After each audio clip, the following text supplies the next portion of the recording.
Aujourd'hui,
Descendre la montagne, cheval.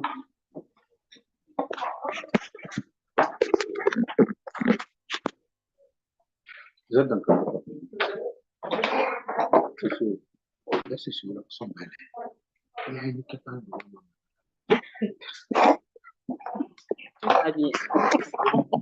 On est en train de ressentir les femmes.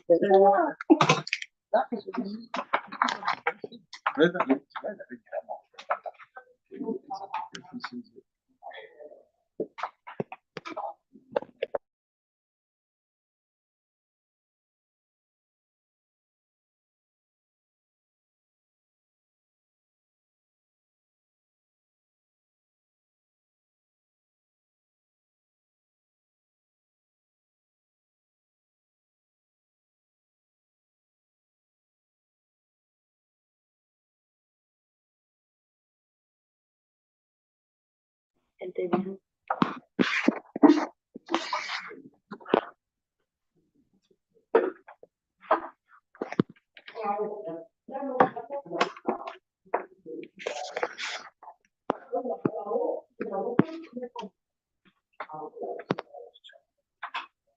Demandez à la haute.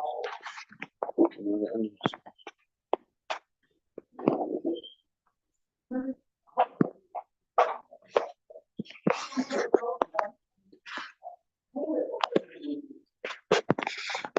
C'est quelle réunion vous faites en fait? Participer.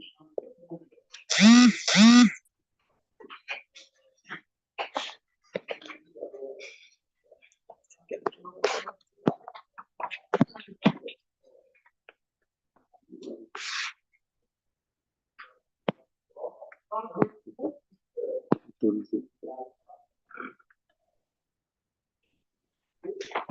On a ressorti Karma. Il y a raison. Non. Je ne sais pas comment j'ai fait pour me connecter. On a abonnement d'abord.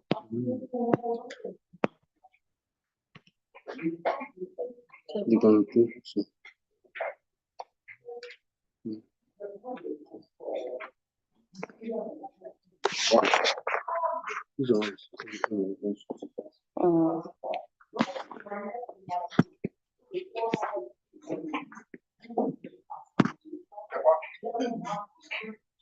Tu es là jusqu'à quelle heure ici? Je ne sais pas comment on m'a appelé. C'est juste à dire. On t'a pris. On t'a pris. On va partir tout à l'heure.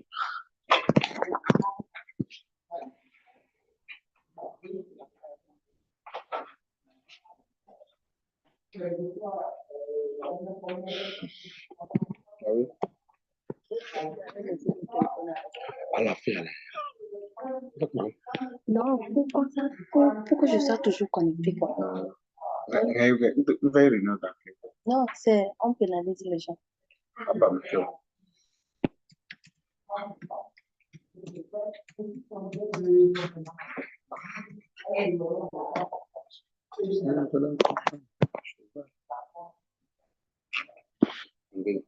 Donc, on va pouvoir bien. Je suis à côté ici. Tu as une moto. C'est avec mon frère. Je n'ai jamais roulé ça ici. Tu m'as vu avec la moto. Tu as une moto. Depuis que je suis arrivée ici, je n'ai jamais roulé la moto. Ah, je suis à côté. Là où tu ne vois plus, je roule. Je suis juste à côté là. Tu n'es pas gentil. L'autre fois, j'étais venue à la salle. Je tenais le micro.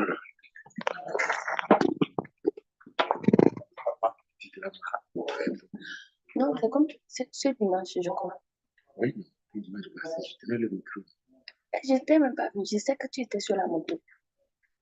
Tu as remarqué, tu étais en train de sortir du marché. Ou bien, je sais que j'étais venue comme tu tenais quelque chose comme ça, qui apparemment pesait un peu. Je sais pas. Ah,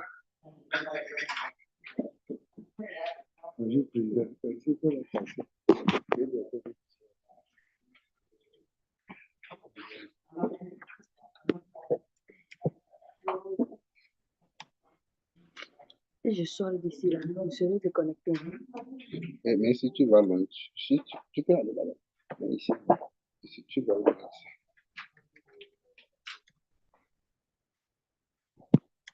Quand je voulais aller sur le tour et puis sortir, continuer quoi. Mais si je sors d'ici, je serai déconnecté.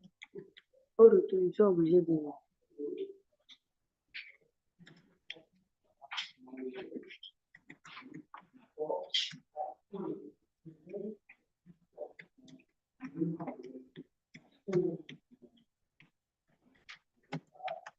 Ok, je vais attendre un peu.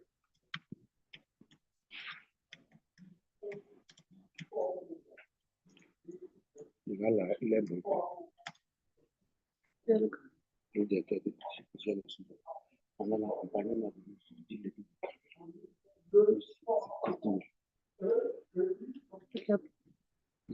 Après ça, c'est vrai que je dis là-bas.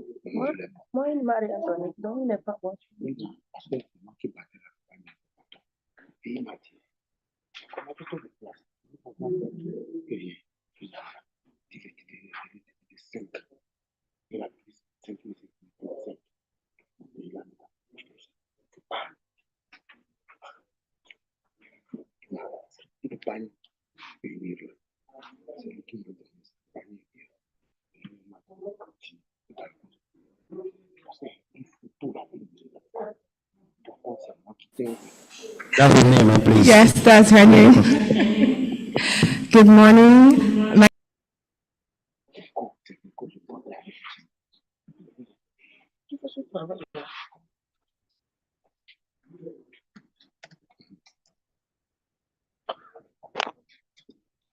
That are to help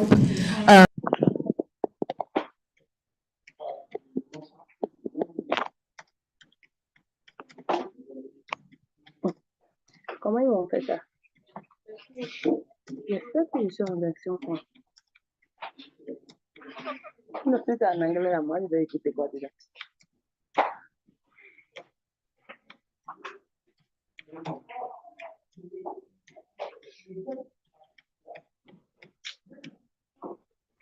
Le fichier.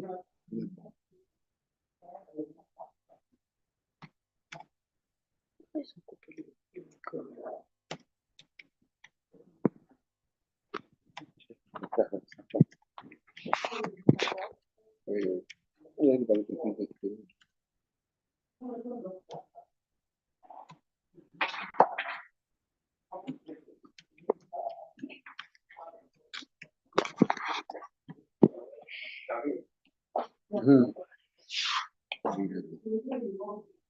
Il a dit chez lui, la sœur.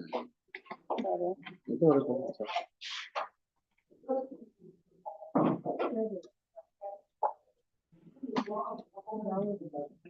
Il doit voir. Pendant que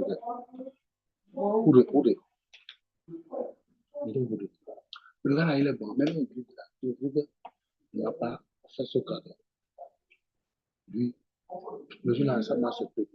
Il dit que tu es là, tu sors chaque jour matin, tu sors, tu tournes le micro, tu te dans la voiture, tu cries, tu appelles la sortie de l'eau. C'est toi qui fais ce. Et on te donne le bien. On m'a redonné. On a demandé. Même pas la presse en anglais. Ah, après, tu te dis ce minimum. Mais c'est que je sais que avec la soeur, on lui dit que ça se passe. C'est quand tu dis que ce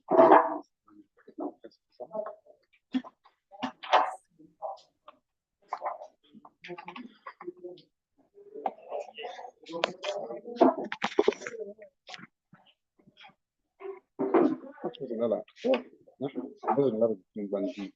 Ouais, tu as une voix.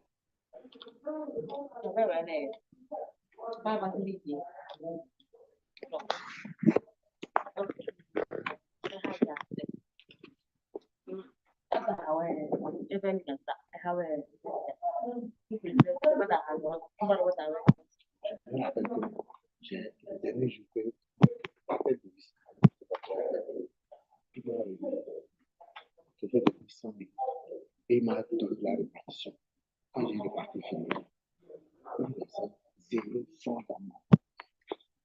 dis, et toi, on est ensemble. Elle n'a pas de cas. Mais comme chanteuse, vous prévenez sur ça. Les artistes. C'est vraiment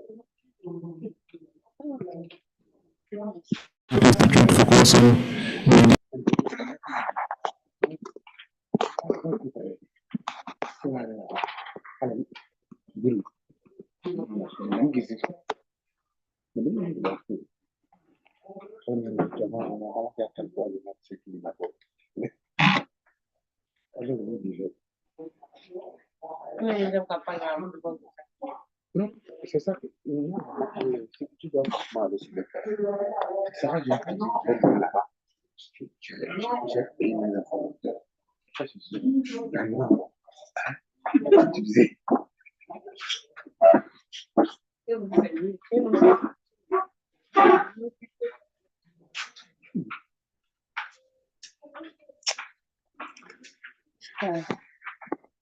Quelle genre d'interprétation ça? C'est en anglais là. toi, tu ne peux pas comprendre, tu ne comprends. Tu es au moins en retard de 2 ans sur le monde. C'est bien. Avec un chose. Cap de. Ça, on a été là. Les gens parlent du Tu ne m'as le pas. Je suis montée dans la rue, là, c'est fini. Je ne comprends pas. Tu es venu. Tu es venu. Cette année, non, on va encore les reviews. C'est pour ça. Ah, là, c'est pour ça que Tu es je suis en calme. Oui. Faut me faire la canson sur le dos.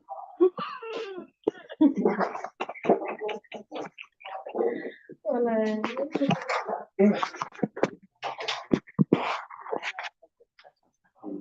Bien amical.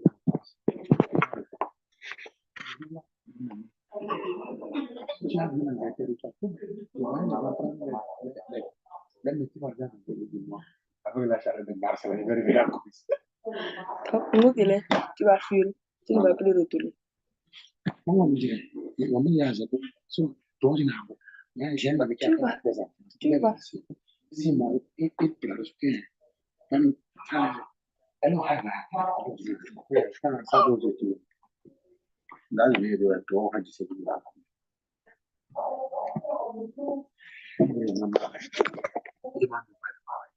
Avant d'aller vous entendre sur la ligne, Quoi? on m'a dit t'en vas. On m'a le pain.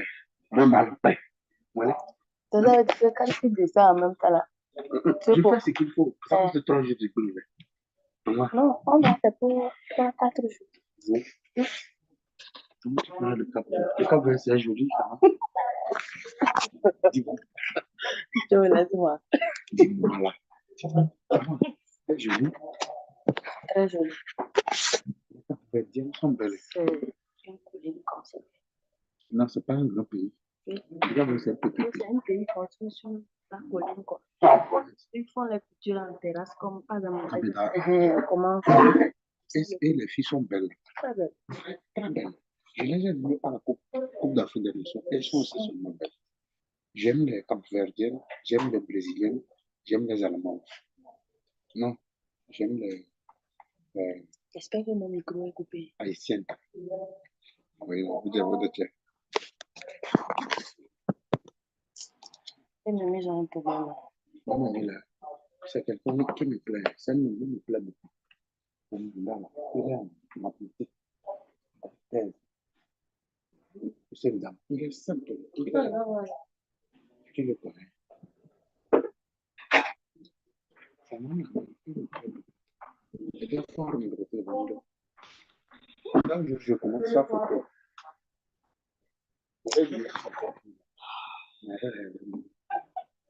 C'est une vérité.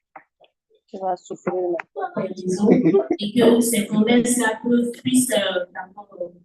puissent encourager l'autonomisation des femmes au niveau. Comme c'est la condition.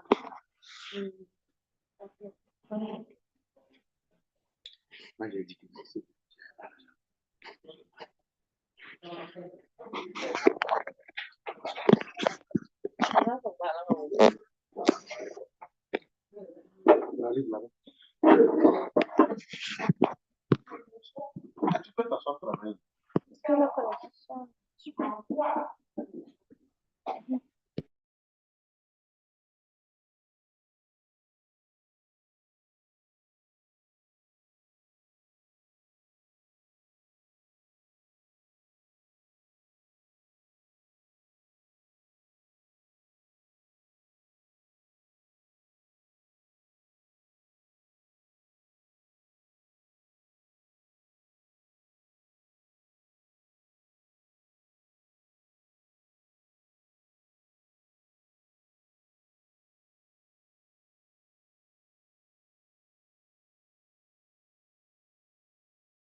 Et stratégies mis en place par les différents États pour diminuer les cybermenaces et aussi avoir aussi les politiques et stratégies mises en place par les organisations ici réunies afin d'améliorer aussi le cyberespace africain et comment est-ce que les jeunes peuvent participer activement à la prise de décisions, à l'apport de solutions voilà, dans le domaine du numérique. Merci.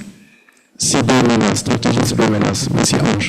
Bonjour à tous, je suis Elèche Talaba, expert en communication indépendant au niveau de la jeunesse de mon pays dans divers secteurs. Donc surtout guide à l'utilisation à bon escient du numérique. On s'attend à ce que le partage à travers cette conférence puisse se doter de mécanismes à contextualiser surtout concernant le thème, renforcer aussi la collaboration. Donc je suis membre de l'association des jeunes interprètes du Sénégal. Djordjeff, Elhadj.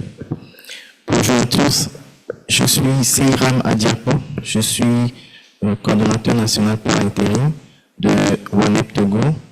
Alors, comme attente, je veux apprendre, savoir plus sur ce que les jeunes peuvent faire pour renforcer l'architecture de paix et de sécurité en Afrique de l'Ouest en utilisant les moyens numériques, avoir également des outils pour renforcer l'inclusion ou l'implication des jeunes dans la paix et la sécurité et également la gouvernance dans notre sous-région actuellement faisant face aux défis que vous connaissez. Et enfin, naturellement, réseauter, apprendre les uns des autres. Voilà un peu mes attentes. Merci beaucoup. Merci beaucoup, sir. We are also here because of WANEP, so our partner. Thank you so much. Good morning, everyone. My name is Linda Akibe. I work in the Communications Directorate, ECOWAS Commission. Thank you. Expectation, Linda. Well, I would hope that at the end of this conference, young people here will be empowered and their capacity built to make a difference in their communities when they go back home. Okay. She is one of the voices in at the ECOWAS levels communication, but close to the management, so please put forward all your recommendations. Good morning, my name is Alimu Jallo. I'm the Deputy Chief of Party Technical for USAID's Strengthening Regional Peace and Stability Program in West Africa. My expectation is that at the end of this two-day summit, the youth will play a pivotal role in leveraging technology to promote peace and development in West Africa. Thank you. The voices, the most recommended voices, we once again thanks our big partner, USAID, when it's time. Chief of Party, thank you so much for being here. Go ahead, please. Bonjour à tout le monde.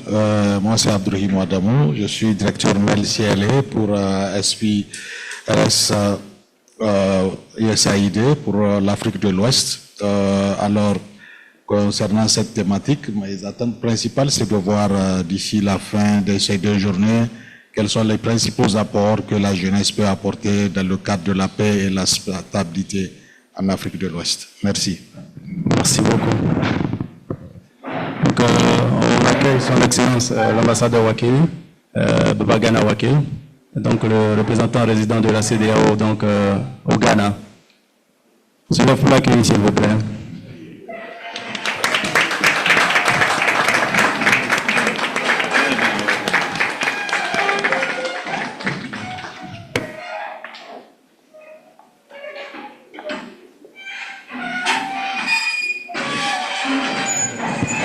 Bien. On continue, s'il vous plaît. Yep. Good morning, everyone. My name is Sirin Luka. I'm the acting head of the Electoral Assistance Division of ECOWAS Commission. My expectation here is to learn from youths in terms of digital technology, how we can develop democracy, how we can make sure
kita provokan yang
sur les plateformes numériques en ligne pour leur offrir de l'orientation professionnelle, découverte d'identité professionnelle, réalisation de projets professionnels. Donc, je suis là, je vais voir dans quelle mesure en fait les innovations qui existent déjà rentrent dans ce qu'on appelle aujourd'hui en Afrique l'industrie de la job tech. Comment utiliser la technologie pour rendre l'emploi plus productif et le travail décent accessible à tous les jeunes d'Afrique de l'Ouest. Merci. Amir is confirming once again the level of expertise that we have in this room. We're happy to see you. Next. Good morning, everyone. My name is the Albert Gabriel Van Ingenian, and I'm from Liberia, Messenger of Peace, Liberia. We work mostly within the YPS, the Youth Peace and Security projecting the United Nations 2250. And in that particular space, I also work as a technical director. We developed a product recently trying to ensure accountability to medical healthcare products. And so I'm here and I've heard a lot about innovations and what other people bring to the table. I'm excited and hope that I will learn from them and also help to inspire other people into medical health innovations. Thank you. Thank you, Albert. Good morning, everyone. I bring you greetings and compliments from the good people of Nigeria. My name is Samuel C. Chuku, and I am the Chief Executive Officer of the Logistics Mentoring Community, which is Africa's largest and fastest growing mentoring community specifically dedicated to law students. Our community has currently about 1,700 law students from across various parts of West Africa, and we're still growing. And we're committed to plugging the gaps in the legal education sector. Rather than being tailored towards specific skills in the courtroom, we train students to be relevant in areas of policy and governance, which are not covered in their moot court scenarios in class. We want to take them from the hypothetical scenarios into practical life solutions as change agents. Well, my expectations are not complicated.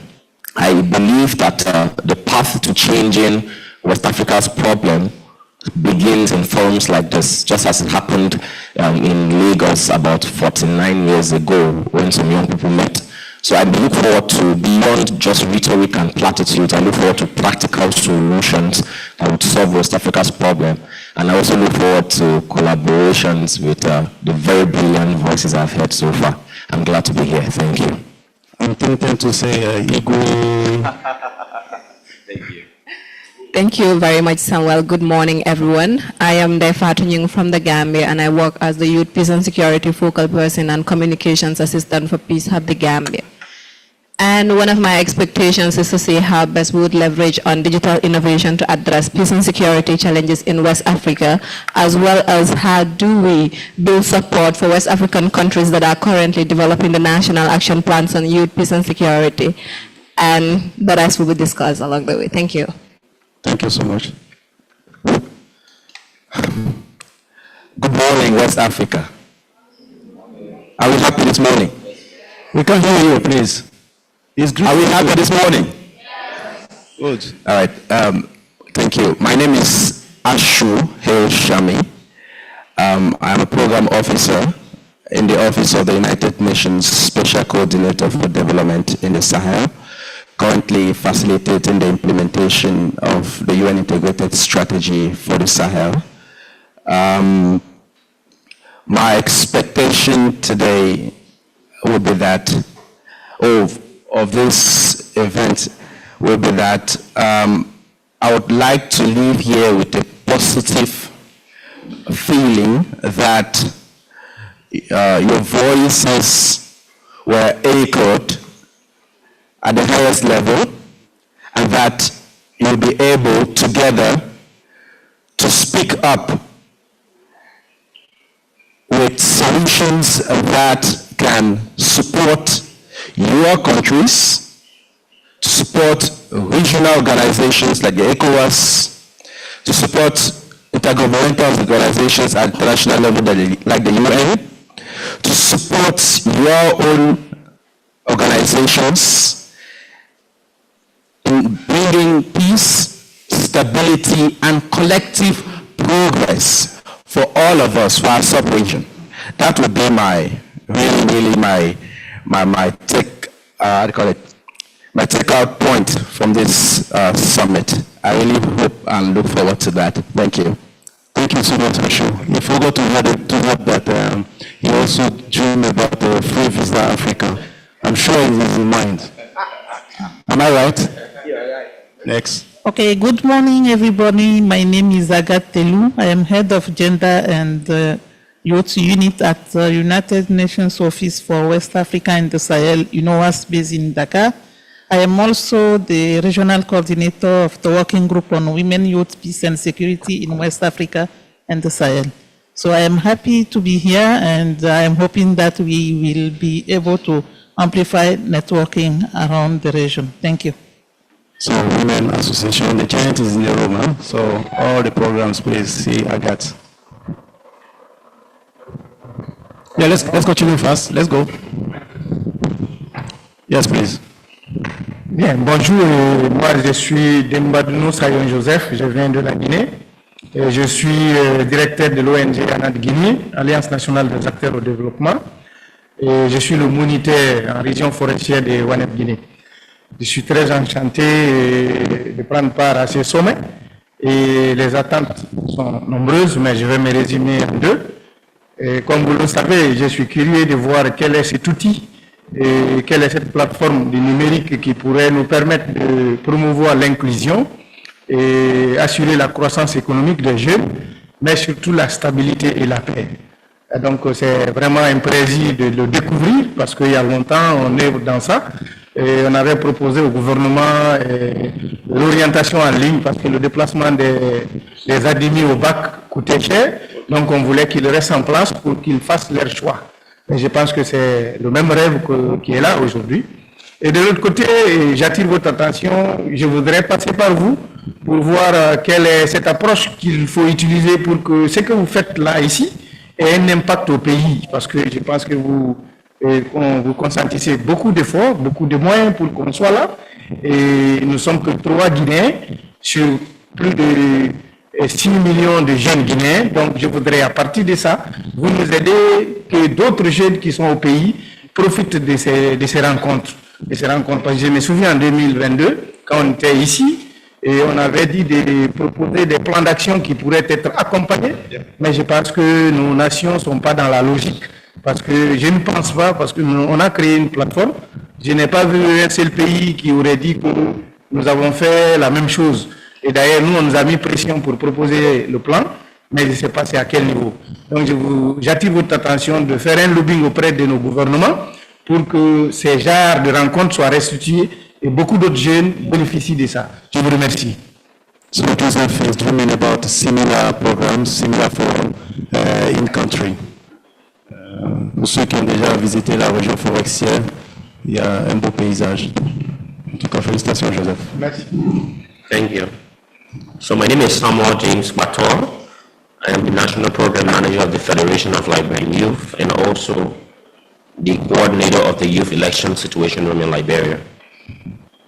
Essentially, my expectations are very simple. I joined Samuel from Nigeria to say that we want concrete and actionable outcomes, things that are really implementable. We hope this forum will not be business as usual. Beautiful communique at the end, fried rice and chicken, beautiful pictures. I feel like with what West Africa is gradually turning to be, we need concrete outcomes, no business as usual. So for now, we manage our expectations and see what comes.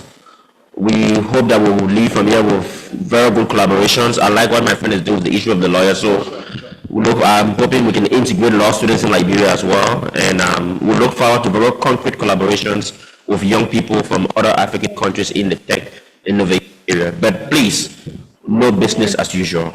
We want concrete outcomes from here. Thank you.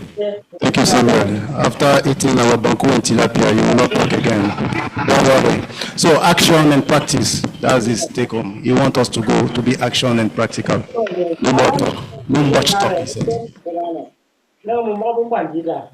Ok, bonjour à tous. Moi, je suis Maury Doumbouya, africain de la République de Guinée. Et pour commencer, d'abord, je remercie la CEDEAO du côté de Accra et tous ses partenaires, WANEP, USAID, qui ont pu accepter ma candidature. Cette rencontre est un cadre d'échange et de partage d'expériences entre la jeunesse ouest-africaine. Et moi, je suis un activiste indépendant qui travaille sur les questions de digitalisation et pour l'autonomisation de la jeunesse guinéenne.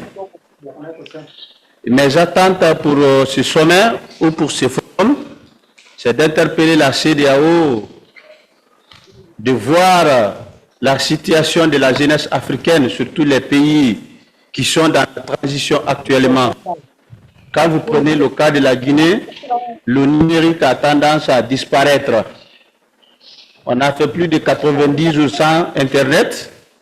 À date, tous les médias privés ne fonctionnent plus en République de Guinée.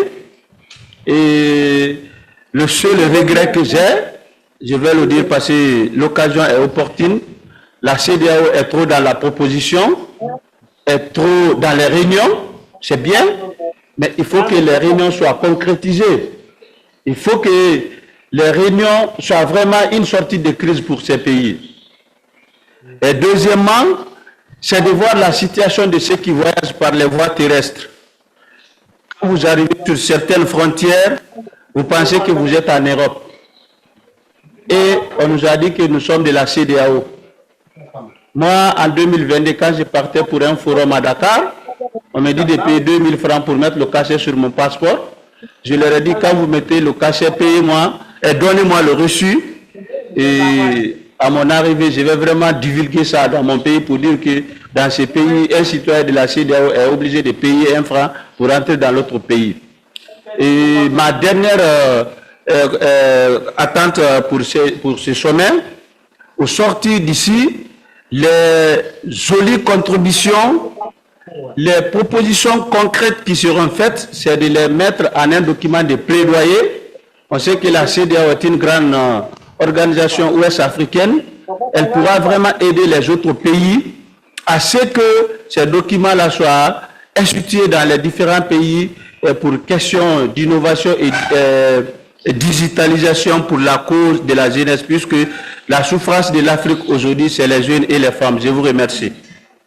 Merci beaucoup. Expérience pratique, donc the issue of around our borders as well, and then at the end of the day, you want a document to be produced to serve as a guide for implementation. Next. Okay. Bonjour à toutes et à tous. Je suis Téné Bénédicte Ouedraogo, je suis journaliste reporter, promotrice du site web fémininactu.com, consultante en communication et défenseur des droits humains. Je remercie tout d'abord les initiateurs de cette belle rencontre et je suis très heureuse d'être là parce que je sais que je vais apprendre des uns et des autres. Maintenant, concernant mes attentes, c'est qu'en tant que jeune femme, en tant que femme de médias, comment utiliser le numérique à bon escient pour me protéger et protéger les autres de la cybermenace, de l'extrémisme. Et aussi avoir des outils concrets qui me permettront de ne pas faire l'apologie de l'extrémisme violent, du terrorisme, surtout que mon pays est confronté depuis un certain moment à l'île terroriste. Et j'invite aussi la CEDEAO à ne pas être uniquement que la CEDEAO des États, mais la CEDEAO des peuples. Merci. Merci. Merci beaucoup. Next, please. Good morning, everyone. My name is Jude Isaac Dahilo from the Federal Republic of Nigeria. I'm the founder of the King's Petroid Development Foundation, a network that is targeted at the mentorship of young people in leadership, entrepreneurship, and career development. And I'm thankful to the ECOWAS Youth Center. We've been partnering for over 3 years to see how young people can get involved, can be trained, to get exposed, to get the digital skills that they need in order to have income. So in all our discussions today, I'm more keen about employability. How do we use digital innovation in enhancing young people's skill to be able to create jobs. It's not about graduating from university. Now, my expectation for this program is in two stratas, and two people have actually highlighted part of it. The first one is that we have meaningful deliberations in this meeting and then conclude peacefully. And the second strata is that after this meeting, we're able to go back to our countries, take decisive steps, get engaged, practical engagement in fostering sustainable digital innovation. And how we are going to do that is from the takes, our experiences that we are going to share from here, so that when next we are coming back for a youth summit, we are not talking, we are walking the talk. So that's my expectation for this program. Thank you very much. Thank you, Jude. Merci. Bonjour à toutes et à tous. Je m'appelle Léonce Kamalida Vodou. Je suis journaliste consultant média du Bénin. Je dirige Banuto, qui est un site d'information leader au Bénin. Alors, je me retrouve dans les attentes exprimées par mes prédécesseurs. Merci. Merci beaucoup. Bonjour à tous. Je suis Idrissou Boukari, journaliste à Canal 3, Expert Média. Je voudrais bénéficier de la somme d'expérience dont dispose la jeunesse ouest-africaine ici représentée. Je voudrais aussi comprendre comment peut-on à la fois lutter contre la cybercriminalité qui ternit nos images, l'image de nos pays, et en même temps encourager l'innovation technologique chez les jeunes. Comment peut-on faire la part des choses entre les deux combats? Voilà l'une de mes attentes. Merci beaucoup. Merci. Merci beaucoup. Next, please.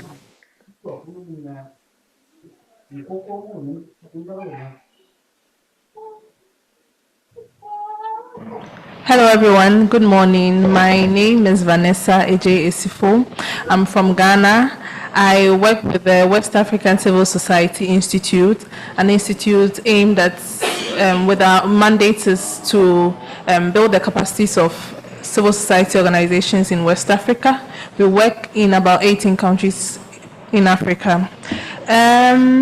For my expectation today, I'm actually glad to be here because we are managing a project, the Civic Space Resource Hub project, and one of the thematic areas we work in is digital security and protection. We believe that the future of Africa is the youth, and through innovation, through digital means, is where we can build our peace and security. So I'm glad to be here. I'm glad to collaborate with like-minded individuals here. I'm glad to learn new things and how we can incorporate to increase the impact we all are making. Thank you very much for having me, and welcome to everyone. Thank you. Thank you so much. Excellencies, we have a lot of expertise in this room. Our room is filled of expertise. But the same youth want to run away from talking. They want more of actions, and actions around solutions to come out for this, for our West Africa peace and security challenges, to find lasting solutions. We started hearing the voices from the youth in the room. They want innovation, and they want also support for the innovating experience that they want to share, for the initiative that they are already taking. We have facilitators, trainers, we have CEOs, program manager in this room, we have media experts, we have lawyers, and also women advocates. So we have everything in this room. So now it is time to hear from, we heard your expectation, you know who you are. We will now go to the other side of the table. I will invite the head of the Mediation and Coordination Regional Political Affairs Division to take up to the next steps. Thank you very much.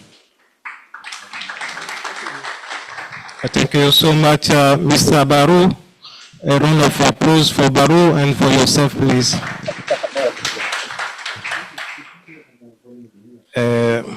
We hear a lot of English. We will tune to French so that we allow the interpreters also to change a little bit. Bonjour à tous, je suis Constant Yankada. Je vais faciliter cette session qui sera articulée autour de 3 points.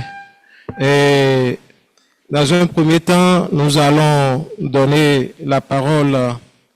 Il y aura 3 interventions et l'accueil à cette réunion. Donc, on aura cette intervention. Après, on aura des messages de soutien avant d'avoir une présentation générale sur la thématique qui nous rassemble ce matin. Excellence ambassadeur Baba Gana Wakil, représentant résident de la CEDEAO au Ghana, ambassadeur Francis Choux Ndouagwani, directeur du Centre de développement de la jeunesse et des sports de la CEDEAO, en même temps représentant par intérim de la CEDEAO au Burkina Faso, Excellence Dr Moudib Djinadou, directeur des affaires politiques de l'UNOAS, Madame Ina Pislarou, Senior Regional Peace and Governance Advisor de l'USAID West Africa, Madame Levinia Adae Mensan, directeur exécutif adjointe de WANEP. Mesdames et messieurs, chers invités, bonjour. Comme je l'avais dit, nous allons articuler cette cérémonie d'ouverture que nous commençons comme ça par 3 allocutions. La première allocution serait le discours de bienvenue de son Excellence ambassadeur Baba Gana Wakil, représentant résident de la CEDEAO au Ghana. Excellence, vous avez les jeunes avec vous, ils sont présents. Vous travaillez pour les jeunes au Ghana et ils sont là. Nous avons suivi leur attente et c'est le temps pour eux de vous écouter aussi par rapport à votre allocution de bienvenue. Vous avez la parole. Merci, merci bien. Thank you.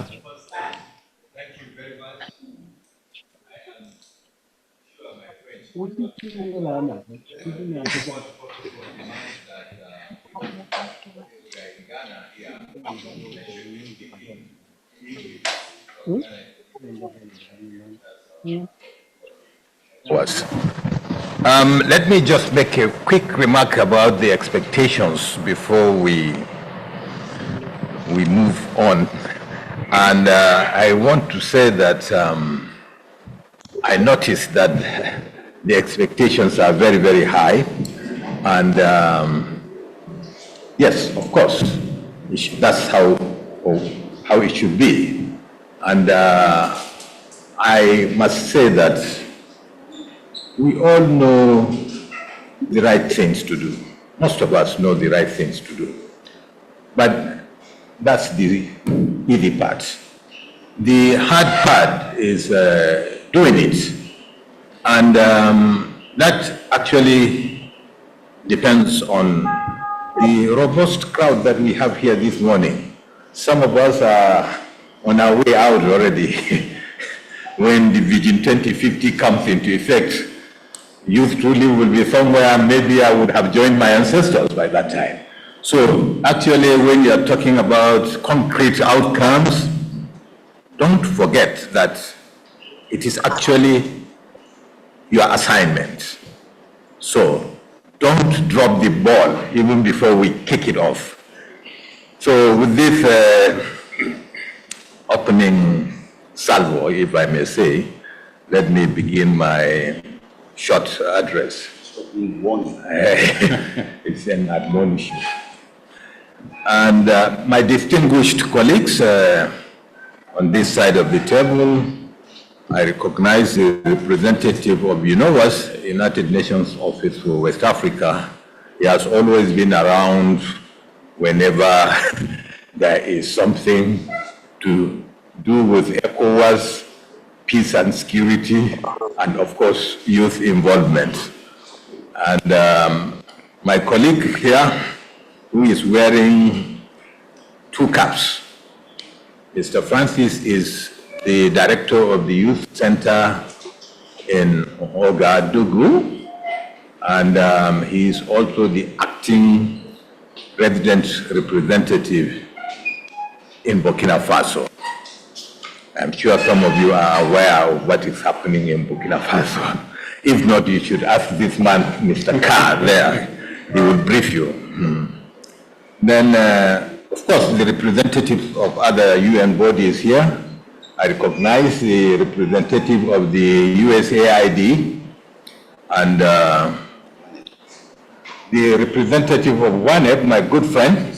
We were together in another event just 3 days ago in the Ministry of Foreign Affairs, where we had to be in a panel of judges trying to couch some young people.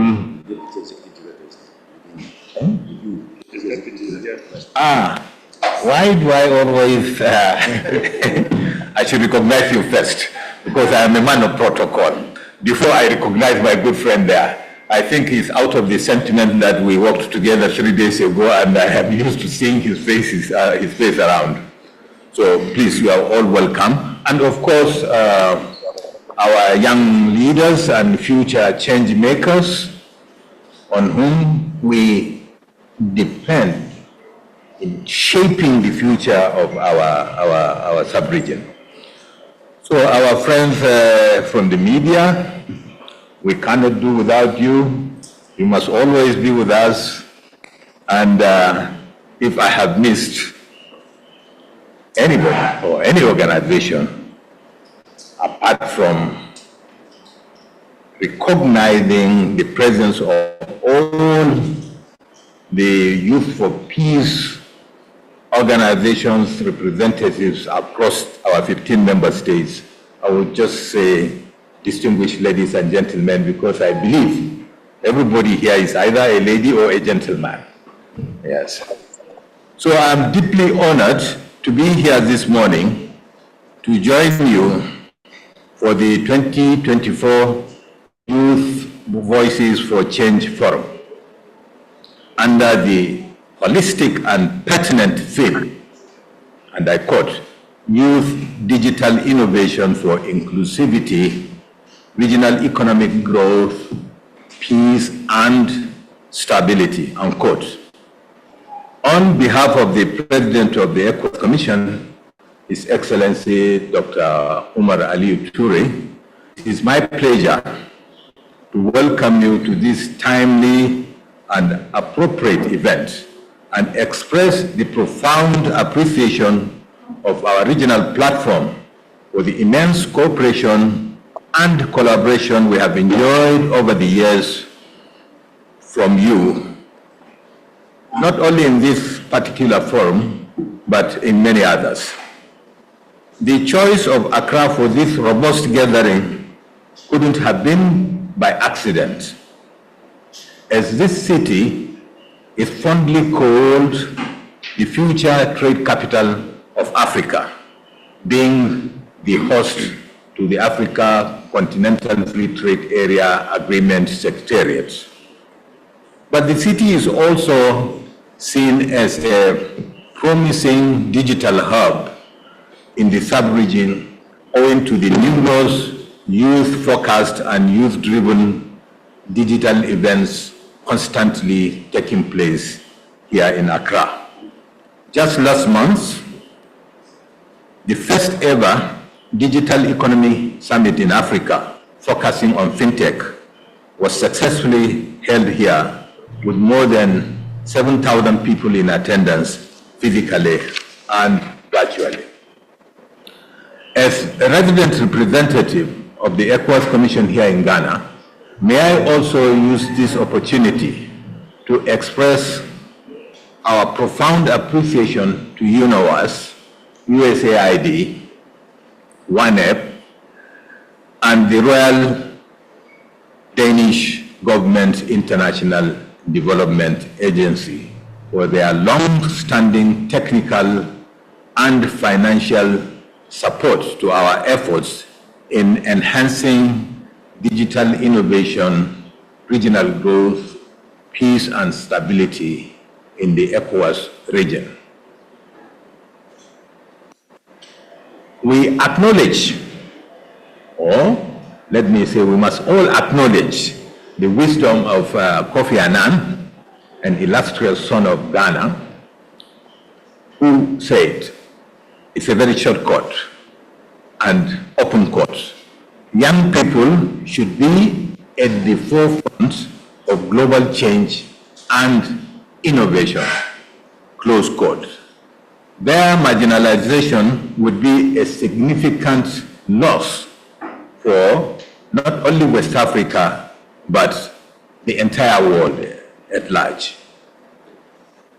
Ladies and gentlemen, in 2022, the African Governance Architecture Project, support project, convened the first Youth Voices for Change Summit here in Accra.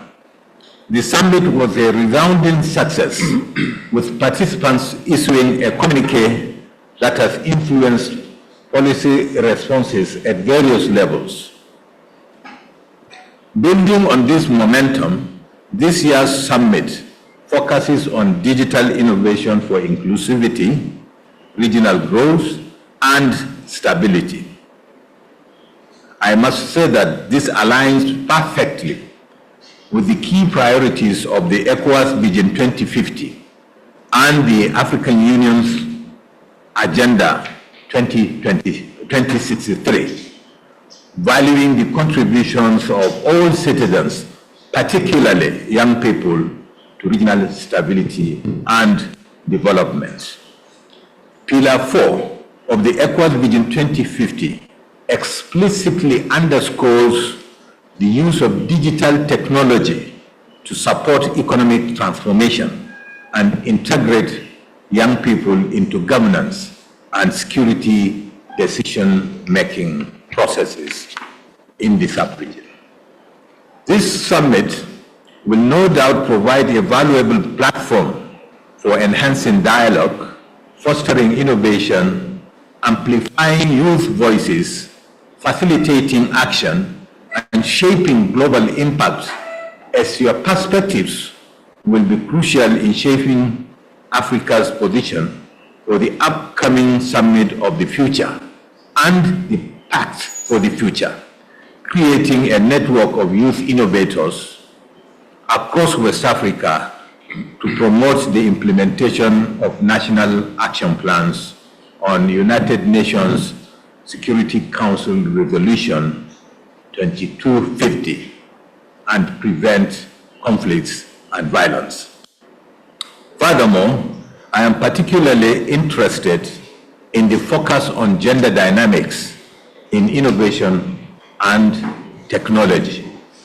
We must ensure that all young people, regardless of gender, have the opportunity to contribute their talents. Distinguished ladies and gentlemen, as we embark on this journey together, let us remember that the future of West Africa lies in the hands of its youth, who constitute over 60% of the demographics of this sub-region. By empowering them, we are not only investing in their future, but in the future of the entire sub-region. Let us therefore work together to ensure that the voices of our young people are heard, their innovations supported, and their potentials fully realized. I look forward to the insightful discussions and innovative solutions that will emerge from this Youth Summit. Together, we can build a more inclusive, prosperous, and stable region. Let us work together to ensure that this forum empowers young people to become enablers and accelerators of positive change in West Africa. With this short intervention, I wish you all a successful and fruitful deliberation throughout the short time we are going to spend here. Welcome to the program. I thank you all for listening.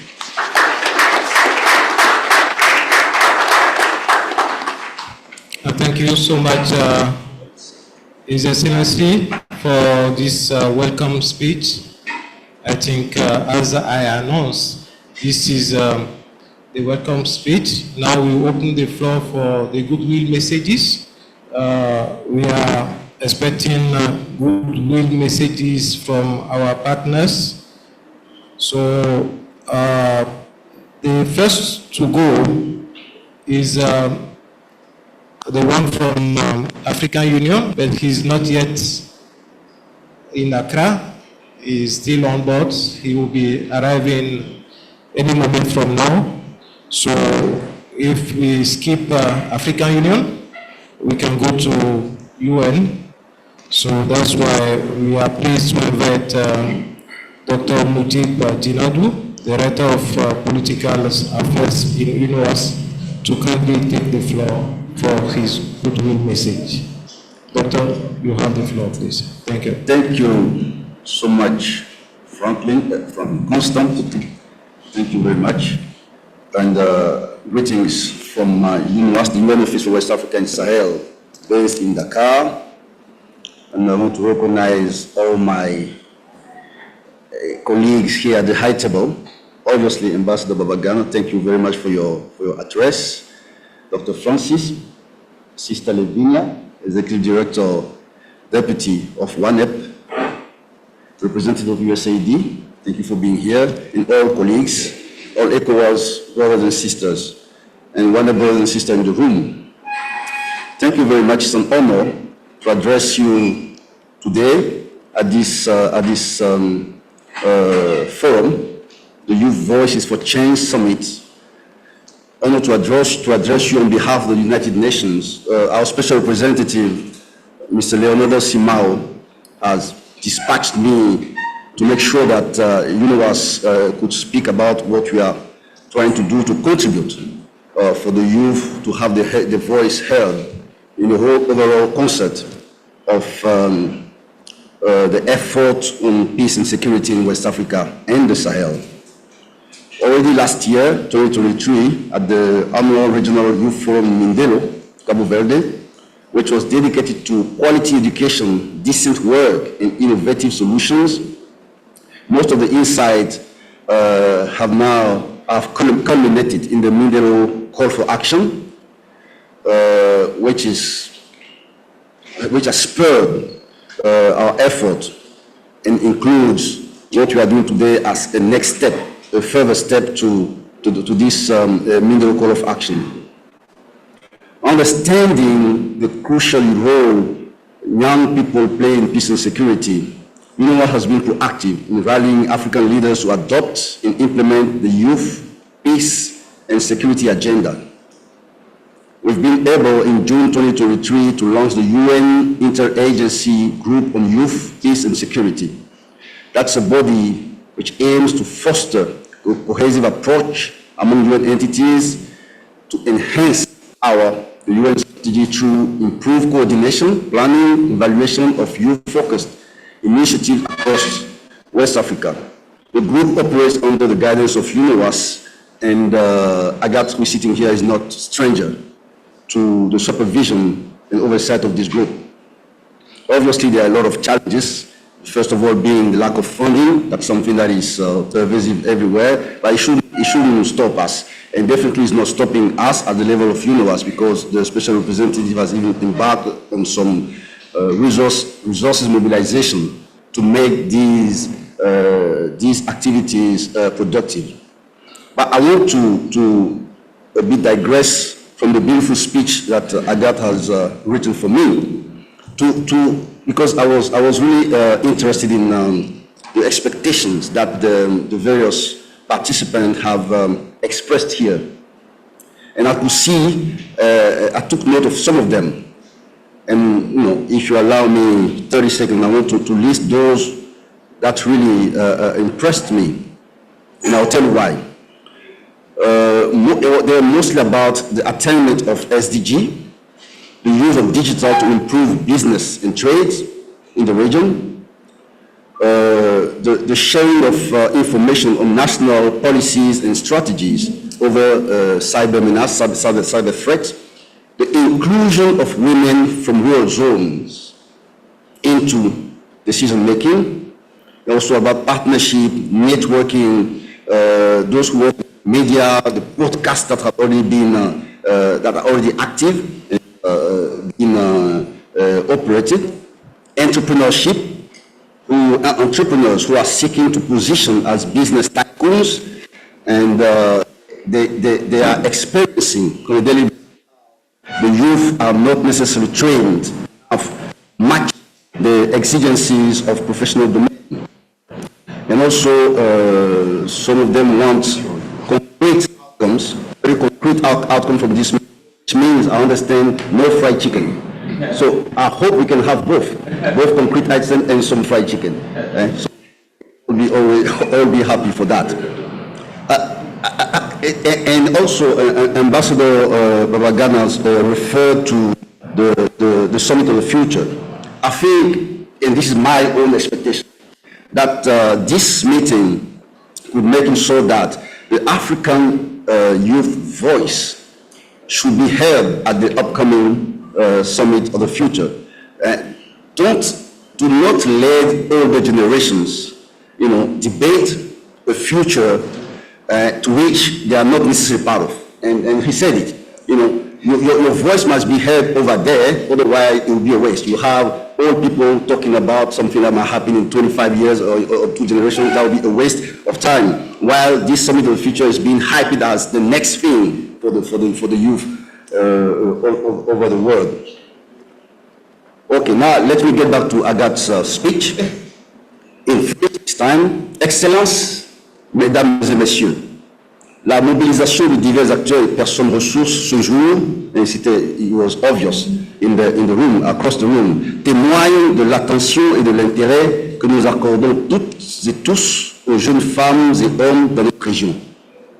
Les Nations Unies en général et UNOWAS en particulier, en coordination avec la CEDEAO et leurs autres partenaires, resteront mobilisés pour apporter le soutien nécessaire afin que les jeunes puissent jouer pleinement le rôle qui est le leur dans le renforcement de la paix, la stabilité et le développement de l'Afrique de l'Ouest et du Sahel.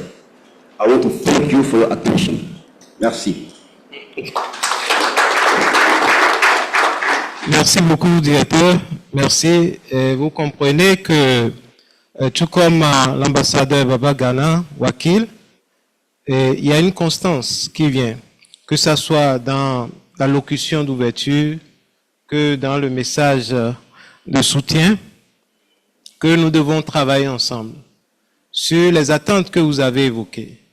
Mais ce n'est pas seulement la CEDEAO, ce n'est pas seulement l'UNOWAS, ce n'est pas seulement l'USAID, ce n'est pas seulement WANEP, mais vous, les jeunes, vous devez travailler davantage parce que sans vous, nous ne pouvons pas créer le futur que nous espérons pour nous, pour notre région et pour l'Afrique. Donc, merci beaucoup, directeur, pour ce message de soutien. UNOWAS a été toujours aux côtés de la CEDEAO, de la même manière que l'USAID. USAID has been very supportive to ECOWAS. Our journey is not starting today. It is a long journey. And we are happy to be here again with USAID. If we are here, we have to appreciate again this shared vision between ECOWAS and USAID to promote peace and stability in the region, to promote the youth in the region. If you are here, if we are able to engage in this program, is also because we partner with USAID. Thank you, USAID, for all your support. So we want to give you the floor. Mrs. Ina Pislaro is the Vice Director, Deputy Director, but a Senior Regional Peace and Governance Advisor for USAID West Africa. She has been very supportive, as I said, so we will hear from her for her message, And I want to tell her that this is the beginning of another journey that we have started. You have the floor for your goodwill message. Thank you. Thank you, Constant. Distinguished guests, esteemed colleagues, and dynamic young leaders of West Africa. I'm delighted to be with you today at this ECOWAS Youth Voices for Change Forum. On behalf of USAID West Africa and our partners, I warmly welcome you all to the beautiful city of Accra, Akwaba. Bienvenue. This gathering is a testament to the power of youth, the promise of innovation, and the potential for transformative change in the West Africa region. Today, we unite under a shared vision to harness the ingenuity, energy, and resilience of the youth to drive inclusivity, regional growth, and stability through digital innovation. The youth population keeps growing in the region, and this surge presents an unprecedented opportunity for development, as well as a significant challenge if we fail to engage our young people meaningfully. The ECOWAS Vision 2050, which promotes a people-centered approach, recognizes the crucial role of youth in achieving regional stability and development. The summit is a vital step towards realizing this vision, focusing on how digital technology can empower young people, foster peace, and drive sustainable development. Technology offers new modes of engagement, facilitates networking, and fosters innovation, making it the cornerstone for the transformation that we seek. The United States government, through the United States Agency for International Development, USAID, has been a steadfast partner, as Constant mentioned, to ECOWAS in these endeavors. For example, in 2019, with our support, ECOWAS conducted a survey on youth inclusion in peace and security agenda, leading to the development of a youth integration strategy in peace building in the region. This collaboration continued with the 2022 regional training workshop on youth integration and peace and security held here in Accra.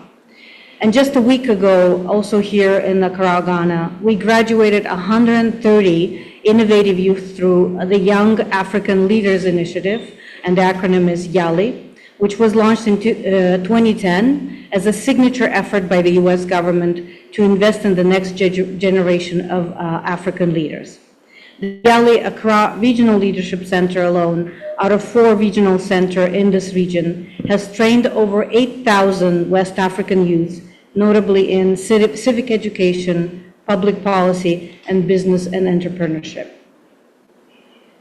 There's no denying the fact that the youth are critical agents in shaping the future of the region, a region faced with a myriad challenges from governance deficits, military takeovers, mass unemployment, exclusion, and the impacts of climate change. And despite these challenges, the youth have demonstrated remarkable agility in adapting to new technologies and are eager to take on the opportunities that technology presents today, as we've heard from some of the introductions. Today's summit, which is with its focus on youth digital innovation for inclusivity, regional growth, and stability, aligns perfectly with our collective vision to promote dialogue and collaboration between the youth, governments, and industry leaders to amplify youth voices in policy design and decision-making, and to explore partnerships for funding and mentorship of youth-led digital innovations. Through the summit, we aim to foster a network of young innovators across West Africa, committed to using digital technology to promote development and prevent conflict and violence. This network will be a vital resource, enabling young people to contribute their digital skills towards peace building, regional stability, and economic growth.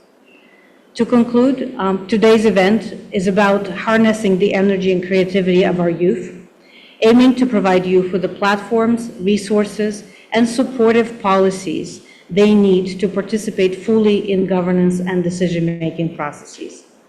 The youthful demographic of this region is a powerful asset, a force that, if properly harnessed, can trigger widespread socioeconomic transformation and political stability. Thank you all for being here today.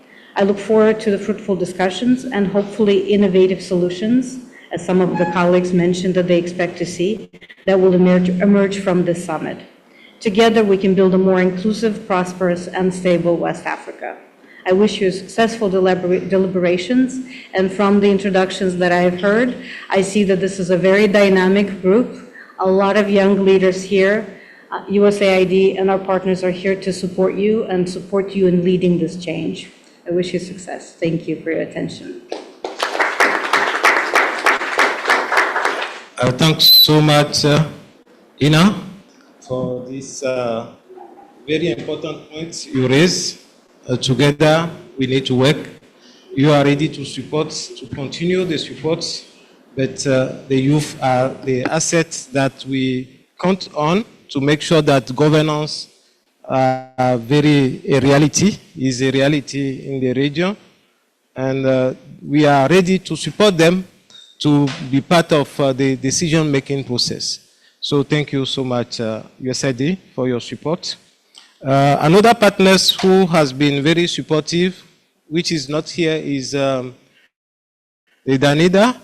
They are not here, but they have been very supportive to ECOWAS. So they also give their support for this program to be real.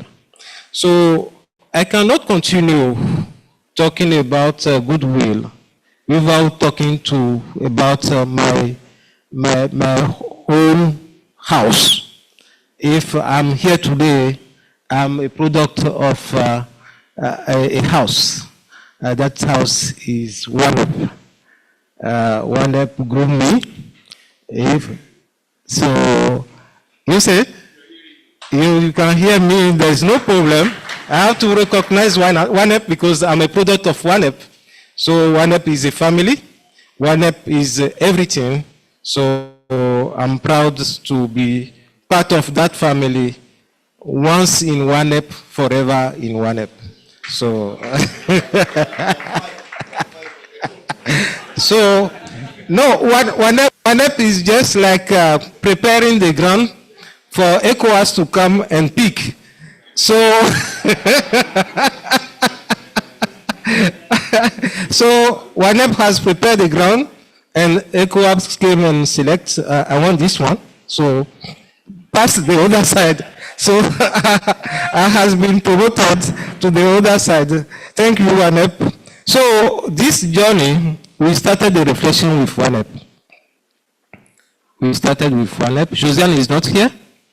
My regards to Josiane, who is not here. So we started. How do we do it? How do we engage the youth? The youth agenda for peace and security, we discuss about it. And we say, okay, let's hear their voices. So we started with a little engagement. Then we have the first youth summit in 2022 in Accra. And somebody was asking me yesterday, why again in Accra? I say, I cannot respond to that, but there is a call in Accra. I don't know how to express it, but that's the reality.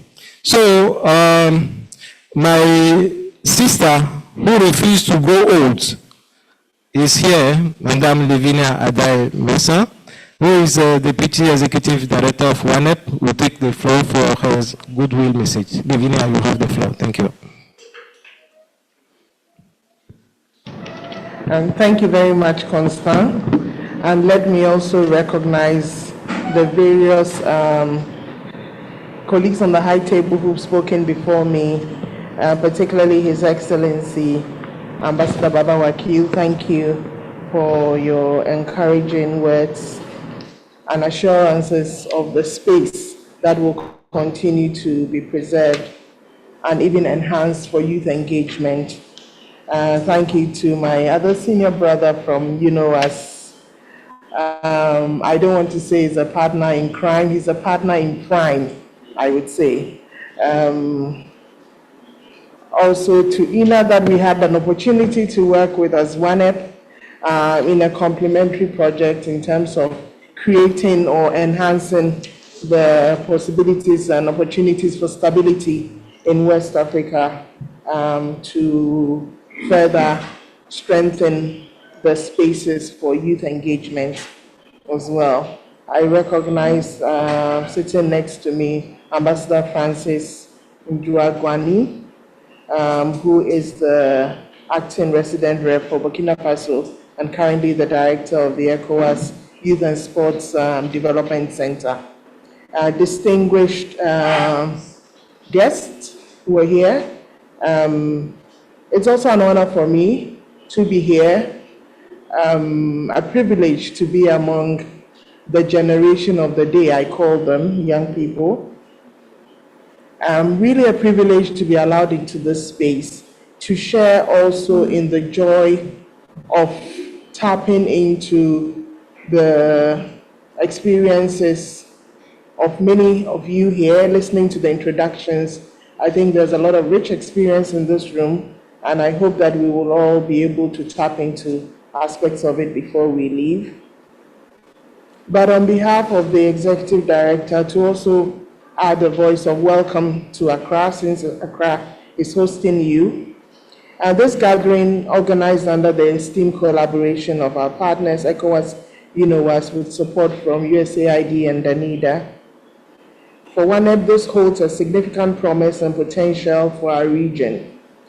Looking at the theme, Youth Digital Innovation for Inclusivity, Regional Growth and Stability, I think speaks quite loudly to the core of our collective aspirations and the urgent need to harness the energy and ingenuity of young people, but also harness the opportunities that the whole digitalization era presents to us in terms of amplifying spaces for youth engagement, in terms of fast-tracking the processes of change that we are embarked in as well. As we converge here today, we do so with a shared vision also for our shared vision towards the ECOWAS Vision 2050, which has been referred to by others, the ECOWAS of the people's peace and prosperity for all. I think in the concept note for this forum, it mentions that this forum is being organized under the Pillar 4. But when I look at that vision, I see that this forum really straddles the 5 pillars of the vision. And I think it's exciting to know that we are already seeing the building blocks to sustain the journey towards 2050. For WANEP, it really aligns with a lot of the initiatives that we are engaged in around youth and really complements for us efforts to amplify youth voices, efforts to amplify the spaces for youth engagement and youth participation. And I think for WANEP, this journey started a quarter of a century ago, 25 years ago when WANEP was founded. Actually, our very first substantive program was what we call the Active Nonviolence and Peace Education Program that was focusing on young people. And I think over the quarter of a century, we've seen how some of the people involved in the program have, transformed and transited into another generation. I think one of them confessed, that's Constant himself. But there are many more in this room. Alimu is here, Francis Akwa is here. There are many that we can mention in this room. But it is a sign of hope that we can do a lot if we come together. And I think the point about collective effort has already been stressed, and so I won't belabor that point. But in terms of the Youth Voices for Change Summit and its aims to amplify the voice of our young people, ensuring that those who have been most excluded have the opportunity to influence and negotiate collectively with duty bearers and power holders, as indicated in the concept note. Again, WANEP wants to use this opportunity really to express our commitment to that process. Again, the expectations that have been shared in the room were a lot. And while we cannot respond to all of them, I think for me, I'm happy to see that it's a testament of your ability to dream and to hope. And I think currently, if you look around us, it's very easy to get discouraged in terms of the peace and security trends around us. And so to come into a space where there is hope, I think it's enlightening. And I think we will continue that journey. As has been said, the journey actually started with the 2022 summit which Constant and others have referred to, 22, where we dont were Alison focusing, était you fait know, par more on Constant issues et of autres, political où nous avions transitions. parlé surtout de Even la... though we continue to deal with that challenge, we believe that the outcome of this forum will contribute to unlocking some of the stuckness, I call it, that we have in the process of democratization in our region. And therefore, building on the successes and learnings of 2022 summit, we aim to delve deeper into the role of digital innovation and in digital innovation in fostering inclusivity. And digital technology is also looking at the place it holds in transformative power and offering unprecedented opportunities for young people to connect, collaborate, and create solutions that drive regional growth and stability. Let me use this opportunity once again to thank our partners, ECOWAS and UNOWAS, and then also USAID, Danida. Our partnership here as ONEP in this forum is through the support we get from the Dutch government through a project called the Just Future Project. And therefore, I also want to recognize the contribution of the Dutch Ministry of Foreign Affairs in this engagement. To the youth delegates here today, you are the heart of the forum. Your ideas, perspectives, and innovation are crucial to shaping a more inclusive and prosperous future. I therefore encourage you to seize this opportunity, engage fully, and let your voices be heard. Together, let us pave the way for the future where digital innovation does drive inclusivity, where regional growth is sustainable, and where stability is a shared reality. Thank you all, and I wish us all fruitful deliberations.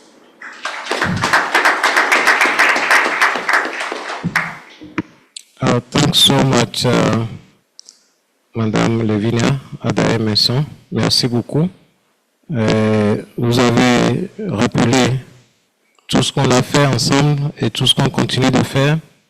Et je voudrais ici saluer le partenariat qu'on a et qu'on continue d'avoir avec ONEP, avec l'USAID, avec Danida, avec UNOS. Et comme vous l'avez rappelé, Just Future était présent il y a 2 ans et on est encore avec Just Future dans ce programme. Donc vous comprenez que la question des jeunes, c'est une question d'actualité qui intéresse presque tous les partenaires. Donc saisissez l'opportunité. Saisissez cette opportunité. Et vous avez demandé qu'on aille vers des actions concrètes. Oui, on est là pour ça. Mais n'hésitez pas, contactez les partenaires, discutez pour qu'on soit au même niveau de l'engagement. Merci une fois encore, Madame Adaye-Messon, pour votre mot de soutien. Pendant que vous faisiez votre allocution, nous avons eu le représentant du ministère de la Sécurité nationale qui est rentré et nous sommes très contents d'avoir ce représentant, M. Daniel Obonsou, qui est avec nous. Et juste lui donner la parole avant d'aller à l'allocution, la dernière allocution. So, Monsieur Daniel Obonsou, just to welcome you. We are happy to have you with us. Just a goodwill message before we go for the next stage. Thank you. Do you want to come here? You can. You can do it from there, so that the young people can see you. Yeah, they can see you, see how important is your ministry. Yeah? Thank you. All right, thank you very much. I couldn't reject the invitation to come here. A very good morning to all of you.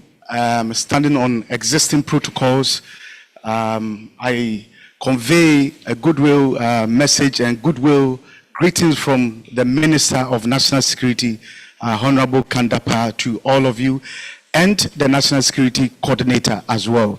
Ghana this morning welcomes the ECOWAS fraternity, and we also welcome all participants from the ECOWAS sub-region to this all-important engagement this morning. I must say that our ministry is quite elated that ECOWAS is taking active steps, and not just active steps, but proactive steps to ensure that within our digital transformation space, we are able to counter issues concerning cyber and cybersecurity and issues concerning violent extremism. As I am a director of the National Counterterrorism Fusion Center, I must say that it comes at a very important stage in terms of Ghana's current stage in countering violent extremism, terrorism, and radicalization. So once again, I must say that it is very important. Therefore, we must all endeavor to engage accordingly to ensure that at the end of the engagement, there's some sort of resolution or some sort of solution to some of the issues at hand. Ghana has not been hit yet, and I must admit that the country is putting measures in place, robust and resilient measures in place across the entire country. And we are also trying to collaborate with our neighboring countries to ensure that issues within the digital space is well addressed. Although that we have not been hit, I must also admit that we are quite worried about the trend in the sub-region. We did some sort of national risk assessment in terms of terrorism financing, and we identified that within the digital space, that is where a lot of risk and threats are hidden. So as I earlier on indicated, this meeting comes at a very important moment, given the condition that we are in the sub-region. Ghana, for instance, in terms of our informal sector, about 80% of the informal sector, a lot of things are happening there in terms of money transactions, mobile money transactions, in terms of incitement within that space itself, propaganda, and quite a lot of incitement going on within the digital space. So I will encourage you this morning that be active in terms of the engagement, be proactive in ensuring that at the end, we will say that this has been a milepoint or a successful point for us to establish some sort of legacy going forward. So this morning, thank you very much for inviting the Ministry of National Security and the National Counterterrorism Fusion Center. Much appreciated, and we are much grateful to the organizers. Thank you very much. Thanks so much, Mr. Daniel Obunso. We are happy to welcome you to, and congratulations for all the good work you are doing for the human security of Ghanaian citizens, and also for all the good people in Ghana and in the region. Ghana is a good example that we follow, and that's maybe one of the reasons we are coming here for this event. Having said this, permit me, the dignitaries on the high table, to now give the floor to our last session. The last session is very important, as Ambassador Baba Ghana Wakil has said. He's representing. He told me yesterday that he's going to collect my hat. So I'm ready to give it. He's having two hats in this ceremony. He's representing the Commissioner, Political Affairs, Peace and Security, but he is also the acting ambassador or resident rep of ECOWAS in Burkina Faso. He's doing a lot with the youth in the region, since he's the director of ECOWAS Youth Center and Development, doing a lot for youth production. He just finished a work in Berlin when he engaged and to strategize towards a youth volunteer, what they are doing in the region. So we are so happy to have him with us.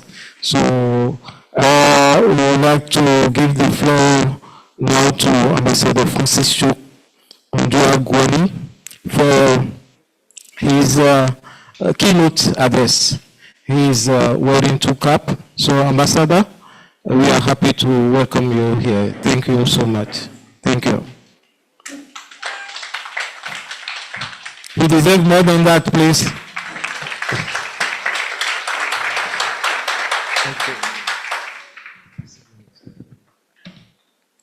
Thank you very much, Constant. Did anybody notice anything just now? I moved him out.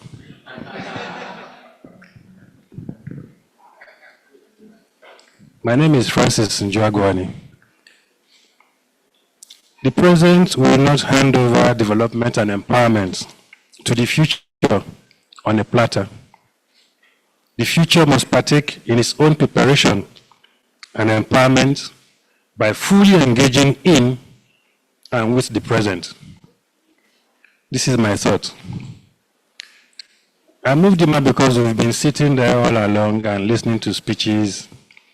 We've been told that the youth are the future of tomorrow of our region. Dr. Jinadu told us that those of us who will go to the summit of the future should make our voices heard. Should not allow those who would not be here 20, 30 years from now to determine our future. I tell young people that future starts today. The youth are our future, but they are starting today. The future must be prepared from now. So the future is the present. Your Excellencies, Ambassador Baba Gana Wakil, my big brother, Dr. Jinadu, representing our dear great UNOWAS, Ms. Ina Pislaru, representing USAID, my dear sister Lavinia, my dear friend from the Ministry of National Security, distinguished young persons from our region, distinguished leaders from our region, ladies and gentlemen. I've been asked to do a keynote address, actually to represent Dr. Abdel Fattah Musa, who is the Commissioner for Political Affairs, Peace and Security, to do a keynote address. I was given a few speaking points, which was supposed to be used by Ambassador Musa himself. He doesn't prepare speeches, he makes them extempo. And so I thought that his shoes would be too big for me to fit in without preparing a speech. So I've chosen to do one myself. And so I read that to you as my keynote address at this occasion.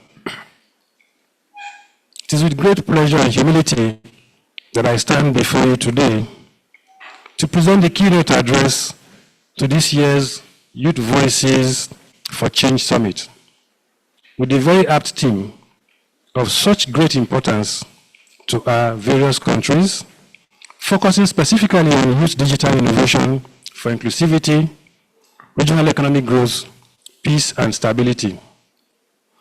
Allow me first and foremost to thank His Excellency Nana Addo Dankwa Akufo-Addo, President of the Republic of Ghana, and the good people of Ghana for kindly accepting to host one more time this important summit in this beautiful city of Accra.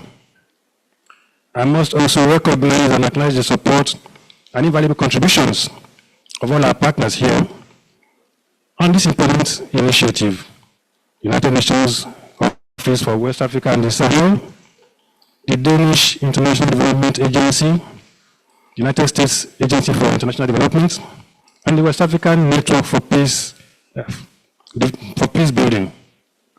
Over time, and together we have all built a lasting relationship whose benefits for not just our various institutions, but also for our teeming youth populations can only engender positive growth and development. Please accept our most sincere appreciation. Your Excellencies, ladies and gentlemen, West Africa's youth population continues to grow, and with this growth comes a unique opportunity for regional development. In concrete terms, we've been told that about 64% of the region's population is under 24 years of age. And this is expected to rise by a further 42% by the year 2030, offering our continent a strong potential for progress through youth development. Indeed, this vibrant and dynamic population is actively shaping the future of our continent even now. Reports have it that young people in Africa are leading startups in key economic areas like agriculture, information technology, and sustainability, attracting a record funding of more than $2 billion in the year 2021.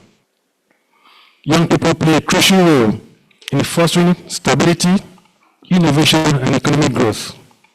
They generate fresh perspectives and innovative ideas, and therefore they need to be encouraged in order for them to participate in entrepreneurship, research, and technology development. The concept note for this year's summit clearly spells out the context and the rationale for once again bringing together young people and national, regional, and international stakeholders of youth development and empowerment to share ideas and experiences around the theme of this year's summit. And so, distinguished ladies and gentlemen, I enjoin you all as delegates and participants to adopt that document as your working document for this session. The concept note reminds us of a very important quote by a distinguished personality from our region, His Excellency Secretary General Kofi Annan, who reiterates that young people, I'm quoting, should be at the forefront of global change and innovation. He tells us that empowered young people can be key agents for development and peace.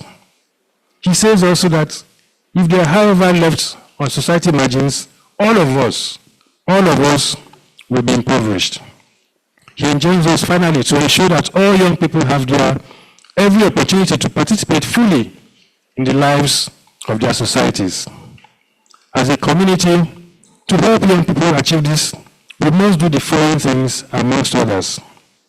We must support programs that promote science, technology, engineering, and mathematics education, as these have been proven to drive innovation. We must invest in quality education and vocational training, because equipping young people with relevant skills ensures that they can contribute effectively to the workforce. We must encourage lifelong learning and adaptability to enable young people to keep up with the constantly changing job market dynamics. We must also involve them in policy discussions and decision-making processes, because their insights, often fresh and innovative, can lead to better outcomes.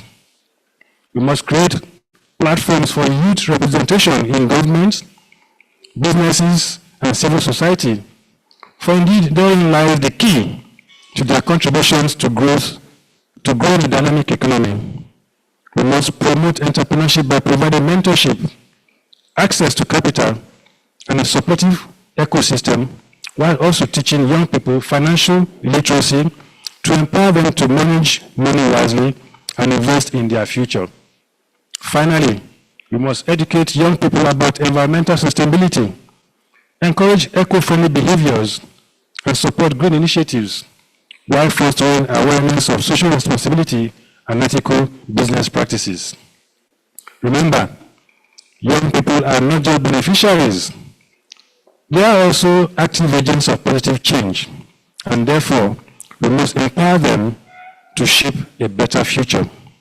Your Excellencies, distinguished delegates, as a community, we are not unmindful that challenges still remain that continue to slow down our achievement of all the objectives listed above. Lack of basic infrastructure such as power supply, inadequate healthcare facilities, poorly constructed and maintained schools with insufficient funding, youth unemployment, marginalization, and limited involvement in decision-making all combine to hinder youth development in this region, thus making our growing youth population a potential threat to our development. That is why ECOWAS adopted various texts and policies to encourage youth participation in the different areas of our community's integration agenda.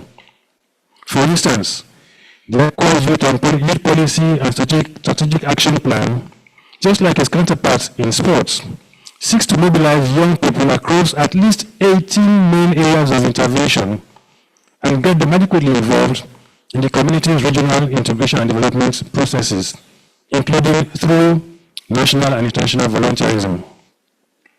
Our new Vision 2050, the successor to the previous Vision 2020, promotes people-oriented development and youth inclusion, giving clear guidelines and testimonies to the positive steps being taken by ECOWAS, the African Union, and UN to integrate young people into regional initiatives and generally make our community a people-driven model.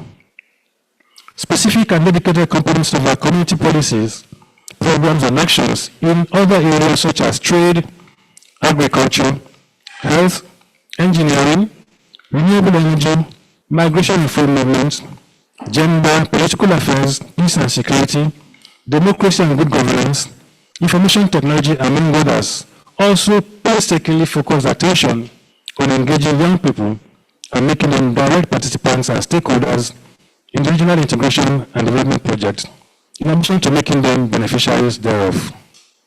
This summit is therefore not an exception to that rule, especially at such a critical time in the life of our community, when young people like all of us here are asking critical questions and taking actions to right perceived wrongs. The 2024 Youth Voices for Change Summit, with its theme on digital innovation, inclusivity, regional growth, peace and stability, therefore seeks to renew the community's commitment to giving voice and a platform for expression to young persons from across our region.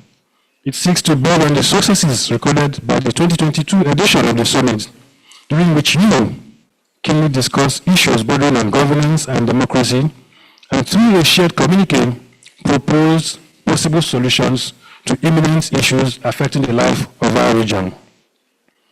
ECOWAS as a community took note of those proposals, as it believed then, and still believes today, in the importance of continuous engagement with all stakeholders, including young people, in policy dialogues. Consequently, this year's Youth Voices for Change Summit will seek as specific objectives to first and foremost foster collaboration between young people amongst governments and industry leaders on harnessing technology for inclusive decision-making, particularly in transitional countries, and for enhanced regional economic development for shared prosperity. It will support youth-led innovations in tackling regional challenges like unemployment, illegal migrations, insecurity, and poor education, amongst others. Amplify the voices of young people in regional and national policy making to ensure inclusivity. Build partnerships to mentor young people, fund and scale up youth-led digital solutions, develop strategic messages for West Africa's contribution to the Summit of the Future and the Pact of the Future. Explore gender dynamics in driving technology and innovation, and most importantly, create a network of young innovators to promote conflict prevention and reduce violence across our region. This summit is in tandem with the key priorities of ECOWAS Vision 2050, particularly in Aspiration 3, which focuses on governance, security, and peace, as well as Aspiration 4, that deals with transformation, inclusive and sustainable development. It also sits squarely with the African Union's Agenda 2063, Aspirations 1, 3, 4, and 6, which emphasize the importance of involving young people in driving positive change. These aspirations are the heart of our shared existence and our common development goals. Therefore, I would like to conclude by stating a conviction that this year's Youth Voices for Change Summit will further empower West Africa's youth to contribute to a more stable, inclusive, and prosperous region. The West Africa region belongs to all of us. ECOWAS is our home. Her future lies in our hands. It lies in the hands of our youth. Together, therefore, let us make sure that every young person, present or not in this hall, has the chance to contribute to the digital transformation of our region for a better future. Let us work together to ensure, in line with Kofi Annan's charge, that this summit empowers young people to become drivers of positive change in West Africa, and that the change that this engenders for our region impacts global change in a significant and positive way for a long time to come. Thank you very much.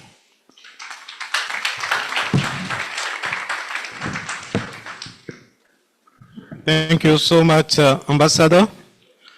You understand that he has been engaging with the youth. So it is clear for him what he has said, that yes, tomorrow is prepared from now, where we are now. So we should not wait for tomorrow before we start kicking the ball. So let's start the journey now. That's why you understand that it's not that we will do one thing and say that we are ready for tomorrow. There's a set of things that we need to do. There's some engagement we need to make to get there. So since you have been selected, identified and selected to be here, you are the one to be the voice of those who are not here. So you are selected to be here. Whatever we discuss here, you should be the ambassador of ECOWAS, of UNOWAS, of USAID, of DANIDA, of WANEP, all the partners who supported this program. You should be the ambassadors of the decision that we are making here to those who are not here, so that you engage them for the region to be better. Thank you so much, Ambassador, for this very well elaborated keynote address. Please appreciate him once again for all this. So this is bringing the opening ceremony to its end. But Ambassador, you didn't declare the summit open. So please kindly take the floor to make that before we continue. You want to deliver the keynote address on behalf of the Commission? Well, yesterday when I arrived, I had a short meeting with Constant, and they are fond of saying Ambassador Francis. I'm Francis. I'm only acting. He told me that Ambassador Wakil was supposed to do the keynote address, but His Excellency graciously said, Francis, this is your area, let him do it. And so only yesterday I was, just like a young person, officially commissioned to do that speech. And now I'm being asked also to now declare the session open. And so with permission from my big brother here, Ambassador Wakil, and of course the permission of all the members of the High Table, I officially declare the 2024 Youth Voices for Change Summit open. Thank you very much. Thank you so much, Francis, for this keynote address and for declaring opening this summit. So to continue with our agenda, I would like us to have a souvenir of this summit. So we'll go outside to get a good photo and also have this health break before we continue. So thank you so much for this. So let's allow the High Table people to go out, then we'll join them for the group photo, please. Ambassadors, please, this way.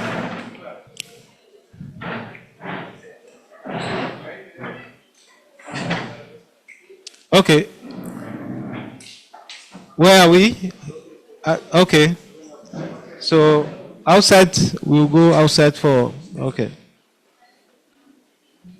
Golda, you can lead us, huh? Thank you.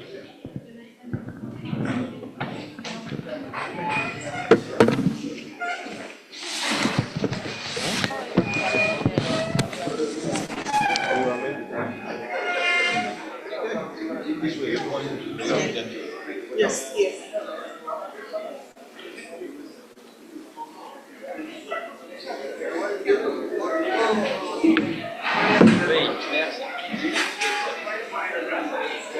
place to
You know this very well. I'm learning.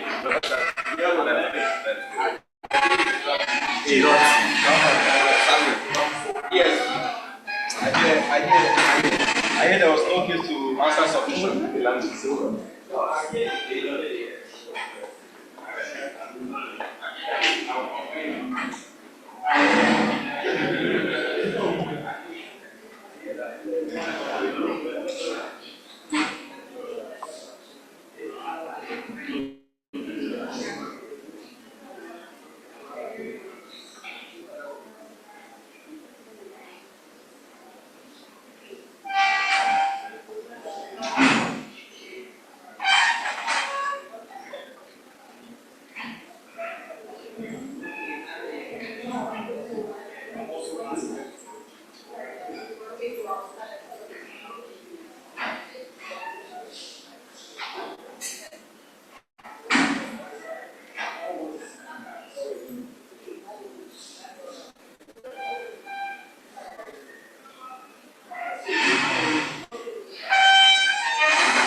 Yeah.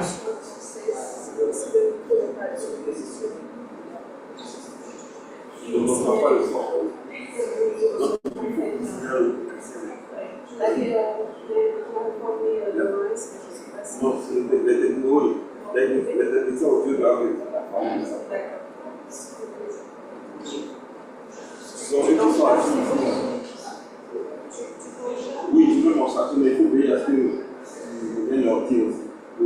Souligner l'importance de ça.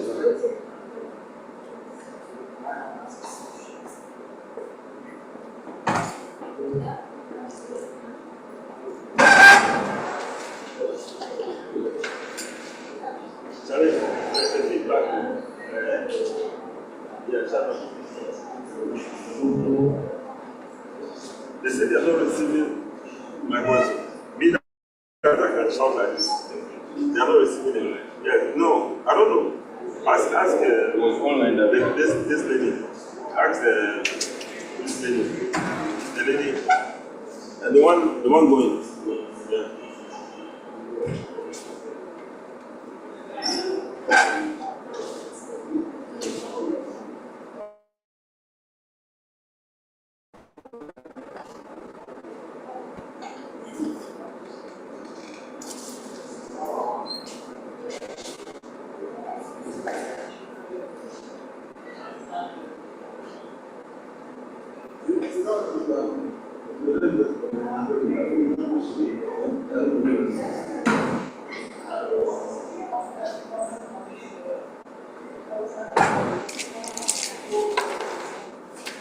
Why was I in the picture?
Et pendant qu'on y était, il y a deux personnalités qui nous ont rejoints. Il y a le directeur de programme des opérations du National Youth Authority du Ghana, Monsieur Archibald Donko Junior. Il va se présenter. Il y a aussi Monsieur Edmond Akoto Banfo. Il est Senior Program Officer in charge of youth of KIPTC. Lui aussi, il nous a rejoints. Donc, ils vont prendre la parole pour se présenter rapidement avant qu'on introduise les panélistes pour la première session. Donc, Monsieur Donko, you have the floor for just your introduction, for people to know you. Then we'll go to Mr. Edmond. Thank you. You can on the mic from your position. Yeah.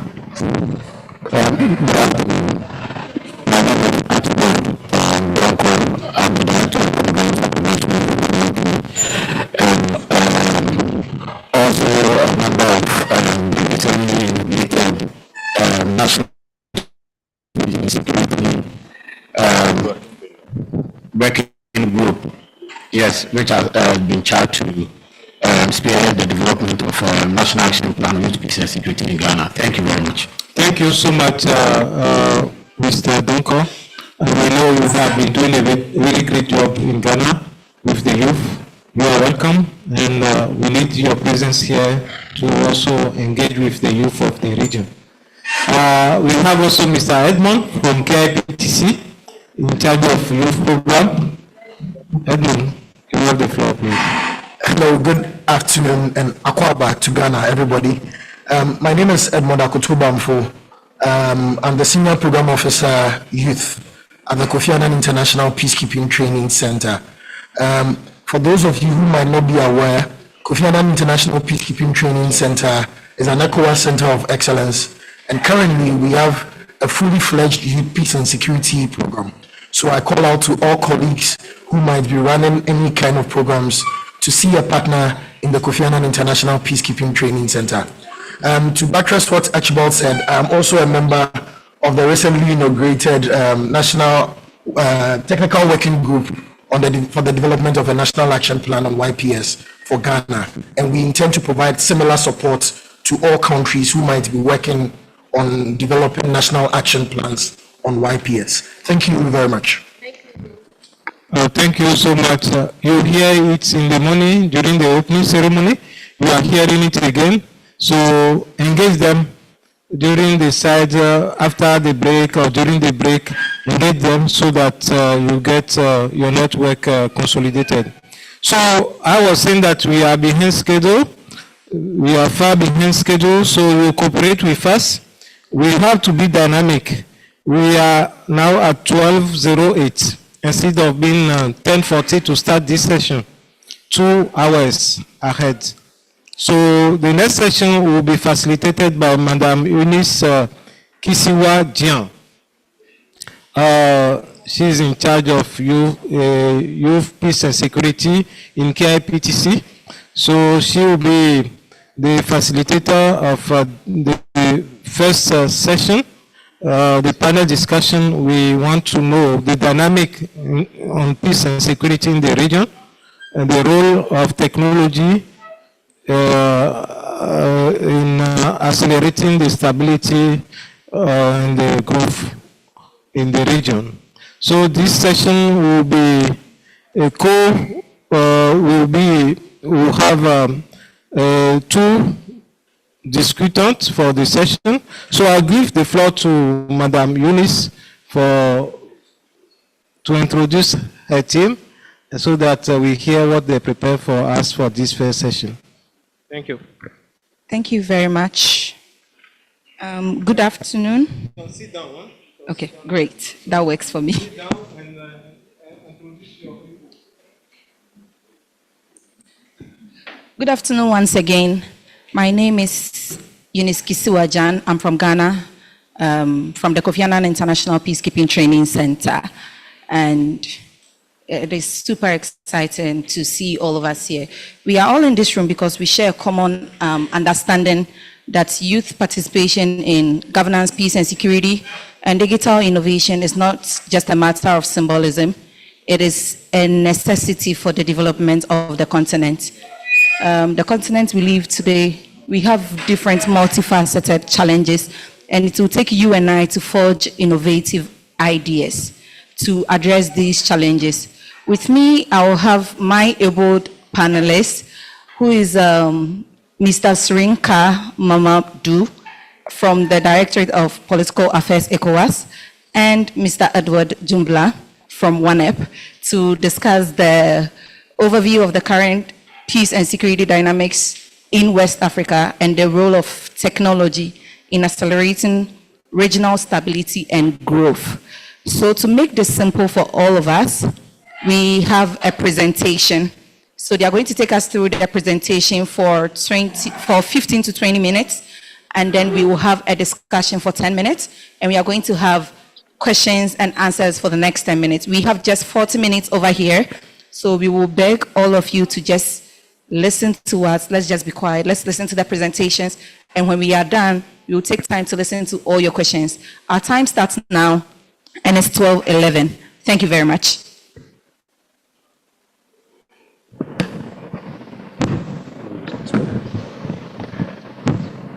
Good afternoon, everyone. I hope you are hearing me very well. Does my mic like this, or maybe this is better?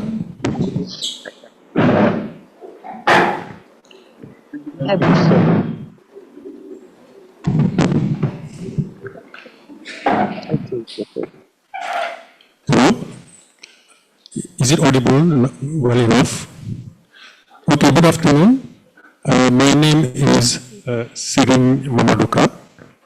I'm the acting head of the Electoral Assistance Division of the ECOWAS Commission. And in the program, I saw Mr. Jumbla was mentioned first, but I don't know how things strict that now I'm the first speaker. But anyway, we are going to try to share with you what we see as current dynamics in peace and security. And of course, try to share what we think is the role of technology in accelerating regional stability and growth. It's not very popular now to talk about democracy in our sub-region, because democracy is like now taken backseat due to so many events. We have noticing the takeovers by military governments. And as you know, we have 4 countries in transition right now. But notwithstanding, I still believe in democracy. And I believe if every system is bad, every system is a human need, so not necessarily 100% good. But then if you compare democracy and other systems, I still believe that democracy is the best. In our sub-region, we've been witnessing 2 decades at least of political transitions, 2 decades of democracy. We've been having regular elections based on constitutional mandates, and 2 countries turn out in terms of democratic development in our sub-region. We can name Cabo Verde, we can name Ghana. These 2 countries have been having uninterrupted presidential and legislative elections and changing over power peacefully. Other countries have also had peaceful transfer of powers. You can name Senegal, you can name Sierra Leone, Ghana, which I just mentioned now, Benin, Liberia, Cabo Verde, Nigeria, the Gambia in 2017, although it was a little bit forceful, but still there was a change of power, and in Guinea-Bissau. Since we have had democracy in our sub-region, this started in the 1990s, especially with the end of the wars in Liberia and Sierra Leone. You may all recall that in the 1990s there was civil war in Liberia and Sierra Leone, and this civil wars started even spilling over into neighboring countries like Cote d'Ivoire and Guinea. So ECOWAS had to step in to fight the war, thanks to Big Brother Nigeria, who actually shouldered the economics of the war to make sure that power was restored, democracy was restored in these peaceful, in these countries. So we can say that since the 1990s, we are no more having interstate conflict or intrastate conflict in the sub-region. In fact, in West Africa, we don't have any open war right now, whether civil or intrastate.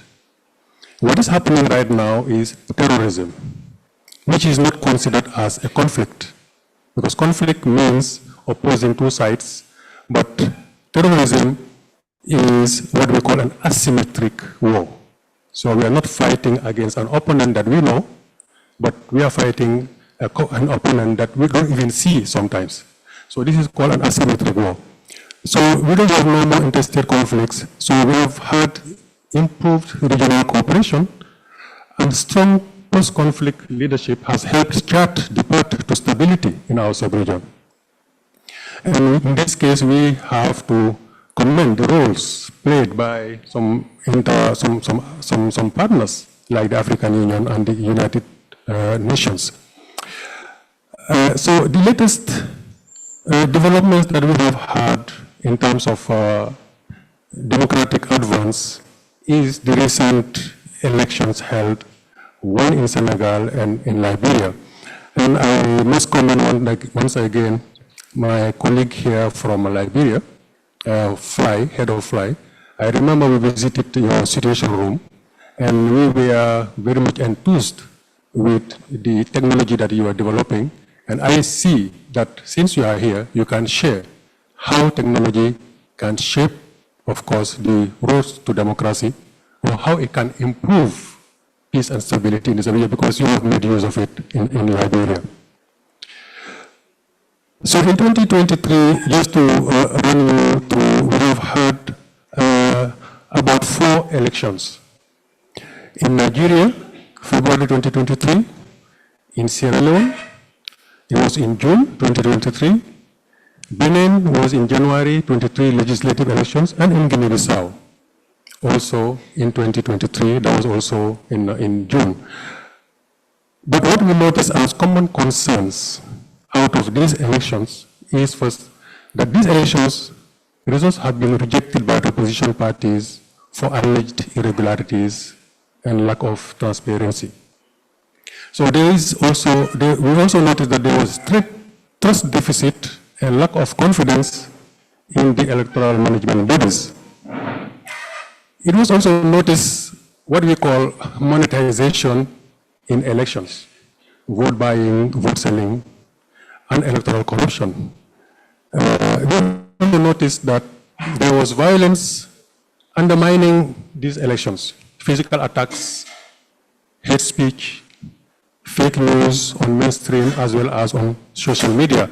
And we will come back to it, because this is what also technology does when it is not used properly. So we noted low voter turnout, particularly in Nigeria, during the presidential elections. Only 29% came out to vote. So these were the common concerns that we noticed in these elections. But by contrast, in 2024, we had very peaceful, very transparent, and we can say very credible elections in Senegal. And this, in a way, kind of changed a little bit the dynamics in the sub-region, because as I say from the beginning, the region was slumbering from democracy down to military rule, because 4 member states had already taken power, had already seized power.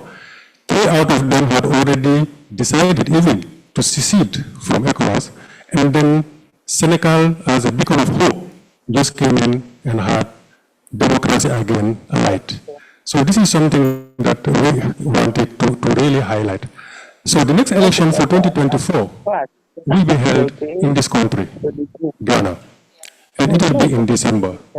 So as mentioned earlier, Ghana has always been a beacon of hope as far as this administration. We are seeing Ghana in a very hopeful way that what has just transpired in Senegal and in Liberia will also continue to be held here in Ghana. Although we are already noticing what we call recurrence of violence, this has happened in the recent by-elections. We are also seeing the re-emergence of vigilante activism. We are also seeing the rising inflation and insecurity. And this can also undermine the elections, noting that insecurity is coming down from the neighboring countries, especially Burkina Faso, which is at the northernmost part of Ghana. So, as I said, democracy has been in place for over 2 decades now, and we've been enjoying it. Although, in some member states, there have been attempts really to manipulate their constitutions to remain in power. But my colleague here tomorrow, I think, will talk about the ECOWAS instruments. And one of these instruments is the Supplementary Protocol on Democracy and Good Governance. But this Supplementary Protocol on Democracy and Good Governance has been violated 13 times by 7 member states. And these member states are listed down there. I would even add that it's not even 13 times now, it has become now to 14 times, because Togo just manipulated its constitution and held really elections which were not democratically accepted. Nigeria has left that. We are pushing, we are not. So out of those 13 manipulations now, we have had what we call democratic governance stagnation because of unconstitutional changes of government, which pose significant threats to states, to communities, and to liberal multi-party democracy. And this is noted in these member states: Mali, Niger, Burkina Faso. In the Gambia, there has been an attempt, it did not work. In Sierra Leone, already 2 attempts have been attempted. And in Guinea-Bissau, 2 failed coups. So this leads to democratic stagnation, and we want to move really forward our democracy. I'm running fast because my moderator is telling me that time is running short. So we have these 3 member states that I'm just mentioning, Mali, Burkina Faso, and Niger, which have announced their desire or their decision to secede from ECOWAS, which we believe is not good for the community. Because whether we like it or not, it will have an impact on counterterrorism, cooperation, and responses to peace and security challenges in this region. It will undermine our efforts to restore democracy, democratic governance, and security stability in the Sahel region. And it poses a very big diplomatic dilemma to ECOWAS on how to respond to unconstitutional changes of government. Because if ECOWAS accepts today that these 3 member states actually secede, how can ECOWAS stop another member state which goes towards that line? It will be very difficult now for ECOWAS. But then how to also stop them from moving out? We don't yet have the strategy, and we may maybe count on you to give us some kind of a strategy. Now, what is the role of technology in all this? We are talking politics. But we believe, as I said, in Liberia, technology has helped in monitoring the electoral process. So that's why we need technology. We can recognize that technology helps strengthen, empower citizens to participate in decision-making processes by reducing the risk of marginalization. Technology can help, especially in e-governance initiatives and mobile applications, which can improve bureaucratic efficiency, transparency of public services. So technology can increase transparency in government by allowing citizens easier access to information, which is very important for decision making. But we also have to know that technology provides opportunity to mobilize the young people. And sometimes mobilizing young people is not always for the positive good. It can also be for the negative good. Technology can be used in vote counting and vote collation. As I said, we have already experienced it in Liberia. Technology can help in voting procedures, vote registration, voter identification on the day of election. You do not need to come again maybe with your ID card, but just your facial recognition can help the polling agents to know if you deserve to vote or not. Technology can increase transparency and credibility of electoral processes. But let's not also forget that technology can also derail an electoral process, especially when it fails. In Nigeria in 2023, the whole problem went around the failure of the BVAS system. And this led to a big commotion and even later on the rejection of the results that were declared. And technology also, we all know, facilitates what we call fake news, the dissemination of fake news, the misinformation and disinformation. And this leads to violence and conflict, especially around electoral processes. Yeah, let me just say that if we look at what is going on in our social media, most of it is not even disseminated by West Africans, but it's all mainly based on what we call now AI, artificial intelligence. Somebody sits somewhere, it can be even in Iceland, it can be in America, and be writing something on West Africa and disseminating it for our populations, and they will take cognizance of it, thinking that this is somebody actually a West African writing when it's just machine. So we have to be very, mindful about what technology can do. And since time is up, I'm sure during discussions we'll come back to what technology really can do and what cannot do. Thank you very much for listening. Thank you very much. So we will take the sort of violent extremism and digital innovation. But what stood up is the fact that Ghana is a beacon of hope, and we are all expectant. I know in December we will do well, but also technology helps us to monitor elections. It also increases transparency, and it also provides an avenue for mobilization of youth for a good cause. Let's just go to the violent extremism bit. Thank you very much, and very good afternoon to everyone. We have also other challenges, very critical, that we face in the region today, and that have to do with issues of security and organized crime, and violent extremism is also critical in that equation. So in terms of regional overview, the security situation in large parts of the Sahel and Nigeria continues to deteriorate. And one up over the last decade, we have been monitoring and tracking incidents of violent extremism and transnational organized crime. And I will tell you that the figures are not really looking good. But however, as you can see from the slides, let me try to put this in perspective and give you a picture of what are the challenges and that we are looking at. So you see that in terms of frequency of attacks since 2001, let's take the last 3 years, you see a steady, or let me say an exponential increase in terms of attack from different violent extremist groups that are operating in the region. And what you can see from 2001, we have 932, and then 2002, 1,601. That is from the OneWeb data, and that is really the minimum that we can even share. And then we have 1,715 attacks in the region from violent extremism.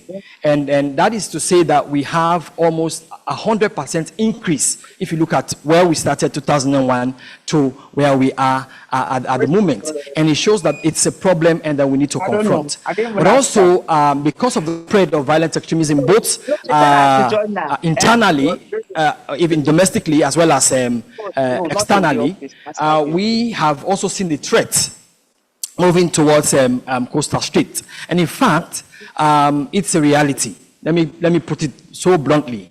Because if you look at what is currently happening in Benin, in the Republic of Togo, and even Cote d'Ivoire, you realize that indeed we are confronted with a very serious issue. So now from the Sahel, they've moved southwards and towards coastal states, and westwards, of course, where we have Senegal in that equation as well. So the threat is really, really there, and is very, very imminent, and we need to underscore that.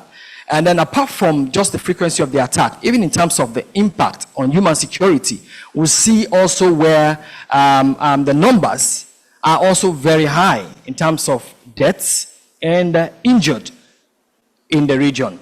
And it's over 20,000. So that is very, very, very significant. And I think where, in terms of human security, where we even lost a life, I think it should be a wake-up call for everyone. So, but where these threats are imminent, we found out that we have seen both domestically as well as geographic expansion of terrorist activities. In Burkina Faso, it started way from the Sahel and it moved towards the center north, east, north, central, Boko de Muhum, and all these other areas. And in fact, the latest studies from UN agencies and from other institutions, we found out that Burkina Faso is almost overwhelmed with violence, extremist activities. Over 75% of the country is being controlled by these groups. And then also we talk about Mali, where it moved from the north, and also now we are talking about even the southern part, which is also the economic breadbasket of Mali, is also a critical area that we need to look at. And in Niger, all Niger's 7 borders have activities of violent extremists, particularly in Difa, Tiliberi, Taouya, Agadez, and Maradi. These are areas that are the hotbeds when it comes to issues of terrorism. And then also Nigeria as well, we have the northeast. We talk about the Bay States, and now we are even talking about areas like the Middle Belt. The FCT as well has also been affected, where we see a prison was attacked a few years back, and the terrorists were claiming responsibility of that as well. But also it's very important for us to note that these activities are also concentrated in some of these tri-border areas as well. So we have highlighted areas like Tizautini, that is the border between the border between Algeria, Mali, and Niger. We have Liptako Goma, which is also a very hotbed, and we have Mali, Niger, and Burkina Faso. We have Malam Faturi in the north as well of Nigeria, sharing border with Niger and Chad, and Porga, which is also another new location for violent extremists, and they are sharing, of course, border with Benin and Burkina and Niger. But why are they thriving in those tri-border areas? Because of course, absence of state authorities. Most of the times when these activities happen, local authorities who are in those areas leave, mass movement of people, and of course the ground is almost like available for terrorists to operate in. And what they do, they have their strategy and ensure that they're able to win over people who they meet. That look here, government cannot think about you. They've not done this for you. We want to do this for you. We will not kill you. We will not do. They will use all of those type of means to get them over. and ask people to pay zakat, to pay some kind of tax, to also keep them in their operations as well. And then also we have large-scale businesses happening in those border communities, and which is also facilitating some of these illegal trades. And then also we have cross-border ethnic, common ethnic groups. Our psychosocial relationship across the borders are also very critical for us to understand, and how terrorists exploit these commonalities to also establish footholds in some of these areas. We have issues of communal conflicts, and we have seen a lot of that in Burkina Faso, in Mali, of course, which is complicating the issue that we're currently dealing with. And then we have arms trafficking, which is also supporting and aiding the business, and then drug trafficking, trafficking in persons, and illegal mining, because these areas are also having large deposits of natural resources. So terrorists are exploiting those gaps to make sure that they're able to gain or able to harness the resources that they need to continue to fund their operations. So other threats that we have also identified include kidnapping, arms proliferation, and illegal drug trafficking. And also you can see from the figures, just 2023 ended, we recorded over 3,500 incidents with regards to kidnapping.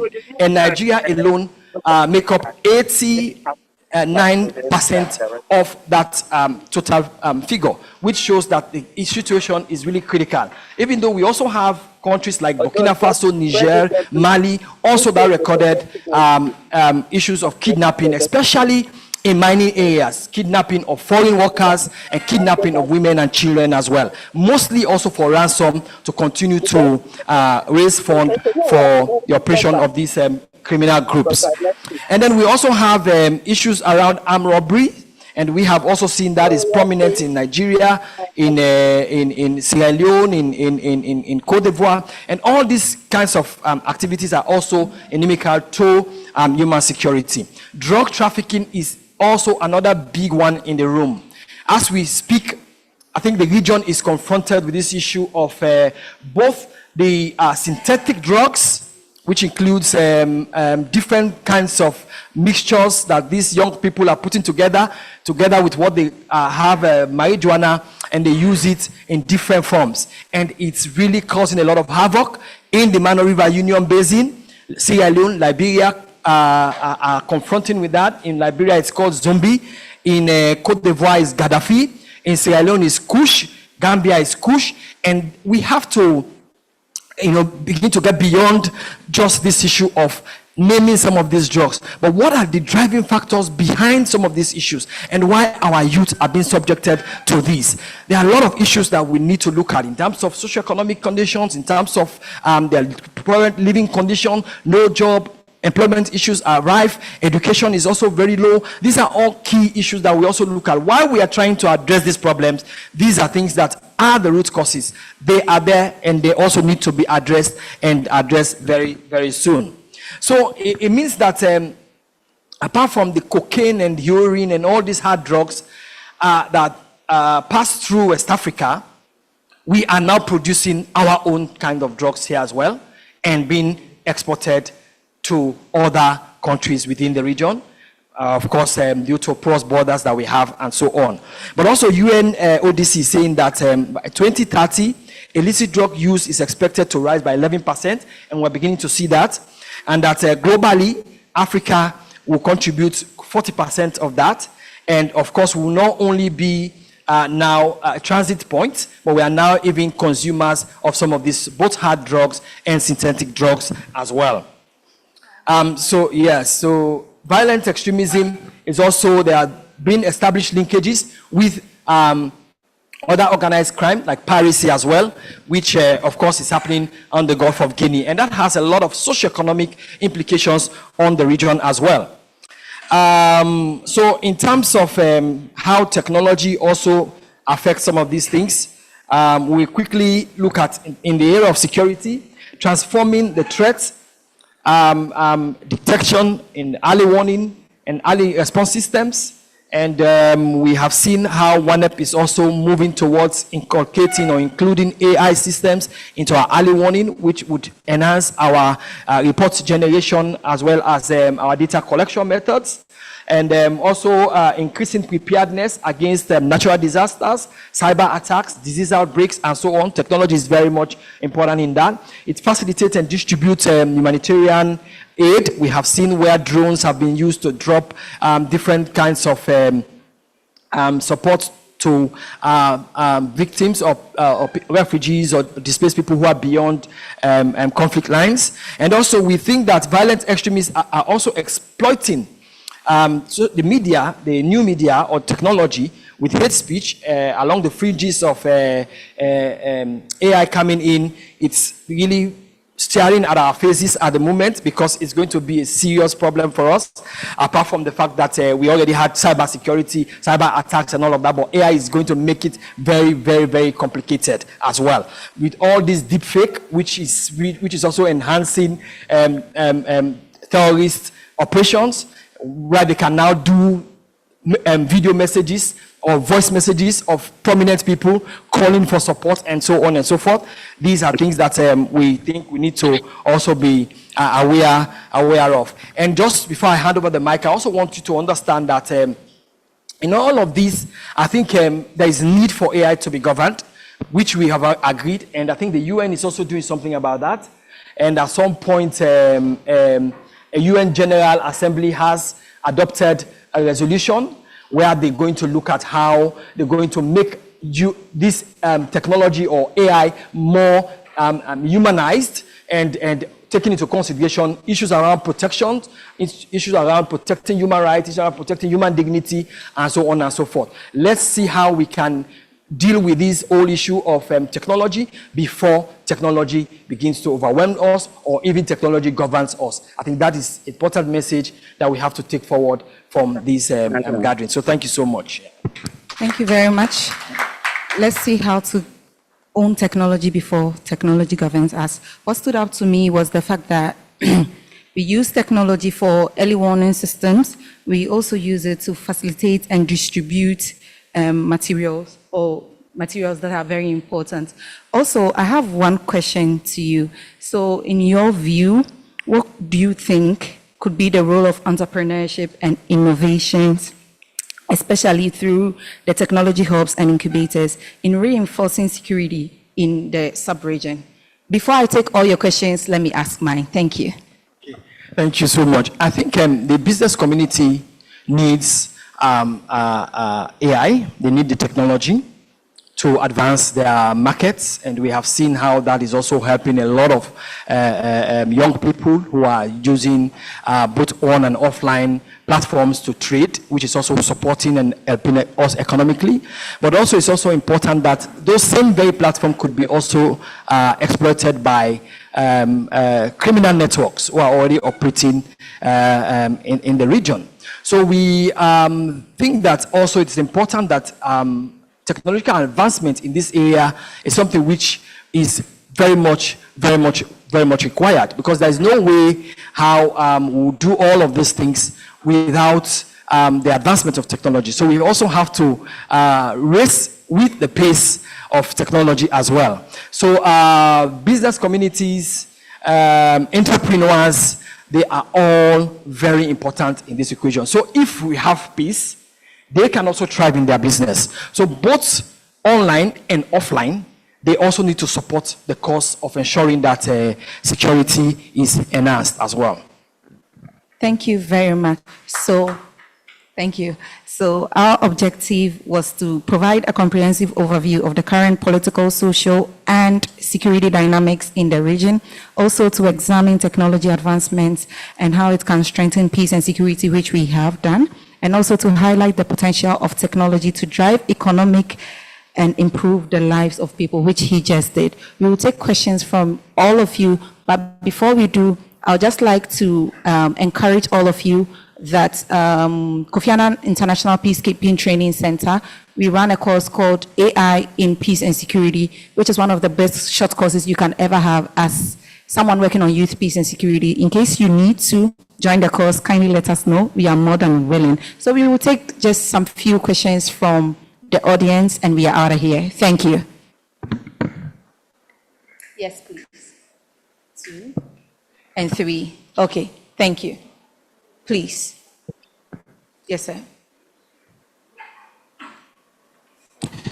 Thank you very much. Seen them. Yes. And there. Yes, sir. Okay, thank you very much for these insightful contributions. I would like to ask my question to Mr. Ka about the elections that held in 2024. He didn't mention the Togolese election. I'd like to know his point of view about that election. Thank you very much. About the Togolese election. Yeah, sure. Thank you. We will take your question, sir. Yes, sir. Thank you very much.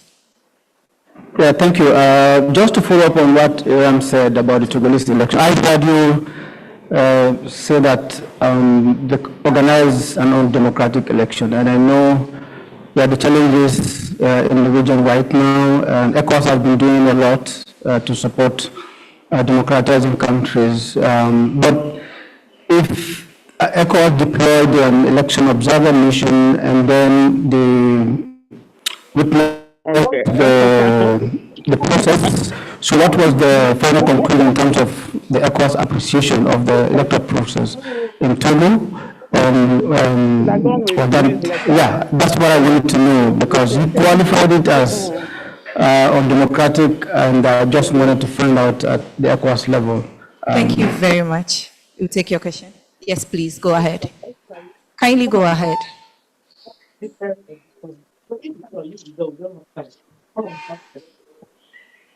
Merci. Je suis Grâce de la Côte d'Ivoire et j'ai 2 préoccupations, 2 questions.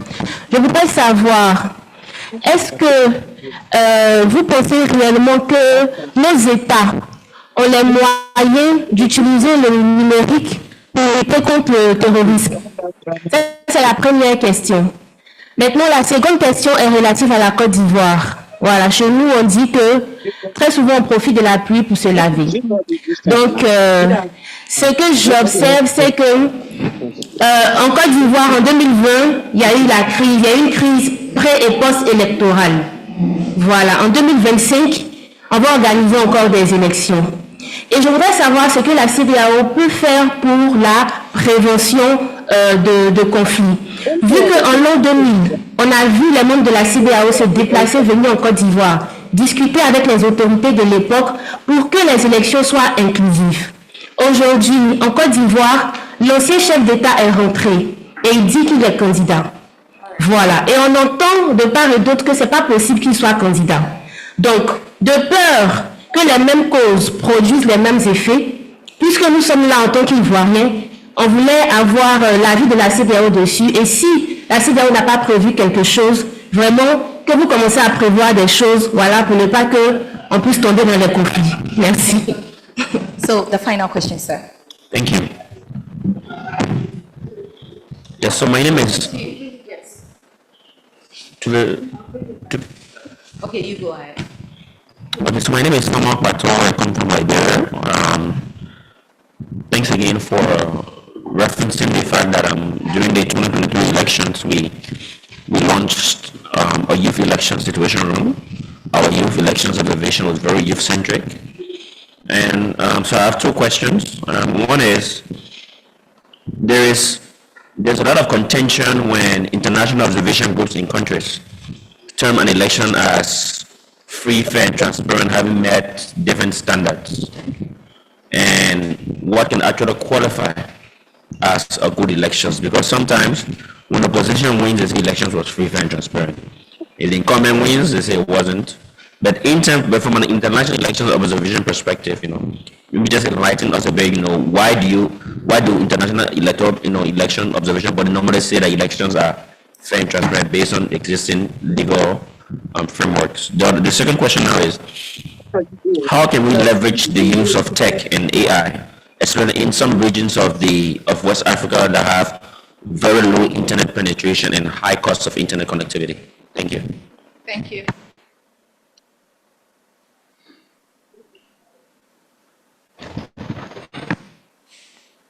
Bien. Allô? On m'entend? Yes. Voilà, merci beaucoup. J'ai suivi avec intérêt l'exposé. Je commence par l'aperçu général sur la menace de la démocratie. Je voudrais juste demander si on est arrivé au coup d'État, c'est parce qu'il y a eu un problème. Alors, je veux demander à l'Union européenne, à la CEDEAO et tous les autres organes, qu'est-ce qui amène les présidents démocratiquement élus après 1 à 2 mandats? Je pense que 10 ans suffisent pour un président de venir avec des grands projets, je pense. Mais après 10 ans, il vient un 3e mandat. Mais tout ce temps-là, la CEDEAO est où pour empêcher à ce qu'on arrive au coup d'État? Je pense que toutes ces transitions, c'est quand peut-être un président n'a pas honoré les engagements au départ. Donc, est-ce qu'on peut donner un mandat de 10 ans unique à un président et puis il quitte, ou 2 mandats seulement, et que la CEDEAO et l'Union européenne exercent une force de pouvoir sur le président afin de quitter? Ça, c'est ma première préoccupation. La deuxième, c'est par rapport à la prolifération des religions en Afrique. Je ne sais pas quelle est la lecture que la CEDEAO et l'Union européenne ont par rapport à la religion.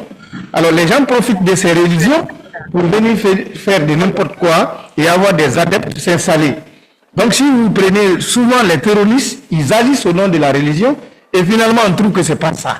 Donc que vous ayez un peu un regard, un contrôle sur ces religions avant de s'installer, ça va vraiment aider les États. Et de l'autre côté, ces mêmes terroristes, on les voit avec des armes de calibre, de fabrication française et tant d'autres. Mais il se peut que les mêmes nations qui ont signé des conventions de non-attaque laissent les gens rentrer par leur territoire pour attaquer l'autre. Alors, qu'est-ce qui occasionne ça? Je pense que vous devrez avoir un regard par rapport à cette fragilité des États. Donc, ce qui veut dire que la CEDEAO n'est que de nom, mais quelque part, les gens se trahissent. Quand je prends l'exemple, par exemple, la Guinée et le Libéria, voilà. Donc, je vais terminer pour dire que la CEDEAO et l'Union européenne, vous savez que la France a été accusée des doigts pour beaucoup de choses en Afrique. Mais qu'est-ce que vous dites par rapport à ces gens-là? Je parle de Kadhafi et autres. Donc vraiment, il faut que vous agissiez. Merci bien. I think we understand your question and your passion for it. So you will take the answers? Yes. So we have just 2 to 3 minutes to finish all these answers. So please, let's be straight to the point and then let's get done with this. Thank you. Hello? Thank you very much for all these questions, which are tricky sometimes. Sarayapo, we were in Togo together, and you already know what my reflections are with regards to these elections. I cannot give you the official stance of ECOWAS vis-à-vis the elections in Togo. Because the ECOWAS Commission has not pronounced itself officially on the elections in Togo. So I cannot give you the positions of Togo. What I can tell you is my own position, which I've already mentioned here. With regard to Cote d'Ivoire, yeah, definitely we have to be more preventive in terms of the situation. You're not right, and ECOWAS has to embark now on preventive diplomacy, on knowing what the challenges are in Cote d'Ivoire, to make sure that we will not fall in the same situation that obtained, as you mentioned before. That is something that we have to do, and then Mr. Constant here, that is his area, he's in charge of preventive and conflict prevention. So you are taking the part in the court of Mr. Constant here, and my colleague Mr. Asidu, who is in charge of democracy and good governance. What qualifies an election as free and fair, or as transparent, or at least as credible? Well, there are international standards. There are international standards from the registration, from the day of the process to the end. Election is not only on the day of the elections. So we measure from the beginning, before the elections, during the elections, and even after the elections. post-elections. So then only you can judge. So what happens usually is a hasty declaration is given. I can call it as a hasty declaration.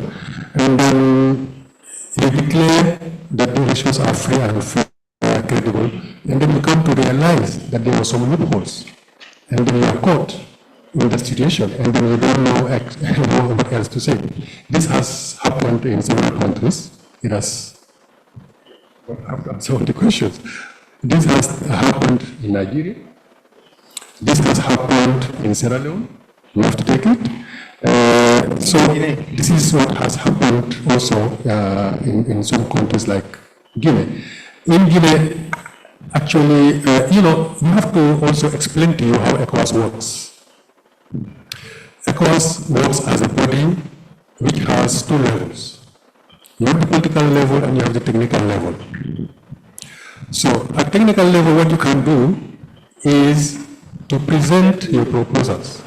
And now it's left to the political level to take up those decisions and implement them. In Guinea, my colleagues here can attest that it was from 2018, that we started even highlighting, preventing, and asking the management to work towards preventing President Alpha Conde for a third term. But then, if it is done at technical level, there's nothing we can do about it. We share the same vision with you. We understand that it has to be like that, but then there's a limit that also at technical level you can go to. So the same question I answered to Togo, simply, me at technical level, I can have my appreciation, but then at a higher level, there's nothing much I can do.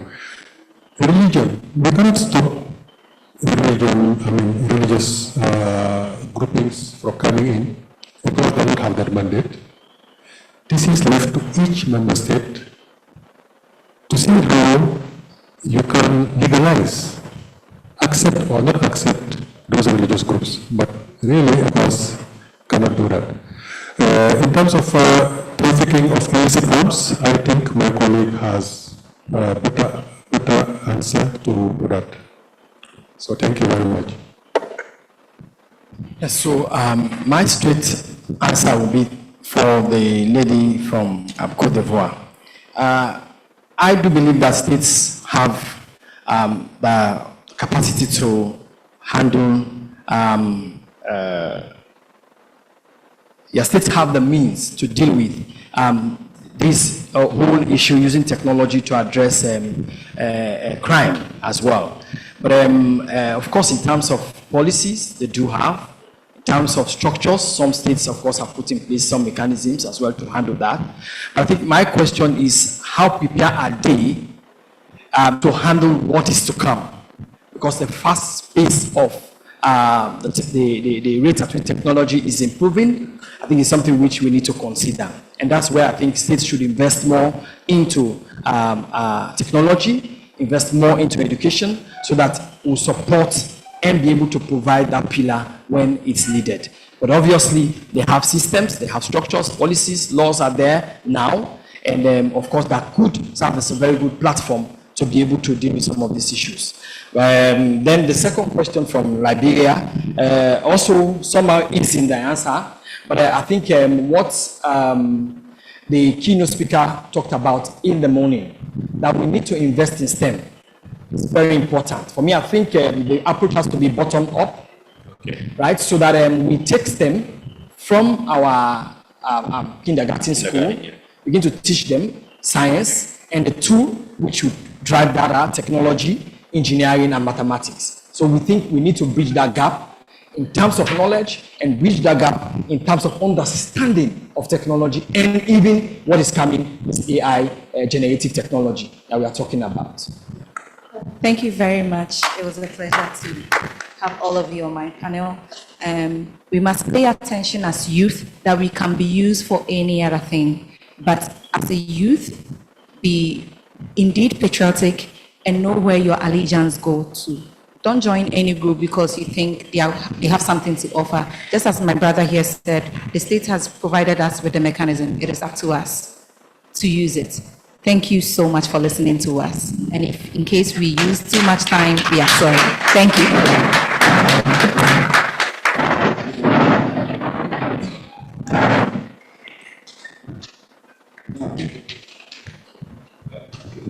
Okay, thank you. A round of applause to the first panel discussion, please. We thank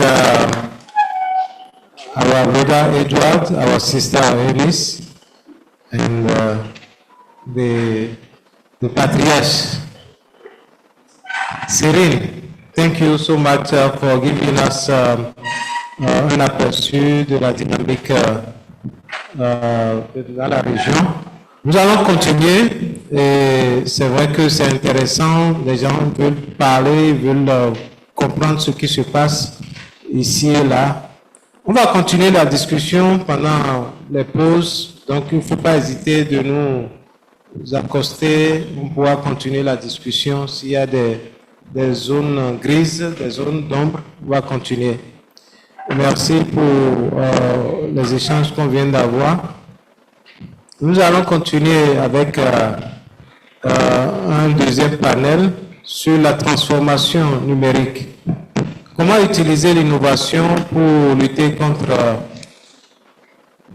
les menaces liées, les menaces en ligne, l'extrémisme violent en Afrique de l'Ouest. Je pense que nous allons aussi jeter un regard sur ce qui se fait au Ghana. On va avoir l'expérience du Ghana, mais aussi l'expérience de la Côte d'Ivoire en la matière. Donc, notre sœur, Mme Agathe, va nous aider à faciliter cette discussion. Nous avons 20 minutes pour cette discussion. Oui. Oui.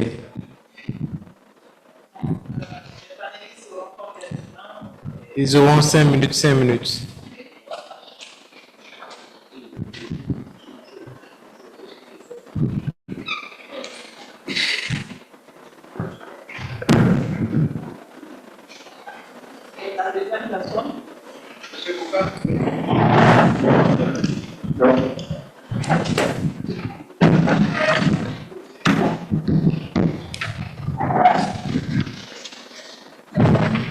Bienvenue tous les deux et bonjour à tout le monde.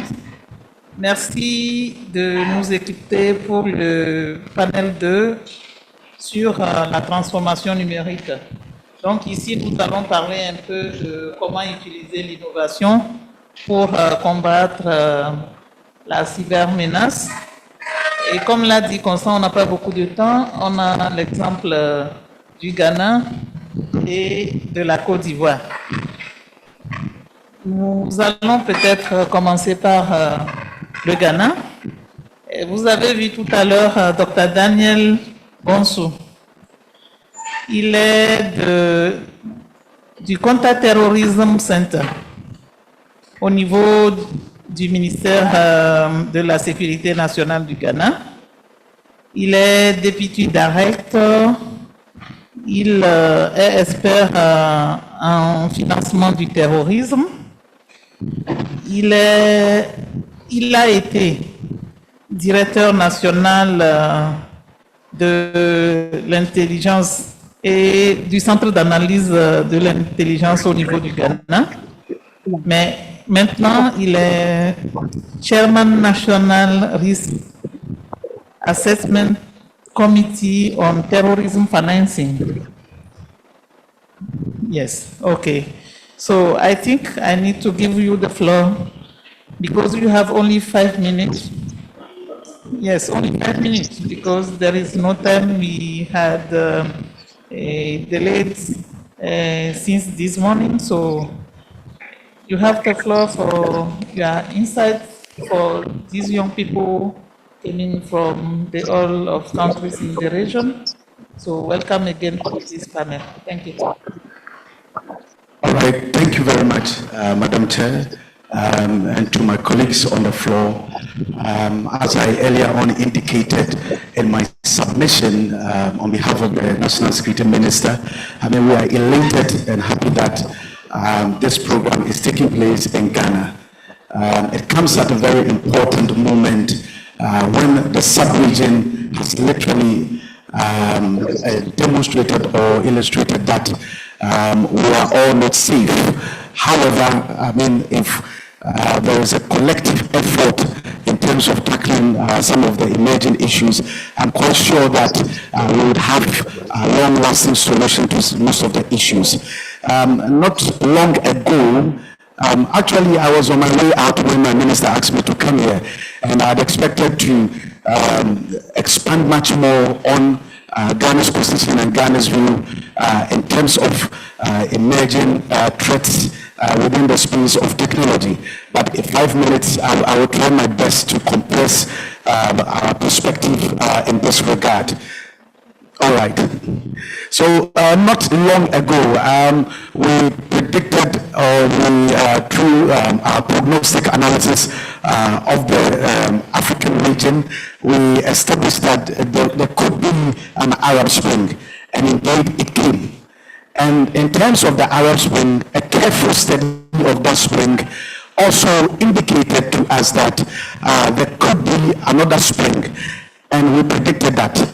And in terms of our prediction, we established that there could be some sort of Francophone spring in the West African sub-region. And as we have currently established for the past 2-3 years, we literally see most of the Francophone countries or French-speaking countries in the West African region just falling because of anti-French sentiments, because of disaffection in those countries on out of the roof. So in terms of these springs, we have also indicated that there's a potential for some sort of Anglophone spring, which I mean we've seen some of these elements in Cameroon, for instance, in the Amazonian region in terms of successionist ideals. So we see a lot of youth participation, a lot of youth activism in some of these frictions. Our predictions, since the Arab, then quite apt going forward. So what I see going forward is that if we don't pay careful attention to our youth, who are in a very important space, we may end up aggravating the situation in the sub-region, because there are voids, there are vacuums, which extremist groups are making good use of. As policymakers, if we think that we can think for the youth, and we've got it absolutely wrong, we cannot think for the youth. We can't. They must think for themselves. They must proffer solutions to some of the problems in the sub-region. And I strongly believe that if we leave the platform to the youth, they will come up with far better solutions as we've proffered in the past. Currently on the continent, there are about 570 million internet users, which forms part of 13% globally. So that's Africa's global share. But in Ghana, there are about 70% of our population that have internet access. That's about 24.06 million of our population.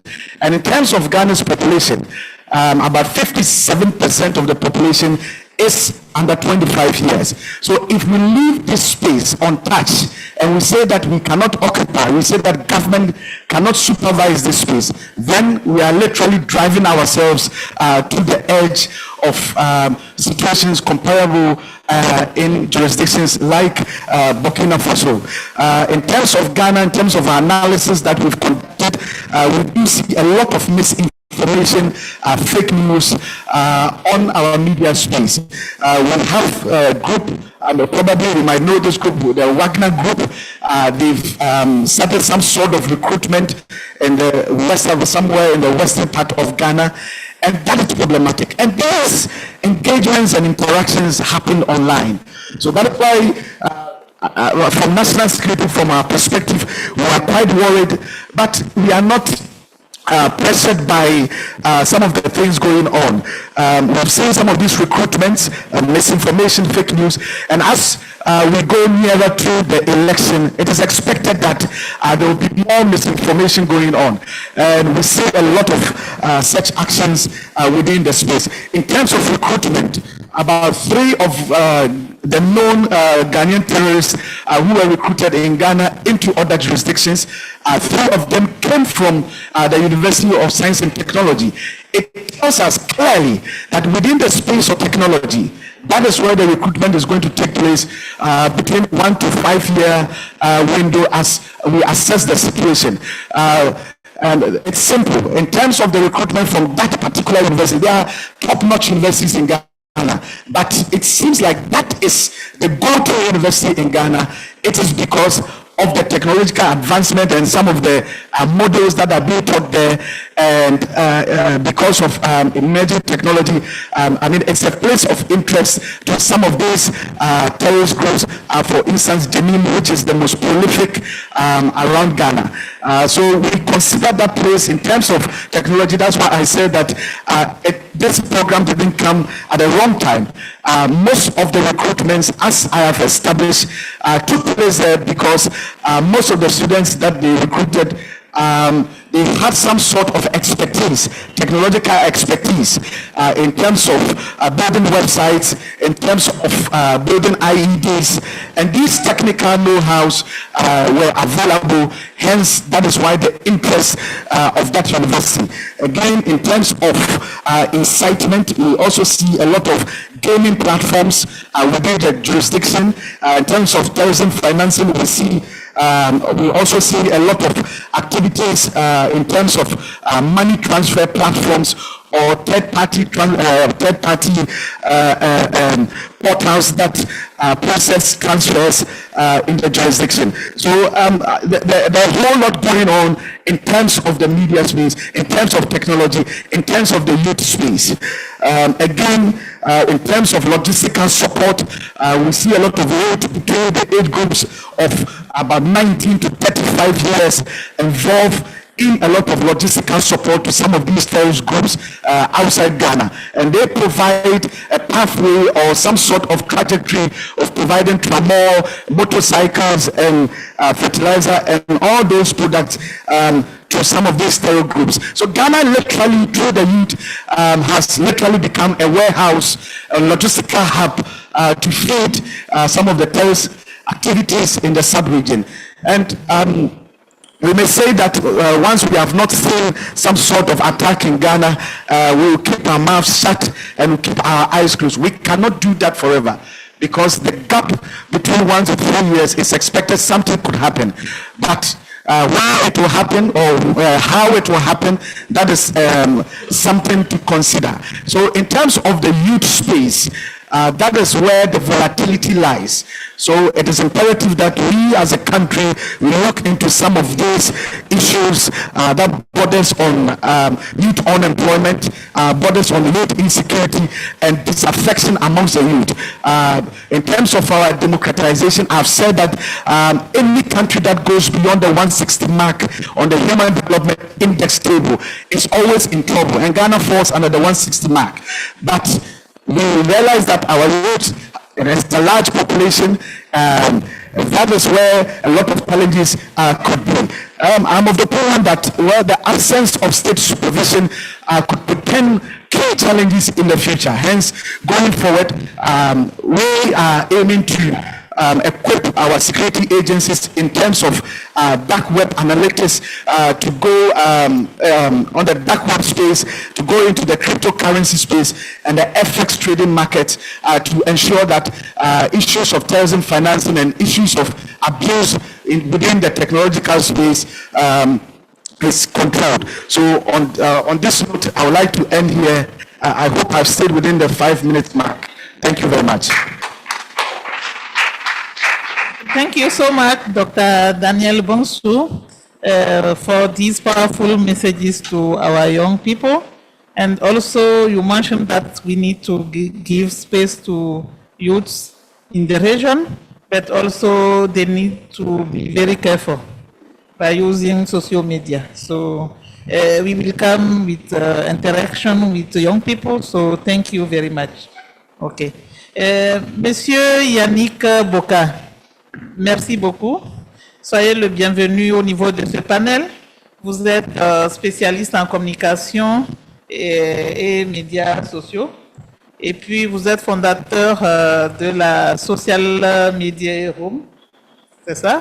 Et vous voulez partager votre expérience sur la manière d'utiliser les réseaux sociaux pour lutter contre la cybermenace. Vous avez 5 minutes. Et donc, soyez assez précis sur les exemples et surtout sur les conseils à nos jeunes qui sont là. Merci beaucoup. Bonjour à tout le monde, je pense que je vais faire l'effort d'être assez précis. Je vais mettre le chrono pour que moi je puisse voir également que je suis dans le temps. Je suis le fondateur de la Social Media Room, qui est une organisation qui a pour but d'aider les jeunes, les entrepreneurs à mieux maîtriser les réseaux sociaux, non seulement pour combattre contre la cybercriminalité, pour anticiper également tout ce qui est danger au niveau de l'Afrique. Alors, ça fait 2 ans que j'ai créé la plateforme et j'ai eu à expérimenter des choses à une très petite échelle et qui a très bien fonctionné et c'est ce que je vais partager avec vous. Pour rappel, la Social Media Room est présente dans 10 pays francophones. Donc, nous sommes 207 personnes au maximum pour l'instant. Alors, la première chose qui a été expérimentée, c'était d'utiliser WhatsApp concernant les zones rurales. Parce qu'on a constaté que le taux de pénétration d'Internet était très faible. Toutefois, ils avaient de la plupart des téléphones et l'application WhatsApp. Donc, l'idée ici était de rendre beaucoup plus ludique l'information et on est passé par tout ce qui est statut WhatsApp. Donc, on a promu le numéro que tout le monde devait enregistrer à travers des campagnes.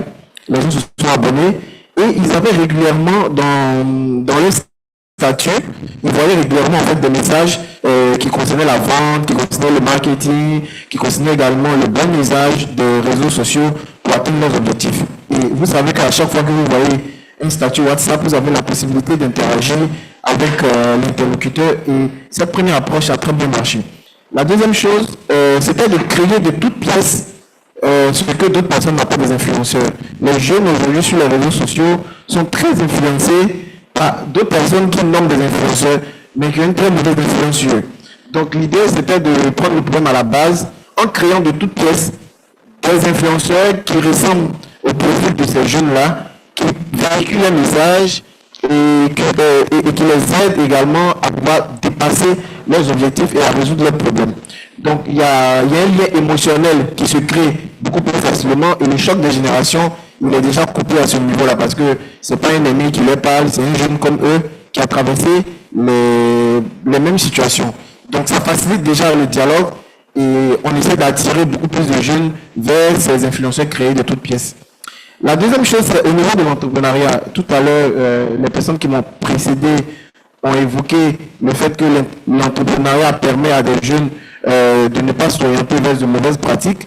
Mais le problème au niveau de l'entrepreneuriat ici en Afrique de l'Ouest surtout, les gens rentrent dans l'entrepreneuriat sans avoir la compétence de base qui est la vente. Si on n'a pas de compétence en vente, on ne peut rien vendre. Or, beaucoup de personnes rentrent dans l'entrepreneuriat sans savoir vendre. Donc aujourd'hui, ce que nous sommes en train de faire avec la Social Media Room, c'est de démocratiser en fait la compétence de la vente. Permettre à tous les jeunes de maîtriser les b.a.-ba de la vente. Comment cerner un besoin, comment résoudre un problème, comment parler à un prospect, et puis comment vendre ce service à pouvoir rapidement de l'argent. Parce qu'aujourd'hui, les thèmes rapidement, facilement, sont des thèmes qui attirent beaucoup plus les jeunes. Les gens sont pressés aujourd'hui de tout avoir. Donc, on ne va pas forcément leur montrer que c'est facile, mais il y a des techniques qui existent depuis très longtemps, qui sont assez universelles en vente, qui permettent de convaincre rapidement un prospect. L'autre élément, c'est de démocratiser les outils de l'intelligence artificielle, surtout en termes de fact-checking. Aujourd'hui, les gens consomment ce qu'ils ont devant eux. Quand ils ont une mauvaise information sur Internet, il n'y a pas un média de la CEDEAO qui est là pour les orienter.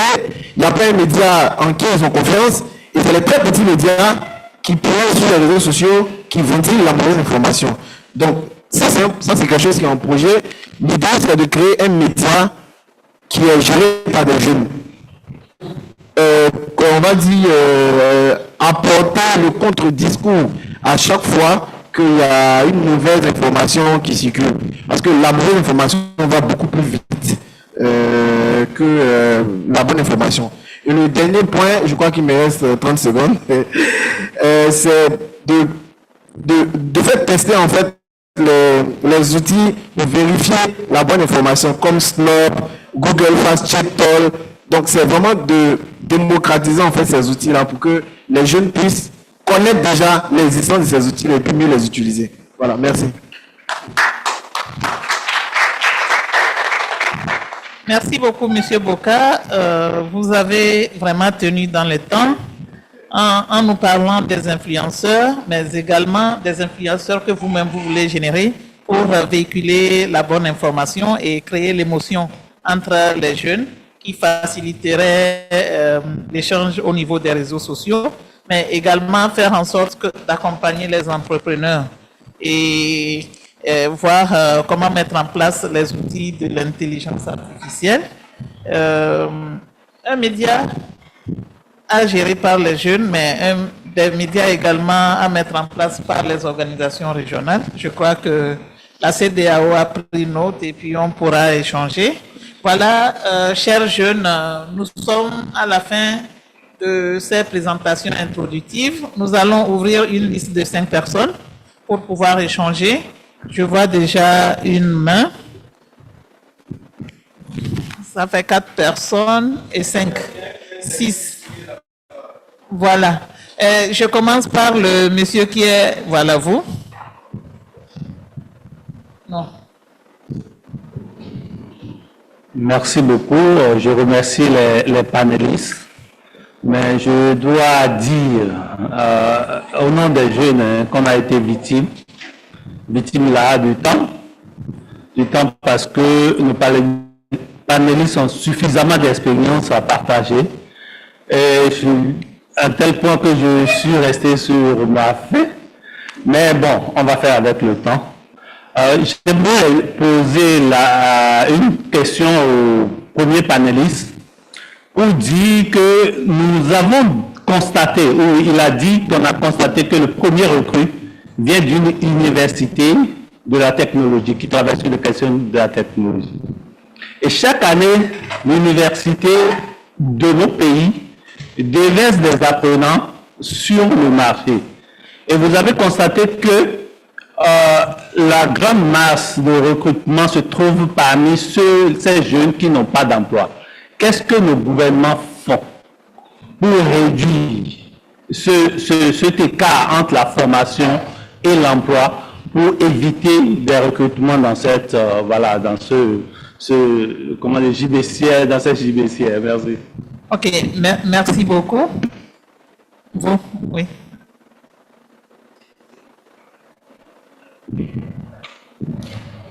Merci. Ma question s'adresse au second intervenant, lorsqu'il a parlé des influenceurs qui polluent véritablement le continent. Et parce que depuis un moment, quand on fait la réflexion sur la question, et on semble ne pas trop prendre véritablement en considération l'influence négative que ces soi-disant influenceurs font sur la jeunesse.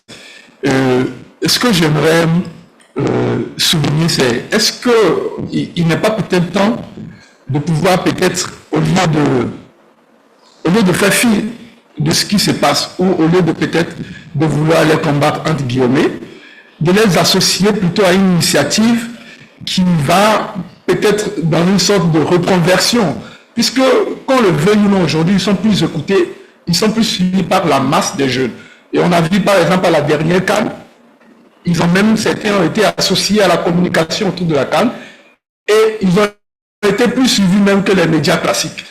Et donc j'aimerais savoir si au niveau régional, où on ne peut pas réfléchir à des initiatives qui les amènent véritablement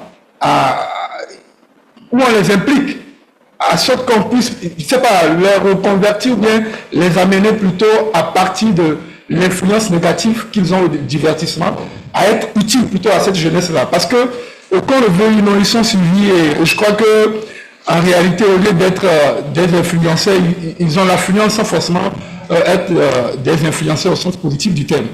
Voilà. Ok, le convertissement ou la conversion. Madame?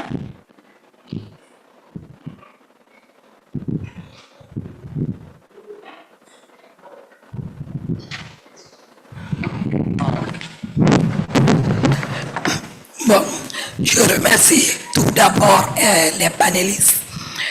Ma question reste à savoir, parce que nous, en Guinée actuelle, il y a une restriction des médias.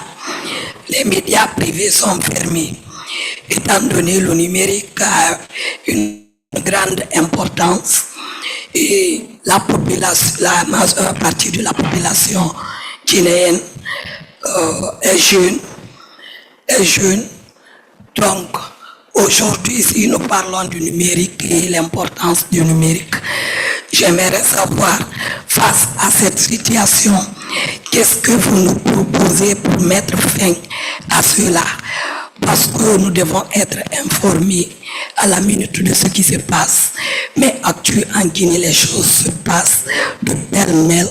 La population n'est pas informée. Et ça devient vraiment inquiétant.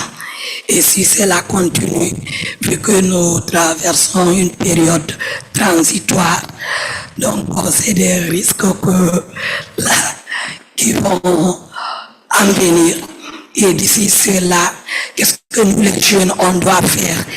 Qu'est-ce que la CEDEAO aussi préconise pour cela, pour nous aider vraiment à sortir de cette situation?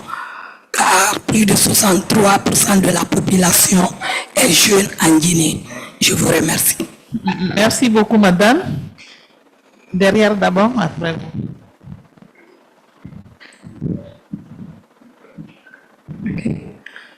Thank you so much. Thank you for sharing this information with us. I just have a few simple questions to ask. I'd like to know if there's an existing platform that directly optimizes the use of citizen data in order to curb the spread of false information. And one of our panelists mentioned the use of WhatsApp.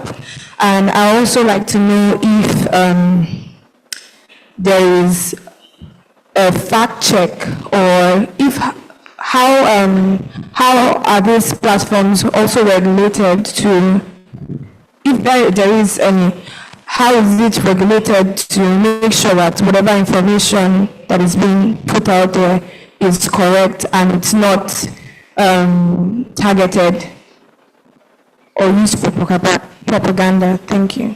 Okay, thank you so much. Yes. Thank you very much for this discussion. I would just like to, I don't have questions, just more inputs. We noticed that coming to violent extremism, social media are used to recruit young people, recruit new members, recruit people to the armed groups. And most of the time, people are not aware that they are clicking or they are submitting in a group, in an armed group. And secondly, our habit or our behavior in social media, actually we are not really aware of the regulations and the laws that catch or that control our behaviors online. And sometimes people are surprised to be arrested or to be called by the authorities to answer or to respond to some questions.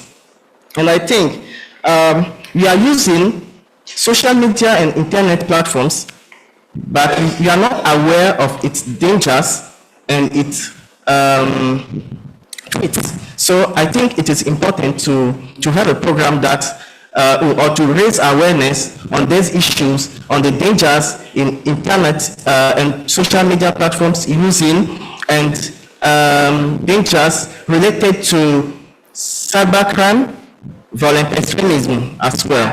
That's my input. Thank you very much. Okay, thank you so much. You? I will come. Alors, merci.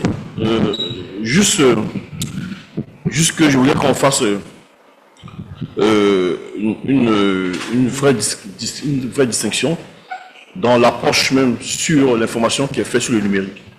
et qui aboutit forcément à un autre type d'influenceur, qui aboutit à un autre type de consommation de l'information sur le numérique, sur le digital. En mon sens, au niveau même des réseaux sociaux, se dégagent deux types d'informations.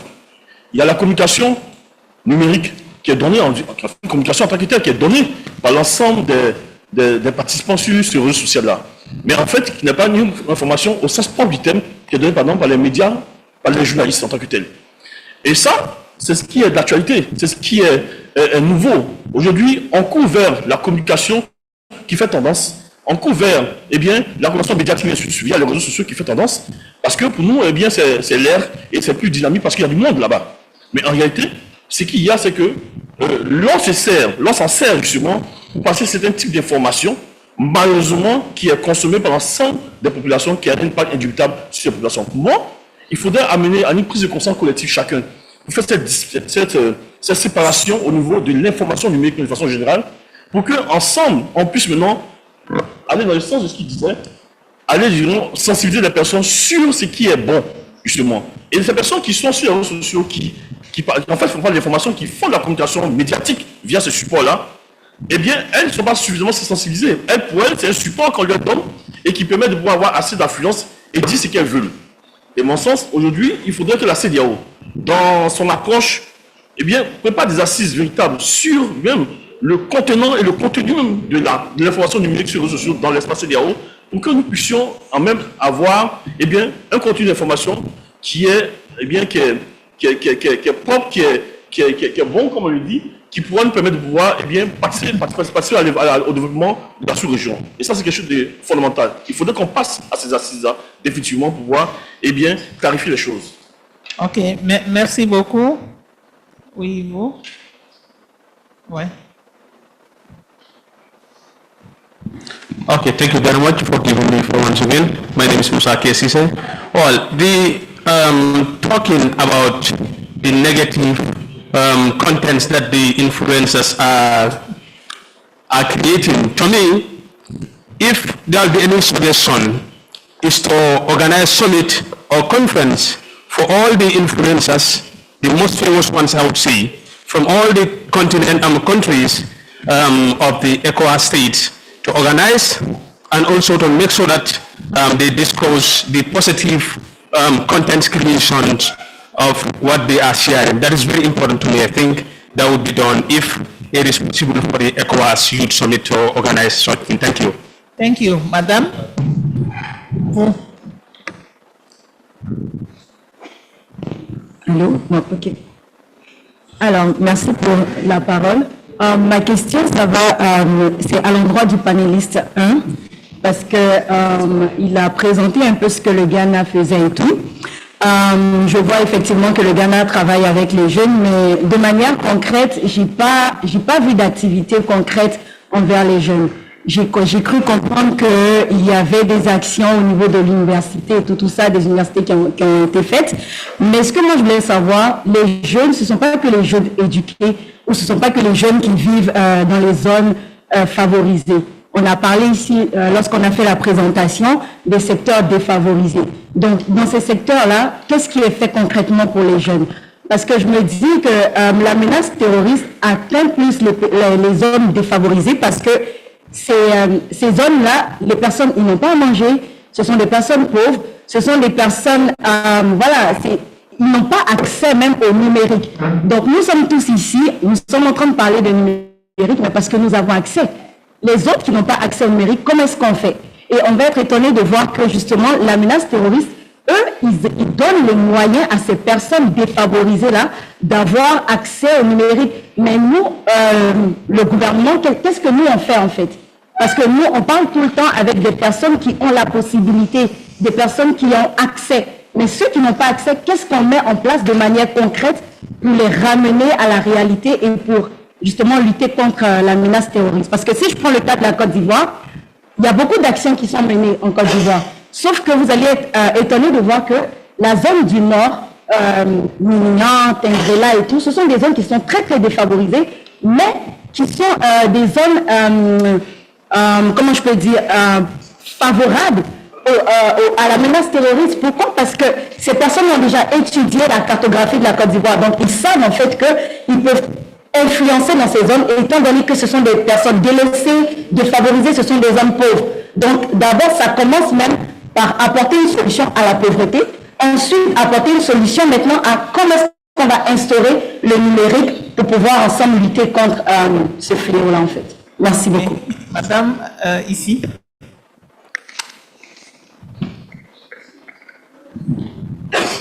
Thank you very much. Good afternoon again. I am Defatu from the Gambia.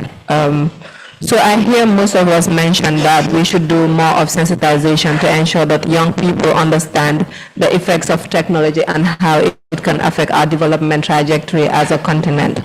However, somebody had an expectation this morning that we move from just the talking and be more proactive, and this goes to both the panelists. There has been a lot of sensitization on what we can do to use with technology as young people, from employment to other key issues that would definitely better our lives as youths. However, there are still challenges, right? And we can see that a lot of people are using technology to insert crimes, such as terrorism, how terrorists are using technology to perpetrate a lot of issues. And this is a threat to national peace and security, is a threat to continental peace and security for me. So I want to ask, what do we do differently aside from the sensitization? Because we've been doing enough talking, in my opinion, and I believe we need to be more proactive now as a continent. So what can we do differently aside from the sensitization, the awareness raising, the campaign, and all of that? And I'm glad you mentioned that we should be allowed to think for ourselves, and young people should be allowed to provide solutions to issues they are facing, because young people are the ones facing these challenges and they know what their problems are, and young people can work together better. However, we still need your guidance. For me, it's not about letting young people do the job alone. It's about working together as one people and to ensure that we achieve a common goal at the end of the day. Something that is beneficial to everybody, something that would give us the development we all seek. Thank you. Thank you so much. Monsieur Serinka. Thank you very much, Agathe, for being kind enough to give me the floor just for maybe a minute. Just want to share with you, because I hear many of them saying, what is ECOWAS doing, or what can ECOWAS do? Let me just share that ECOWAS has developed a regional cybersecurity and cybercrime strategy. Maybe many of you don't know about it. So it's time maybe that we share it with the Secretariat, who may disseminate it so that everyone can have a copy of it. I have an English copy. I don't know whether there is a French copy. It should be. So we just need to maybe find it out and share it with you. I think it can help. I know that in the UNO region, the French-speaking countries, they're already thinking about having a common strategy, a common policy. That's what Joel is asking about. But it's not yet extended to ECOWAS. They've been meeting, I know, a couple of times. The last time they met, it was in Cote d'Ivoire. I don't know whether you are aware. So this is something that ECOWAS has to also maybe replicate or bring those directives that they have taken at UMO level and try to adapt it at a more regional level, at ECOWAS level. I just wanted to share these thoughts with you. Thank you. Okay, thank you, Sering.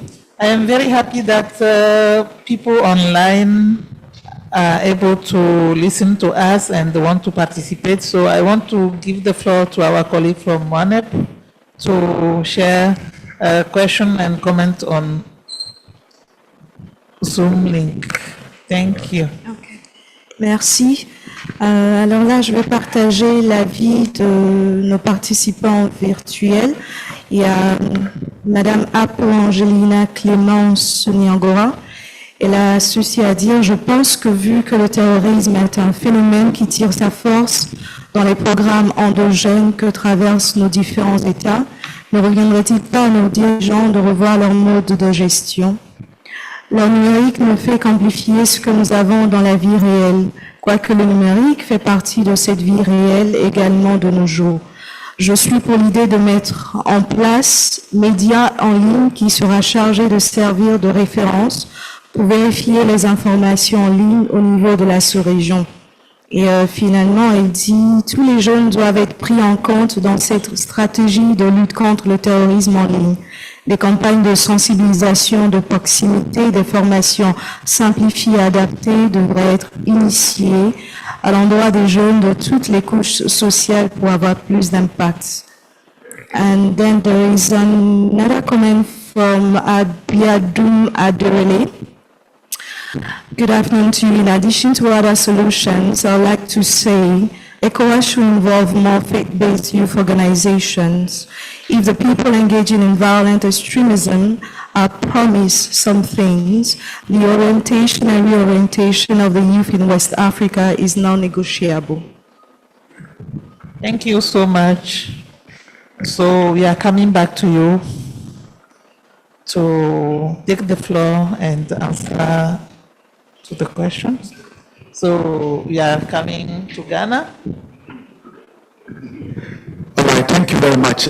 In terms of the first question and the third question, what Ghana is doing in terms of the youth, I think my sister from Cote d'Ivoire and the first person also touched on what Ghana is doing in terms of the youth, what programs are in place after they are finished with school, what are some of the stopgap interventions that we put in place for them. Earlier on, we mentioned a participant in the room called Archibald. I don't know whether he's still in the room. He's from the National Youth Authority. He stepped out, I see.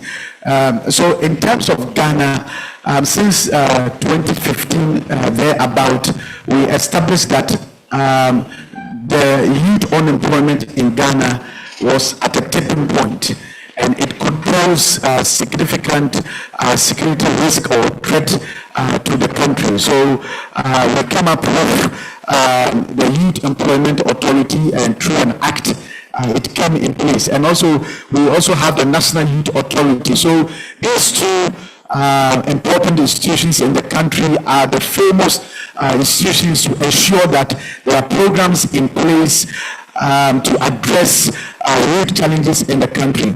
Archibald and I think Akoto, I serve on the same committee with them on the Youth and Security Committee as well. So in terms of those two foremost organizations, what they do is that they tend to support our youth, not only those in the tertiary space or those who have finished university, but others who are unemployed. Currently, the government is running, and I'm happy to share with you that it is a bipartisan arrangement. So both political parties have agreed that these institutions must be in place to address youth unemployment as people finish school or they don't finish school or they find themselves within the unemployment space where they become idle and they could be used, potentially be used as tools for extremism and radicalization. So in terms of some of the programs under the National Youth Authority and Youth Employment Authority, we have youth in agriculture. So youth that want to go into the agriculture space, they get the tools, they get the backing, economic backing or financial backing. Youth that want to go into security, to help the police on the street, they get a certain amount of money on monthly basis to support the police on the street. We also have the youth in forestry. So they are also in the forestry space as well. Mr. Akoto is there, and I think you are the chairman or co-chair of the youth and security. So I think this question is for you. I mean, in terms of what we are doing for the youth. So quite a lot. So we have youth in agriculture, youth in security, youth in forestry. Although there are some financial constraints on year basis, I mean the country is doing its utmost best to ensure that youth within the unemployment space get some sort of employment. It's a short to mid-term remedial measure that we have put in place. It is not long-term. We cannot say that, well, we can employ them for over 3 years. It's mostly 1 to 2 years. We put them in agriculture, we put them in security, forestry, and all those sectors in Ghana, and pay them a small amount, probably somewhere around $100 a month or so. That is what currently we are doing as a country to ensure that there is a measure in ensuring that we don't have a tipping point where our youth will go into the space of radicalization and extremism. Should I answer the second one? In terms of fact check, the Ghana Journalism Association is responsible for fact-checking some of the information that comes into the mainstream. They have currently set up a new media platform for bloggers and influencers. They are all over the place on social media. I mean, there are things, misinformation that they are pushing out there. So a platform has been created for new media in the country, and the Ghana Journalism Association is responsible for that. That notwithstanding, some civil society organizations, including Media Foundation for West Africa and Kofi Annan, does also training in terms of misinformation and deepfakes and all that. So it's there's a lot being done. And on the issue of giving the youth the space to come up with ideas instead of leaving it to policymakers, well, I think that there must be a double trajectory in addressing this issue. Yes, we need experienced hands, we need our ambassadors, and we need our key policy makers within ECOWAS to think along with us. But where I'm concerned with is the implementation process and the actual work on the ground. We must leave it to the youth, because they are able to identify themselves with the grassroots. The youth have a large constituency. They have large following. So I think that is where we have to leave some of the job to them, instead of us dictating from the top. So there must be a bottom-up approach or a bottom-down approach where the youth gain some sort of control in terms of the implementation process and the workings on the ground. I hope I have answered the questions directed to me. Thank you very much.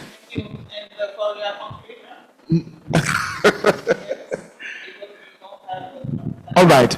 So in terms of my conclusion will be, I'm a youth myself, and I strongly feel that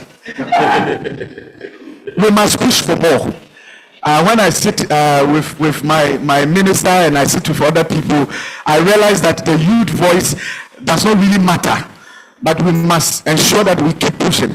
Once we get the opportunity, let's make the best out of it. And that is when we make a mark for ourselves. Sometimes some of the youth, when you give them the mic, they make a mess out of themselves. So once we engage some of our seniors, we have to ensure that we are there willing and ready to help them to achieve the goal within the ECOWAS space as a whole. Thank you very much. Thank you so much, Dr. Daniel Honso. So we are now going back to Côte d'Ivoire. Monsieur Bouka.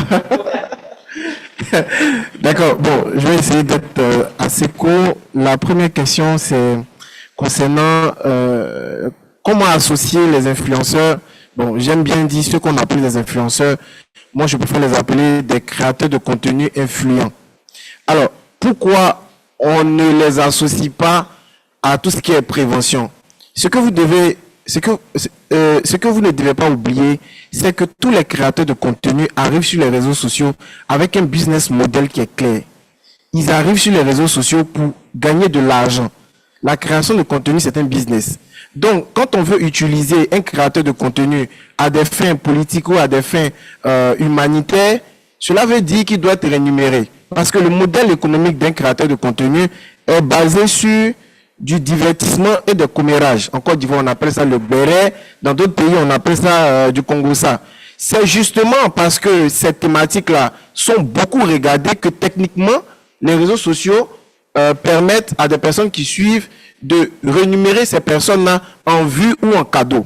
Donc, quand aujourd'hui, on va demander à un créateur de contenu influent de participer à la cause de la CEDEAO, cela veut dire qu'il va abandonner son business model et il doit se consacrer à la paix, à la prévention de la sécurité. Du coup, la CEDEAO doit voter un budget pour tous ces influenceurs à travers l'Afrique de l'Ouest. Vraiment, je ne sais pas si c'est possible, Dans la mesure du possible, ok, mais moi je pars du principe que ces personnes-là, on peut les associer sur des campagnes qui sont courtes.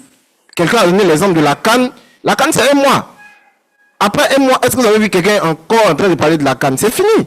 Donc, moi, ma proposition, c'est de dire, pourquoi ne pas fabriquer des influenceurs qui défendent la paix, qui parlent de tout ce qui est sécurité? Parce que ces jeunes-là, ils sont formatés pour parler de ce sujet-là. Et si possible, ils sont rémunérés pour ça, ou on trouve un business model qui est clairement adapté à ce genre de jeunes-là. La deuxième question, c'est concernant qu'est-ce que nous, les jeunes, qui sont dans des pays où on n'a pas accès à des médias classiques, dans des pays, je pense que l'intervenante était guinéenne.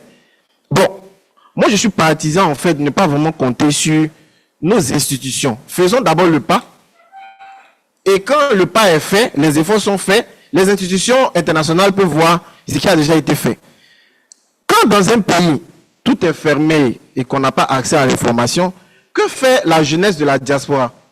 Parce que des gros médias, pour ne pas citer RFI et France 24, ils ont un système, peut-être que quelqu'un va me prêter le nom, ils ont des informateurs, des bénévoles dans des pays qui remontent l'information et cette information-là est distribuée directement à la télévision. Mais qu'est-ce que nous, en tant que jeunes, de ceux qui sont dans la diaspora, pourquoi ne pas s'organiser de cette manière pour que, de manière très artisanale, faire remonter l'information à des personnes qui sont dans la diaspora pour ventiler cette information-là sur Twitter et également sur Facebook? Mais on ne le fait pas. À chaque fois qu'on a un problème d'information, on se retourne directement vers des personnes qui vont véhiculer des rumeurs. Donc, moi, la proposition, c'est de dire, est-ce qu'il ne faut pas créer un cadre légal avec la jeunesse de la diaspora, puisque eux, ils sont beaucoup plus écoutés, ils ont Twitter qui est développé, ils ont YouTube. Alors, pourquoi ne pas créer un cadre, un pont où les personnes qui sont dans le pays partagent l'information et cette information-là, elle est directement partagée sur les réseaux sociaux. Après, il y a le cas de force majeure dans certains pays où Internet est coupé. Bon, après, ça aussi, c'est de voir dans quelle mesure il faut s'organiser pour peut-être s'appeler et puis partager l'information. Mais tout compte fait, il ne faut pas forcément attendre les médias internationaux. Il faut s'organiser pour ventiler cette information-là. L'autre question, c'est concernant comment on procède avec WhatsApp pour ventiler des informations qui sont fiables et sur quelle base on s'appuie pour justifier de la fiabilité de cette information-là. Le mécanisme, il est simple. Ça, c'est ce que moi, j'ai testé. Après, il y a beaucoup de choses qui peuvent évoluer. Il y a un numéro qui est ventilé grâce à la publicité Facebook. Donc, c'est quoi la promesse de ce numéro-là? C'est un numéro média. Pourquoi je dis c'est un numéro média? Si vous enregistrez ce numéro-là, vous allez recevoir dans vos statuts WhatsApp des informations utiles d'abord pour vous. Et le besoin primaire en termes d'information pour des jeunes, c'est pas la sécurité, c'est pas la paix. C'est les potins, c'est le divertissement, c'est des offres d'emploi, c'est vraiment ça. Donc une fois qu'ils sont bien abreuvés des informations utiles, ils ont maintenant le temps de regarder des informations qui concernent la paix, qui concernent le terrorisme, parce qu'en vrai, c'est pas vraiment un sujet qui intéresse les jeunes, hein. Ils sont orientés vers autre chose. Donc, alors, là où les gens sont intéressés par ce qui les intéresse, et puis c'est là-bas qu'on va déposer ces informations. Maintenant, sur quoi nous nous appuyons pour avoir des informations fiables? Mais on s'appuie sur des médias, soit des médias d'État qui vont donner la bonne information ou des médias fiables. Pourquoi? Parce que souvent, la bonne information est disponible. Sauf que ce n'est pas le premier réflexe de nos populations. C'est ça, en fait. Aujourd'hui, la télévision nationale peut donner une information, un canal officiel peut donner l'information, mais comme le premier réflexe des jeunes, c'est les réseaux sociaux, et en plus, nos médias ne sont pas assez influents sur les réseaux sociaux. On a une communication qui est assez classique, une seule information pour la diffuser, on va mettre 1 heure, 2 heures, pendant que des personnes ont déjà ventilé l'information à la minute. Donc, quel est le mécanisme en termes de communication pour mieux ventiler ces informations-là et pour être influent? On n'a aucun média d'État, on n'a aucun petit média d'État, aucun média jeune qui est beaucoup plus influent que des médias privés. Donc, cette réflexion-là doit être beaucoup plus portée. Les nouvelles choses à faire, ouais, je suis en train de voir, c'était quelle question? quelles sont les nouvelles choses à faire dans notre région pour pouvoir sensibiliser les gens? Je vais terminer par là pour dire que sur le terrain, quand on veut sensibiliser les gens, faisons un effort pour répondre à leurs besoins primaires. Parce qu'en Côte d'Ivoire, on dit, un ventre qui a faim, il n'est pas libre. Une manière de dire que quand quelqu'un a faim, il ne réfléchit pas. Donc, si on veut sensibiliser les gens, faisons un effort pour répondre à leurs besoins primaires. Des besoins primaires en termes de consommation de contenu, en termes de consommation, je ne sais pas, d'autres choses. Une fois que ce besoin primaire-là, il est bien rempli, on va les former pour qu'ils puissent apprendre eux-mêmes à chercher de l'argent. On va les former pour qu'eux-mêmes puissent trouver de l'emploi rapidement. Parce que l'emploi, là, c'est pas seulement dans ton pays que tu peux travailler. Hein. Il y a des gens qui ne savent même pas qu'il y a des offres d'emploi juste à côté où ils peuvent aller travailler. Donc, je vais terminer par là. Merci. La conclusion? Oui, c'était ma conclusion. Et répondons aux besoins primaires avant d'aller sensibiliser. Voilà. Merci infiniment pour les réponses apportées aux questions posées. Je voudrais juste rappeler que c'est un début d'échange entre les jeunes et les spécialistes qui sont là. Comme l'a suggéré le collègue de la CEDEAO, il y a la pause café, il y a la pause déjeuner qui permet de continuer la réflexion. Vous avez vu le spécialiste du Ghana qui est venu. Il est du ministère de la Sécurité, mais également notre frère de la Côte d'Ivoire, Yannick Boka, qui est spécialiste en communication social média. Et donc, vous pouvez continuer. Nous voulons juste vous dire merci de ce temps d'échange. Et pour nous, en tant que panel, deuxième panel, nous sommes à la fin et on vous dit merci de votre écoute. Merci beaucoup à la fin, grand bien encore. Merci. Je pense que la discussion a été très intéressante, très enrichissante et nous avons noté beaucoup. Je pense que on va vous engager davantage parce que nous savons que c'est dans le domaine digital qu'on doit mieux communiquer avec vous, mais cherchez d'abord à satisfaire à vos besoins. Et à travers ça, on va parler de paix et sécurité. Mais la satisfaction des besoins aussi constitue un début de paix et de sécurité. Il est 14 heures. Ou bien ça va être 14 heures. Et nous avons un peu bousculé le programme pour être là. J'ai donné 20 minutes, mais elle a fait presque une heure. Vous voyez. Donc si je n'avais pas donné 20 minutes, elle allait faire 2 heures. Donc, merci beaucoup, merci infiniment. Nous allons marquer une pause parce que nous devons respecter les droits de l'homme. Avant qu'on ne me demande que je ne respecte pas les droits des participants, le droit à aller se restaurer. Donc, on doit faire aussi un petit effort pour vite revenir. Vous voulez revenir dans combien de minutes? Démocratiquement, dans 30 minutes. J'ai entendu 30, j'ai entendu 45. Donc on dit 30. Même si on traîne, donc en plus 45 minutes, on est de retour. Est-ce qu'on est d'accord? À 14h45, on démarre la prochaine session. Mais, une information. Il y a une équipe qui est en train de noter pour nous proposer les grandes recommandations de ces 2 jours que nous allons passer ensemble.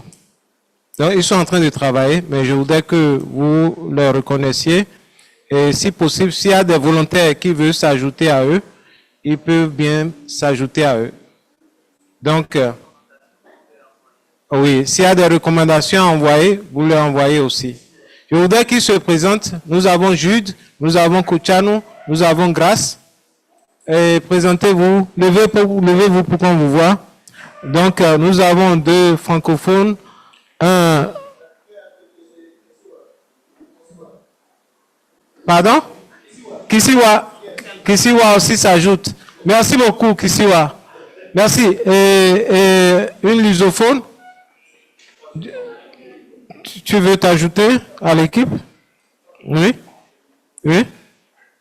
Do you want to join the team to write the final communique? Bon.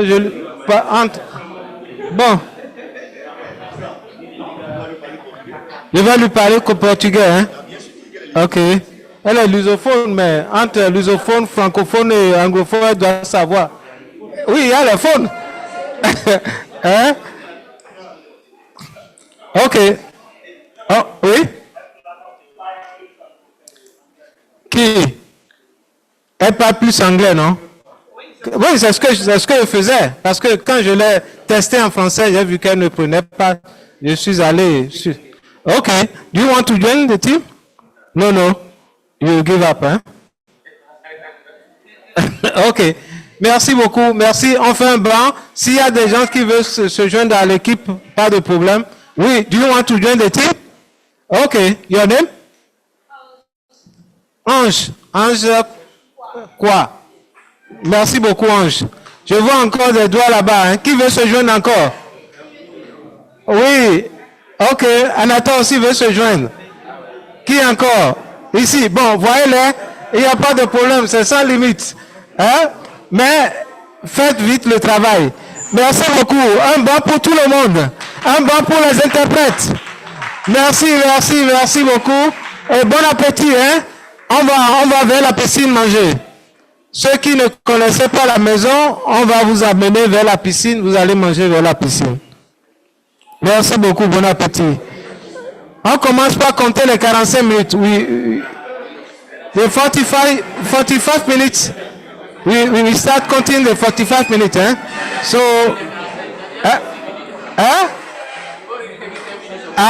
so if you delay, we start. Merci bien beaucoup, Enes. Merci. You are not part.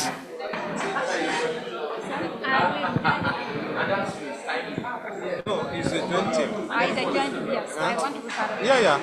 Yeah. You told them. That's good. I like the spirit. I like that spirit. Thank you.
I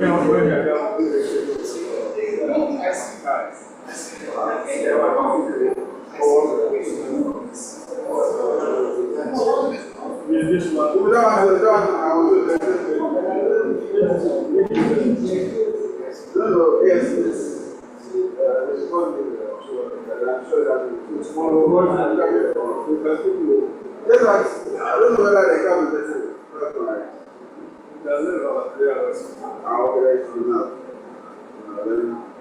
Let's go to them. All right, now I know we did break. That's going to be the break.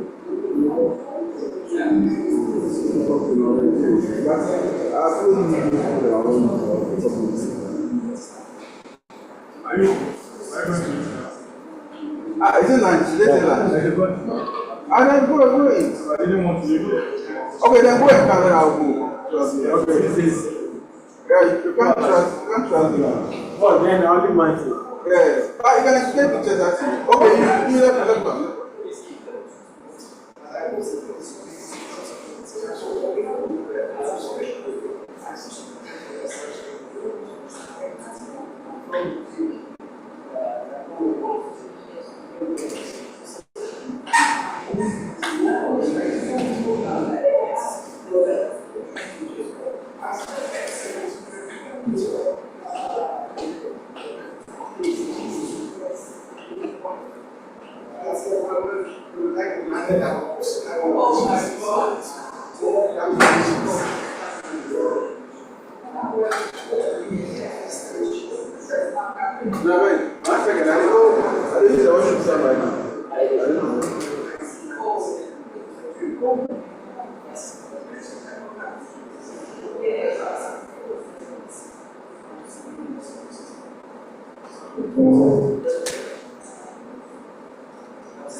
Actually, you see my email?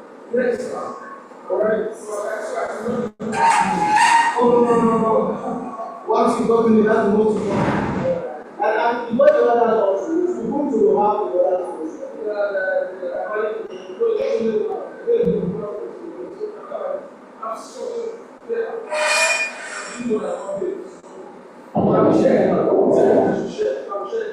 yes, I will tell you. That's a good guy.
2 days.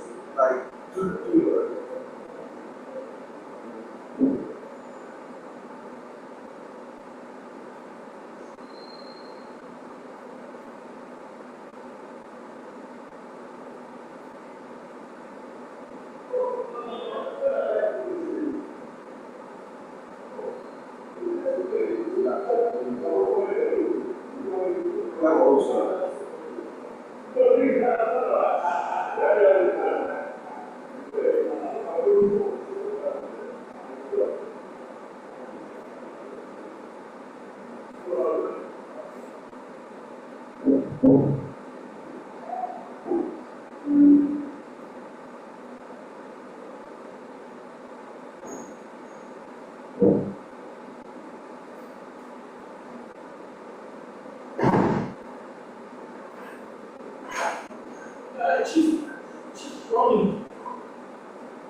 I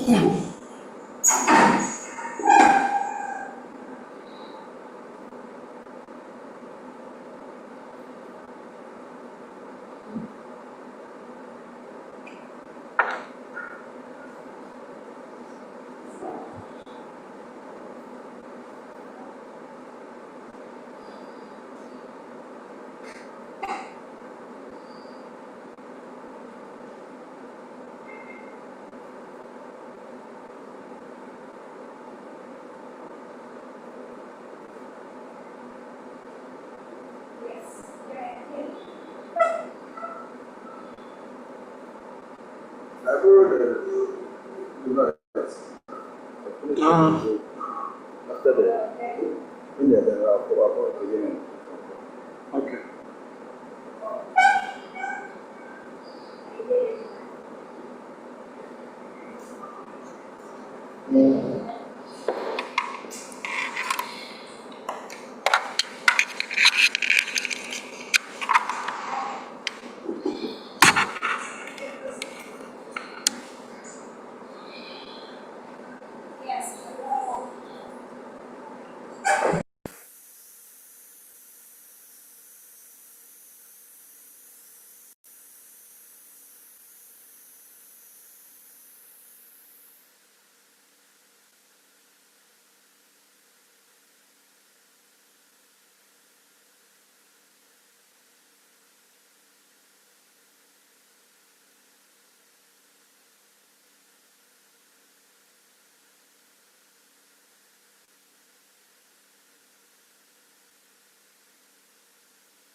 back to our seats, please? Can we go back to our seats?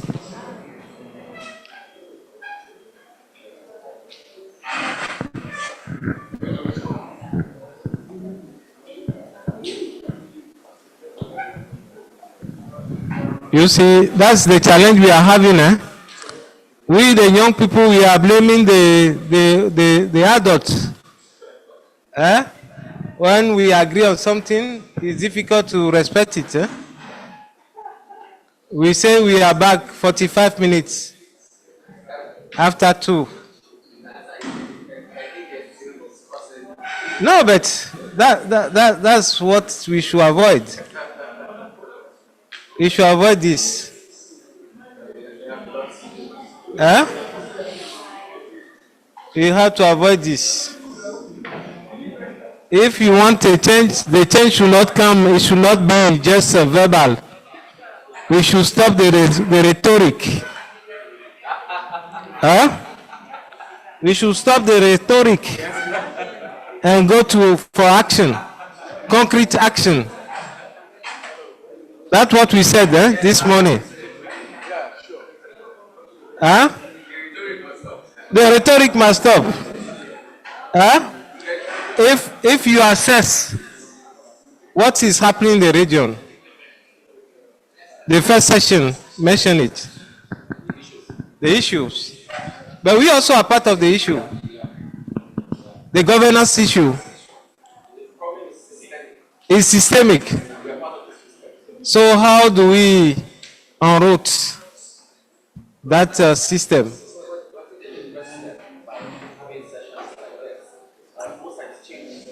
Use your mic.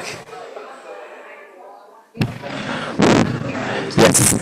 I said we're taking the first step by having sessions like this. It was the Chinese philosopher Confucius that says the journey of 1,000 leagues begin with one step.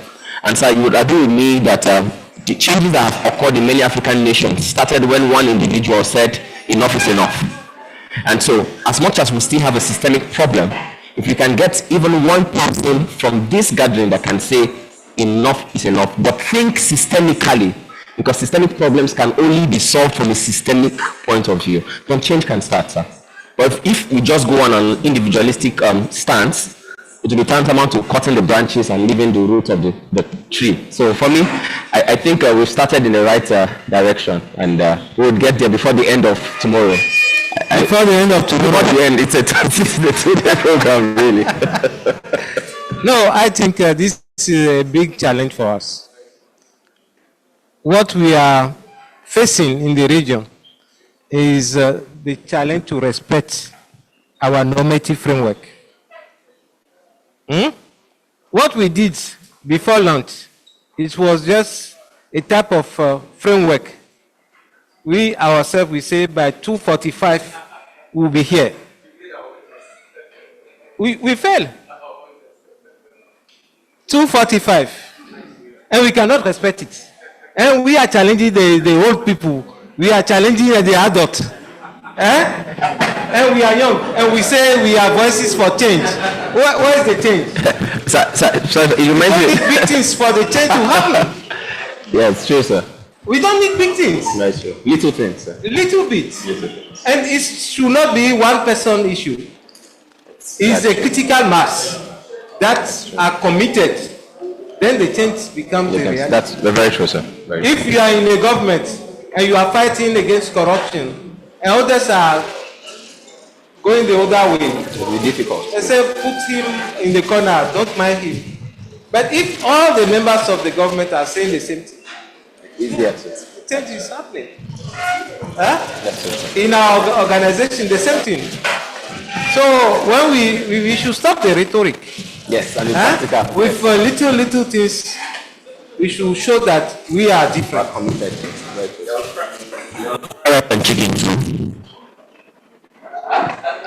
You understand? So please, I'm talking to the house. I'm talking to all of us. We're carried away by the fried rice and chicken. Yeah. If we want change, let's start. Okay, thank you so much. I think we are doing great. We are moving forward. Thank you. So, I hope you enjoy Ghana jollof rice. I don't hear you, the yes. Yes. You enjoy Ghana fufu, ampesi.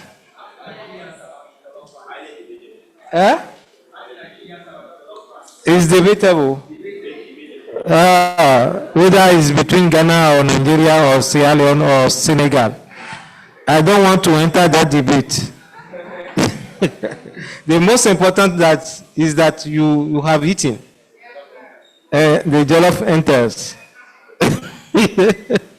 Okay, thank you so much. This is the most difficult part of the session. After eating, after taking good jollof rice or good ampesi or good fufu, the challenge is that how do we survive to succumb? So we have some colleagues who join us. I announced in the morning that we have Yutani, who is from AU to this summit. He's the special envoy of youth from AU. We'll give him the floor for one word. We have Rokia also, who also comes far from Namibia to join this summit. So they will introduce themselves quickly, then we will continue with the next session. So, Yutami?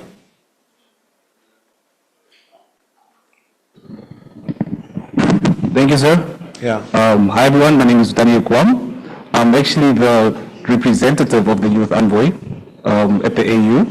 I'm a research and policy analyst, special advisor. Honestly, it's a pleasure to be here, to be around such right minds. I already heard the conversation between Sir and Mr. Samuel over there. It was a very interesting conversation, as short as it was. So I look forward to what the rest of the conversations look like. Okay, thank you, Yutani. You are welcome. Rokia?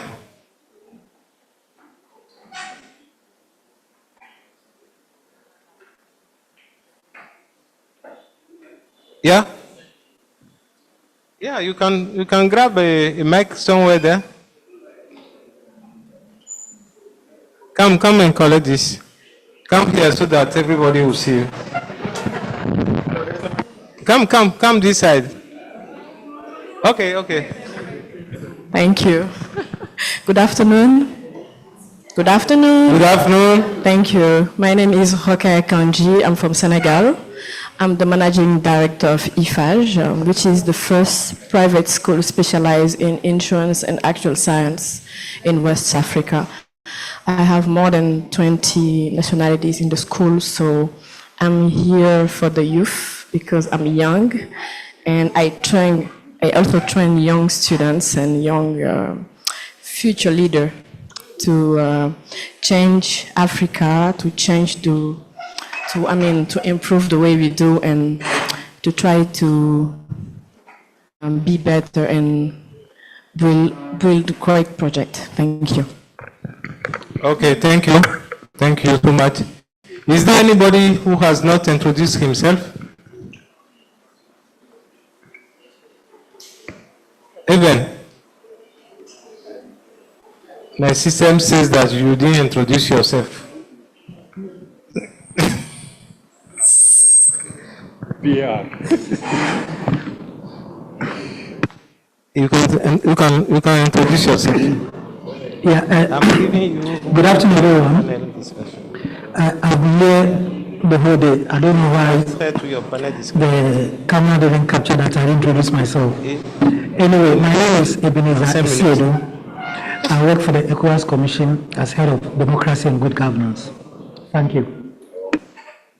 Okay, we have also somebody from this side. Sorry. Yeah. Oh, sorry. Eu sou Miriam Pires, sou de Cabo Verde e neste momento eu trabalho no Instituto de Igualdade de Gênero e Equidade em Cabo Verde. Eu sou consultora de comunicação e imagem do projeto de empoderamento de jovens e autonomia financeira. Eu cheguei um pouco atrasada por causa de questões de viagem, mas estou a gostar muito dessa cimeira e espero sair daqui com grandes aprendizados que irei levar para o meu país. Okay. Please, let's recognize all these people who just introduced themselves. That shows that we did it well.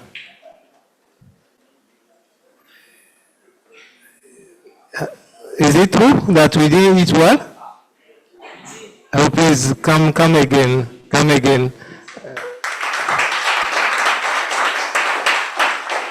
Okay, I'm seeing part of the impact of the jollof rice now. Okay, we have started after the opening ceremony. We had two panel discussions this morning up to the afternoon. So we'll continue with further panel discussion. So we started with an overview of the current dynamics of peace and security in West Africa. We continue with the digital transformation using innovation to combat the cyber threats and violent extremism in West Africa. So those are the two panel discussions we had before the launch. Now we'll continue with the third panel discussion, harnessing technology for youth employment and inclusivity in decision-making process, especially in transitional processes. We want also to hear from the situation in the region, Niger, Mali, Burkina Faso, and Guinea, because for ECOWAS, they are still part of the community, so we want to still show them that they are very important for us, and also to see how we can together continue this engagement together as a same family member. So to facilitate this term, Dr. Vincent Azuma will facilitate. Dr. Vincent Azuma is the regional coordinator of WANEP monitoring and evaluation, and manager of the Just Future program. So Dr. Vincent, kindly come to take over your assignment. So Dr. Vincent will be supported by Mr. Jude Isaac Dahilo, IT specialist, founder of King Patriot Network in Nigeria. We will have also Mr. Ashu Halishami, Program Officer, Office of UN Special Coordinator for Development in the Sahel. He's coming from Dakar. But we will have also a third person to support this panel discussion. Since we are talking of creativity, innovation, and proactivity, we have been using those style also since this morning. So Rokia just came, and we think that she will be very well fitted in this panel discussion. So Rokia, please join us here for this panel discussion. You just arrived, but you just came in time, just in time. So Dr. Azuma, you have the floor for 20 minutes, 25 minutes, 25 minutes. We are giving you 25 minutes. Thank you. Thank you very much, Clément. Constant.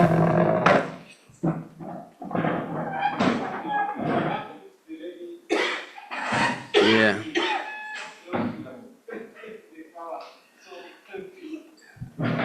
So, ladies and gentlemen, we have, as you heard, 25 minutes to do justice to this topic.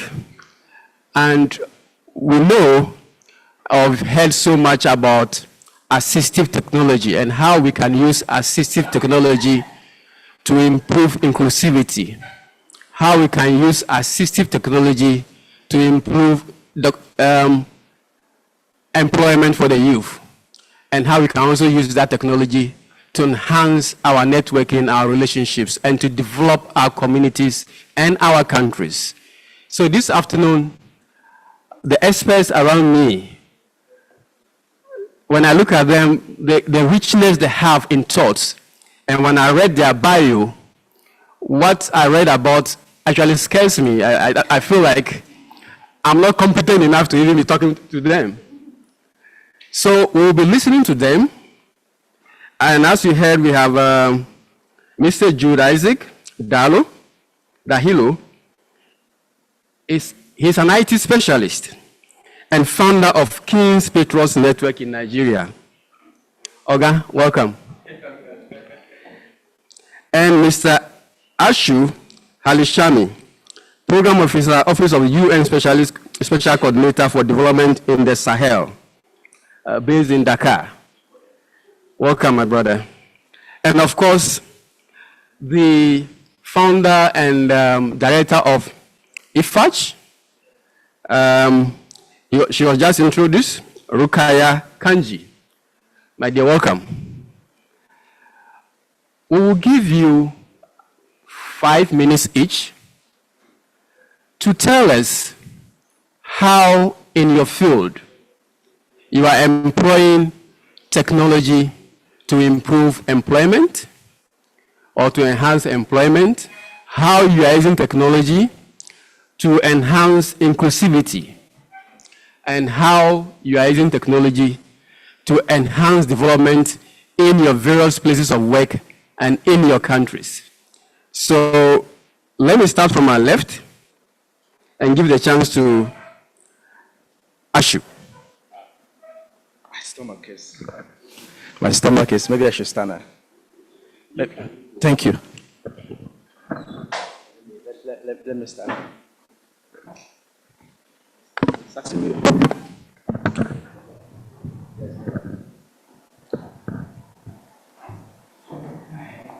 Sorry, I have to stand.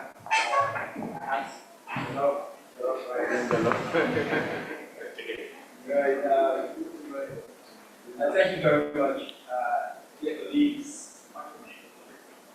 I thought my voice was okay. Thank you. Thank you very much, dear colleagues, dear friends of West Africa and the Sahel. Our topic for discussion, harnessing technology for youth employment and inclusivity in decision-making processes, especially in transitional justice or transitional processes. It's not an easy subject to unpack. It's not even an easy subject. I said it's not a soft nut to crack. But let me start by saying that of all the generations of the past, and even recently, even though most of you were not there, most of us were not there in the past, our generation is confronted with one of the most complex challenges, and it all falls on us to solve. One of those challenges are the transitions. I know this subject is about the Sahel, but I would not want to delve into the common knowledge aspect of political transitions alone, which we are facing in the Sahel. But to say that our world is confronted with several transitions: economic transitions, climate, energy transitions, human transitions. Our senior students said in the morning that we have these intergenerational adjustments. That's also intergenerational transitions, right? And also have governance transitions. And it all falls on us as young people, as the younger generation, to provide solutions to them. And one of the best tools and resources that we have thus far is technology.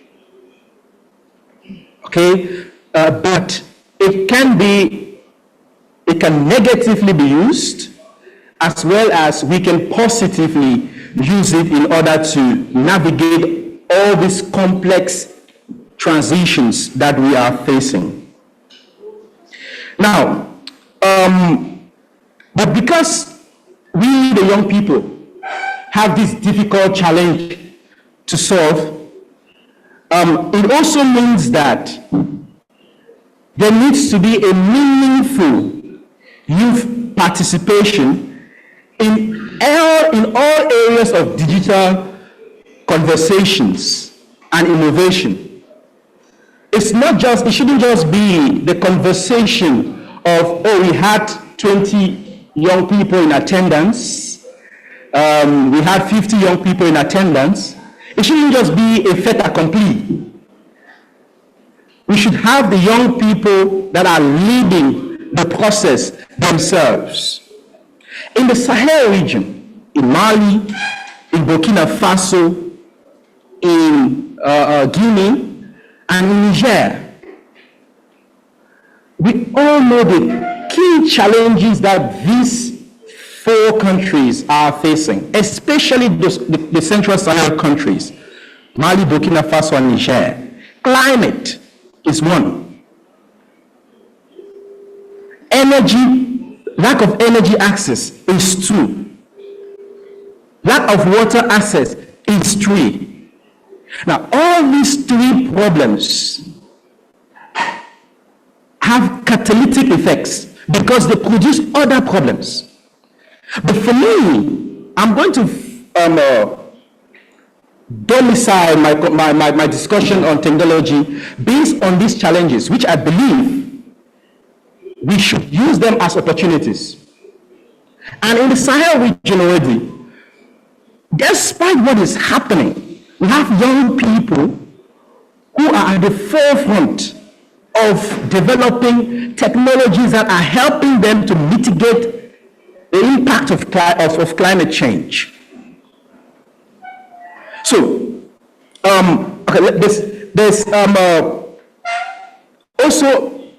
are also key contributions from the UN system. For example, we have agencies like the World Food Programme that are developing, training young people, young women and communities to till the soil using a particular technique called the half moon. We have this very strong soil, which is difficult to till. But they have a technique where they get the communities, they train them on how to till the soil, and when the rain comes, they plant in those areas. When the rain comes, it is the water is focused in that moon shape. Now, with that, they are able to grow crops. Crops are able to grow. It promotes agroforestry. It also helps in the greening of the Sahel. So if you look at huge portions of the Sahel, even starting from Senegal, that are facing desertic conditions, this innovation, which has been led by WFP, is young people are carrying it along. That is a challenge which we have in the Sahel climate, but it is also an opportunity which they are using now. Okay? I also want to say that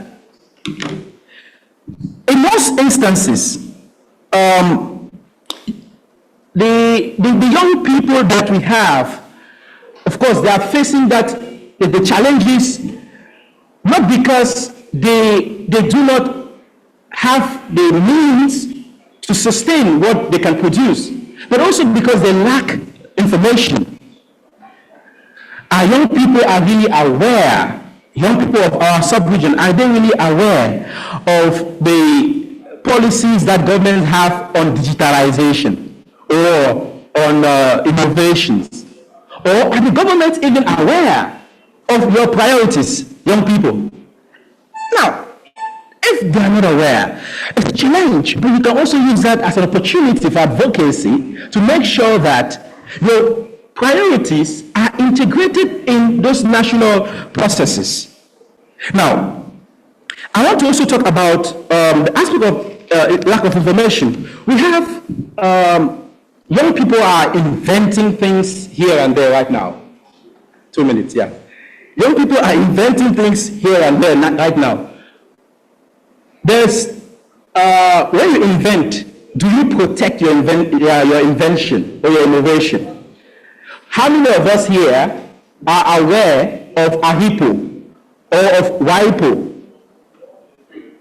We are not aware. These are places that contain all the data of all the recent technologies, all the innovations across the world. But the caveat here is, when you invent something, you have to sustain it, you have to protect it, you have to register it. Because if you don't register it, another person who has the capacity and the means can also invent that thing, employ people, create jobs, okay, and then you lose. So it is important that we also get access to all those data sets that contain information about innovations, about recent businesses, about recent, so that we can also build our knowledge and be inspired from them. We don't have to start things from scratch, okay? But there are key areas that we can concentrate on to build technology. We have the Africa Continental Free Trade Area. How many of us here are even thinking of developing digital apps that we can use for e-commerce? The fintech industry, almost 100% digital. How many of us are even thinking towards that direction? I believe that these are areas that even education, I believe it is for us to find ourselves that there are these challenges, but let's use them as opportunities and build on them. And with that, Mr. Chair, I have a lot to say, but maybe we can have that during the question and answer sessions. So thank you so much. Thank you. So let me now give the opportunity to Rukaya. Ruka, I would like you to talk some more on how we are using technology to break down the barriers that prevent young people from sharing their ideas, barring young people from getting to the decision table. So how are you in what you do using technology to break down those barriers?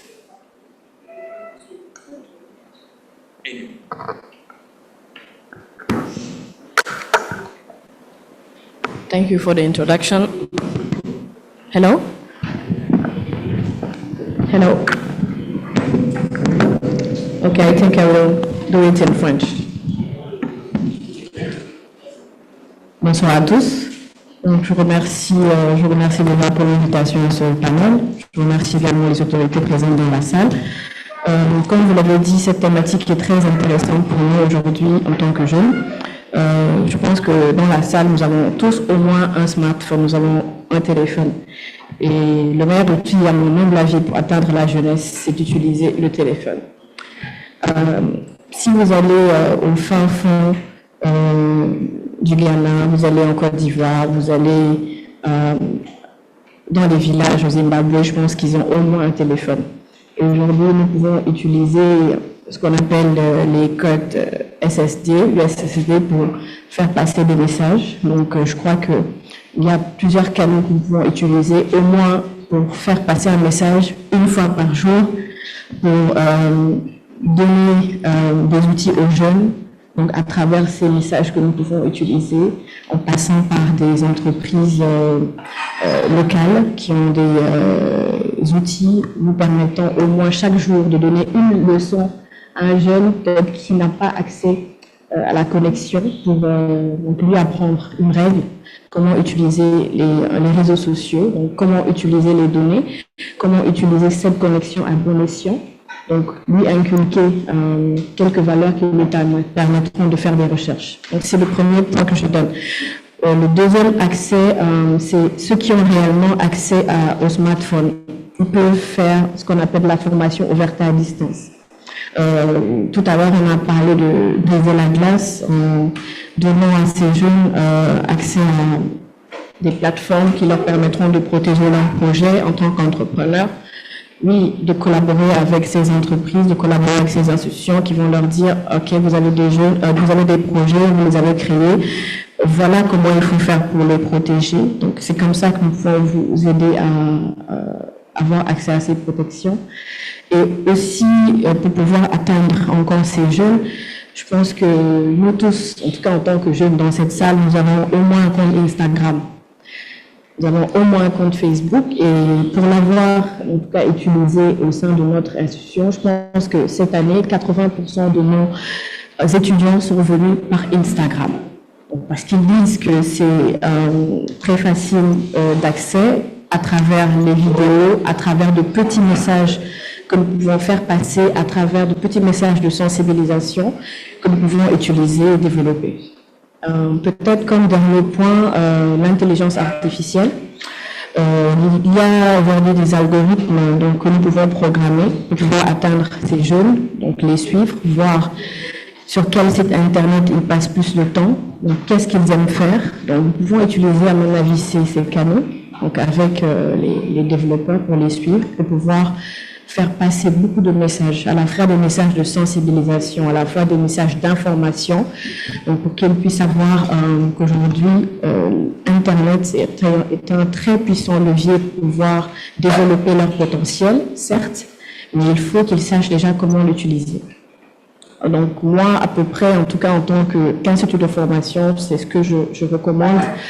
Donc je vous recommande donc, comme outil donc, qui ne nécessite pas forcément de gros budget. Mais il faut juste peut-être faire de bonnes programmations, faire de bons ciblages, parce qu'il est possible aujourd'hui avec Instagram, par exemple, de faire un ciblage 18, 19, 19, 20, des tranches d'âge, faire passer des messages, donc pas aller plus loin, niveau d'études, fonction, région dans lesquelles ils sont pour pouvoir les atteindre. Et je pense que ça ne coûte pas énormément et ça a beaucoup d'impact. En tout cas, pour l'avoir pratiqué, je pense que c'est des leviers qu'on peut utiliser aujourd'hui pour pouvoir atteindre les jeunes partout en Afrique et sans forcément payer des billets d'avion, organiser des conférences. Apprenons également à voir, juste pour conclure, ce que les jeunes aiment faire. Dans quel réseau ils passent plus de temps? Donc, quelle plateforme est-ce qu'ils utilisent le plus?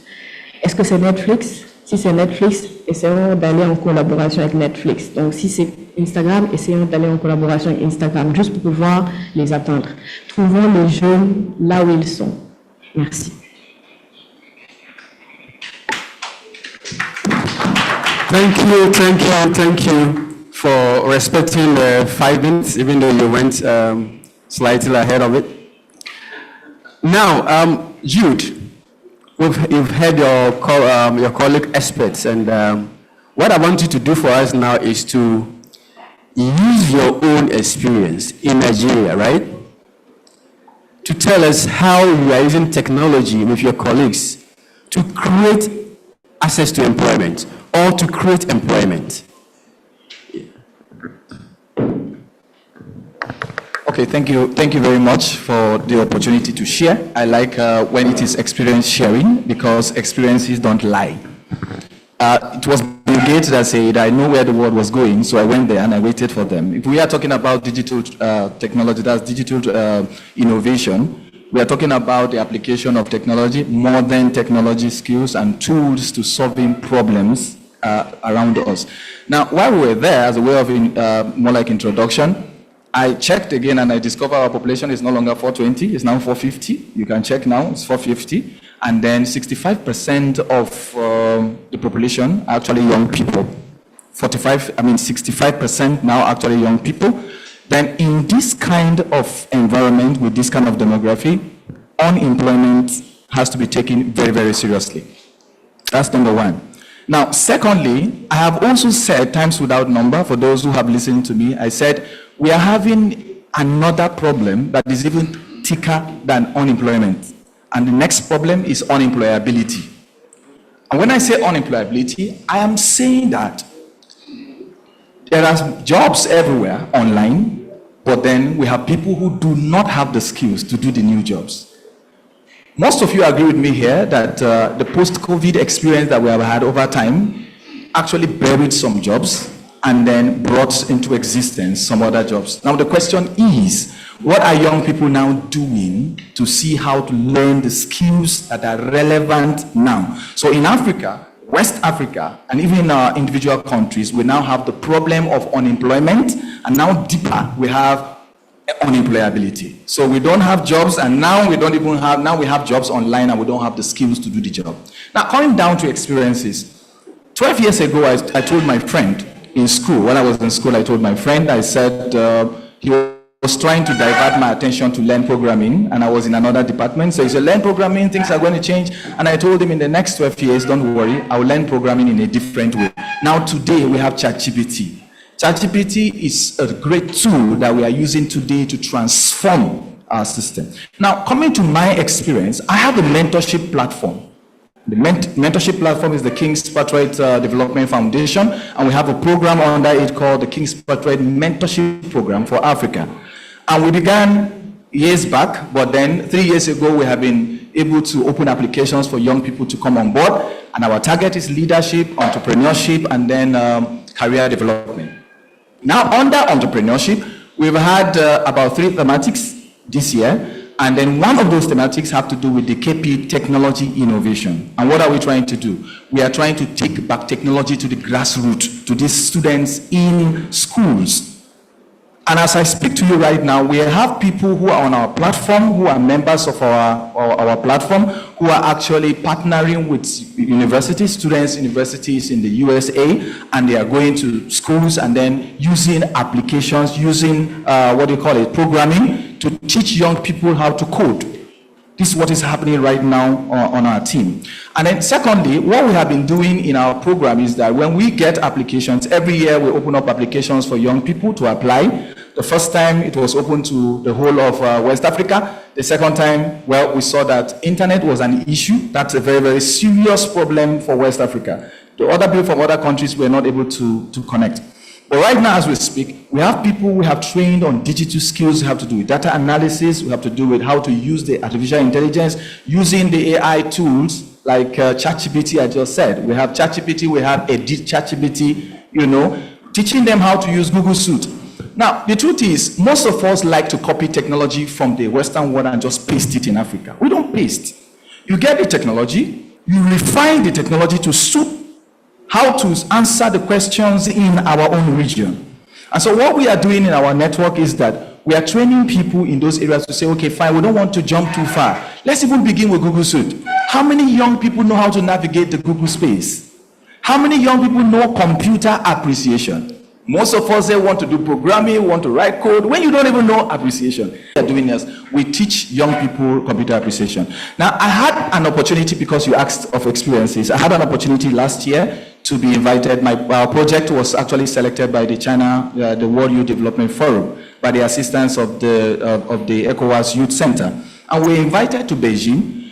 I kid you not, when I entered Beijing, I went to Dahlia, all of us who came from Africa, we were just amazed with what is happening. In one way, discouragement set in. We were meant to be encouraged.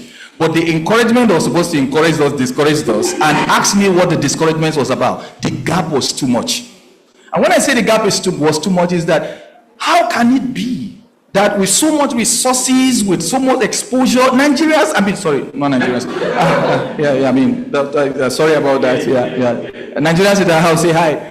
Okay, fine. You understand that? Now, I saw the gap. The gap was so much. Where are we going to start from? That was the question. You're seeing China having 900 million subscribers on the internet, and we are here for 20. How many people actually subscribe there? And even what we are subscribed to, how good is our network? Now we're talking about employment, we're talking about how to solve employability issues and all of that. Where will our people learn from when they don't have the internet? Sincerely, I tell you the truth, when I came back from Beijing, I had to take out time, take out my book, sit down, do a deep reflection, try to see how I can discourage the discouragement I got from Beijing. What's the discouragement? The gap is wide. So where do we start from? So we want to teach our young people how to do coding and write programs, but they are not there yet. They don't even know Google Suite in some places. But that's not to say we don't have programs in Africa, in West Africa, that are, IT hubs in Africa that are doing just well. We do. But we are talking about how many people will come on board. We want more people on board. We want more people who will have basic knowledge of ICT. And as I speak to you now, that's exactly what we are doing. And talking about employability, what have we been able to do? I just whispered to the director that because he has been very instrumental to our work. Yeah, I'm rounding up now. And also Mr. Constant and the team too have been very instrumental. You don't know how they are instrumental, but can you just put your hands together for that ECOWAS entirely? And I'll tell you why, because I'm rounding up, I'll tell you why. Because most of the ideas that I'm now deploying in my network that is causing impact were ideas that I came to such exposure and I picked on my notes and I went there and I converted them. Now, as a way of rounding, I know issues will come up on the discussion line. As I speak to you, we have begun to give recommendation from our network to the United Nations of volunteering. As I speak to you, they have selected one of our volunteers, just said because they came to our program and they saw what we're doing. And they said, can we have somebody from your network to come and volunteer? For those who are there, especially in Abuja, you know how tight it is to get volunteering even in the United Nations. But as I speak to you, we have just launched one. And that person went as an ambassador to go and represent us, meaning that they gave us their word. If this person does well, it means we'll keep bringing in people from there. Now, are we not exposing people to employment? Are we not exposing people to employment? When that person, that lady goes there, and does what she is doing and deploy the skills that we have inculcated into them over time, they will be found fit to fit into the system in the United Nations. That is employment. So I would like to say that that's what we are doing in that space and more, because we are constrained with time. And let me give you this final example of what happened to me recently to tell you the power of technology. Some of us might not have even gone to higher schools or anything, like my other colleagues said. It's not about that. Chinese people teach their children education in their language. I mean, just imagine you are taught mechanical engineering in your language. So you are not struggling, because the problem of mathematics is even English. Yeah, let's be truthful. The problem of math, if you don't know English, you can't know math. When they say the trigonometric, whatever, they say how many minutes does it take, all that. So it's a fundamental problem. Language is an issue. So we go to China, and I see China teaching their students in their language, and you see them doing very real brainy work right now. Chinese guy will not meet you and say, what did you say, repeat again? No. You see them with their phones like this, and they're listening to you. You are talking any language you want to talk. They will respond to you. Why? Because they are utilizing ICT. But the question I'm asking us in Africa, what are we using IT for? How much of the things we say we know in IT are actually things that we are applying? Because if you go there, set up those systems, we'll break them because we hate bureaucracy. Let me stop at this point. Thank you, sir.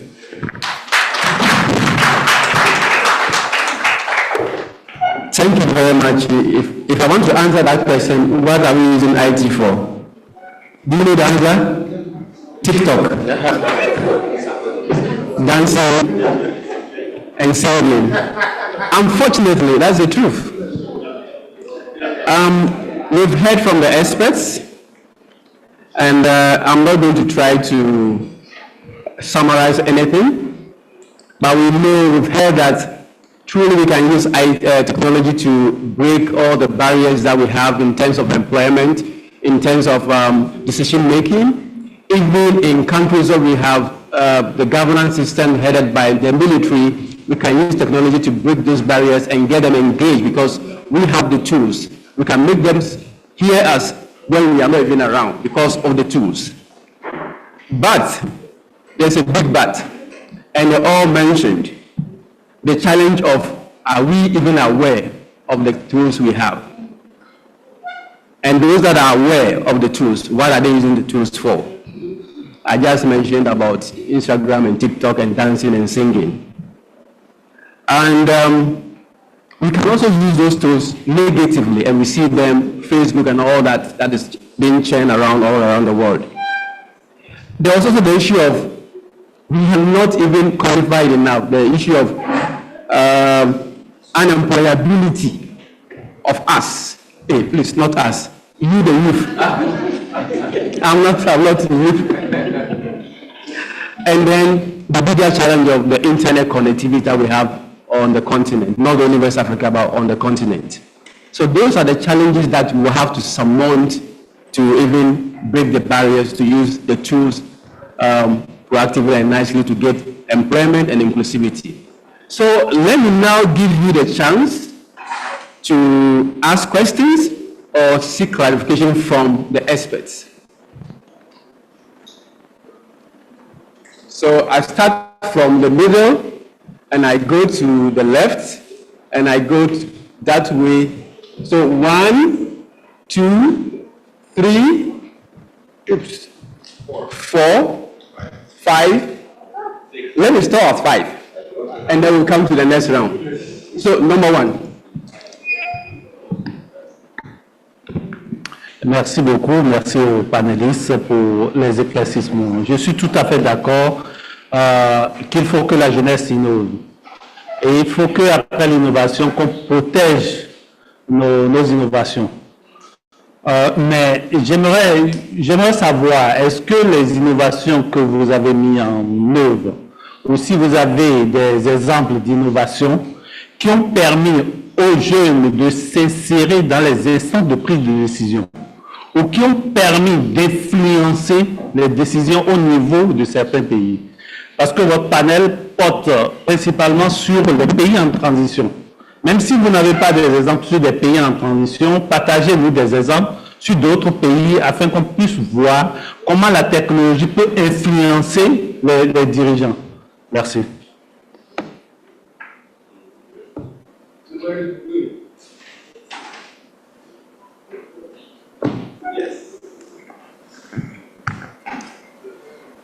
My name is Benita from Nigeria once more. So my first question goes to our first panelist. So I'm a bit concerned about the issue of youth empowerment and inclusion. So my question is, taking into consideration if I would connect the issue of, drugs trafficking to that of youth empowerment and inclusion. So what are the kind or type of young people are we going to empower? And what are the sectors? Are they to be included? Is it just a specific sector or all sectors? Thank you.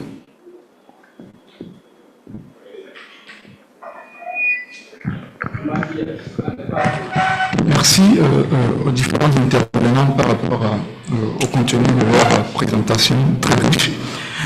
J'ai une inquiétude à partager avec Jude par rapport à sa présentation, parce que il disait, lorsqu'il était à une conférence, je crois qu'il a été invité à une activité à Beijing, si je ne me trompe pas, qu'ils ont été émerveillés, en tout cas par rapport à un certain nombre de choses qu'ils ont vues, au point où ils se rendaient compte que véritablement, avec toutes ces potentialités qu'on a, qu'il y a encore du chemin à faire en tant qu'Africain. Et cela me fait ramener à une des remarques très pertinentes que nous faisons souvent par rapport aux innovations en termes de technologie des réseaux sociaux au niveau de l'Afrique. C'est que on voit quand même qu'en réalité, il y a plein d'initiatives africaines sur les questions digitales. Il y a plein d'initiatives, malheureusement, qui ne sont pas mises à la lumière. Et récemment, j'ai découvert au cours d'une conférence en ligne qui n'a pas été faite ni sur Zoom, ni sur Google Meet, mais sur une plateforme créée par des Africains. J'ai découvert récemment, c'est Dispace, je ne sais pas si certains le connaissent. Je crois que c'est un Malien vivant en France qui devait l'avoir mis sur place. Et je me disais qu'en réalité, pourquoi véritablement ces initiatives dans le domaine digital qui sont florissantes sur le continent, plein de réseaux sociaux sont nés sur le continent, mais n'ont pas fait long feu. Et bizarrement, lorsqu'on coupe Facebook ou bien une panne de comment appelle-t-on, de WhatsApp, on est tous, on reste dans le noir, comme si en réalité, on n'avait pas d'autres outils qui pourraient permettre de pouvoir contrôler cela. Donc j'aimerais voir avec son expérience, qu'est-ce qui ne marche pas au fait à ce niveau-là.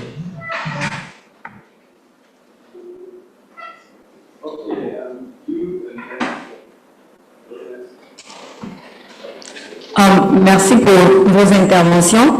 Ma question, c'est à l'endroit du panéliste 2, du deuxième panéliste.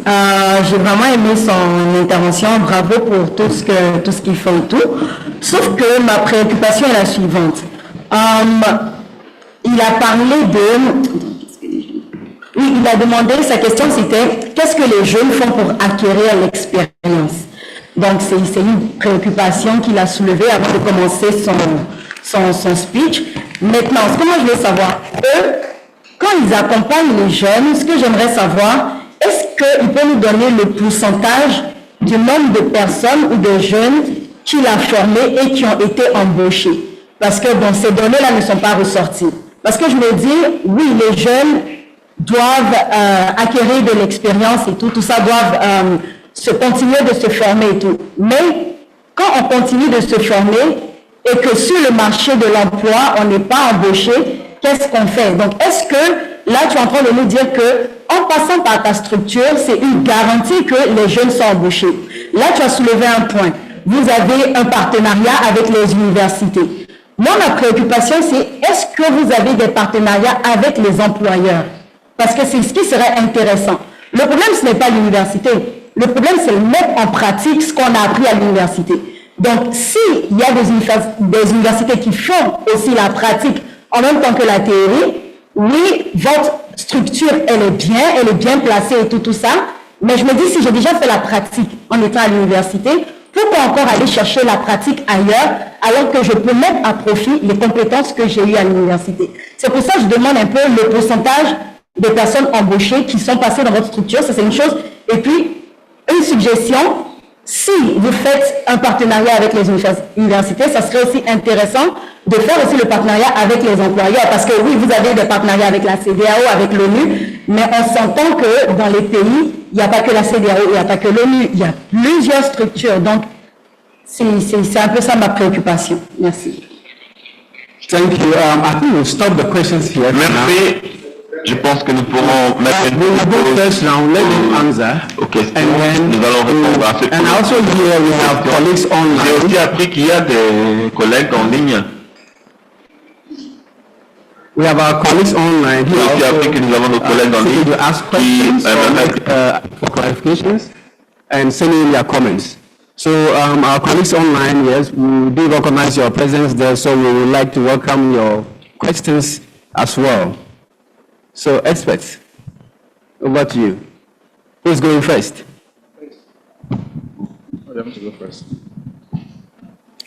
I think from the questions, I could see that I could answer two. The first two, I could provide some perspectives. The second question first. The sectors, some of those critical sectors.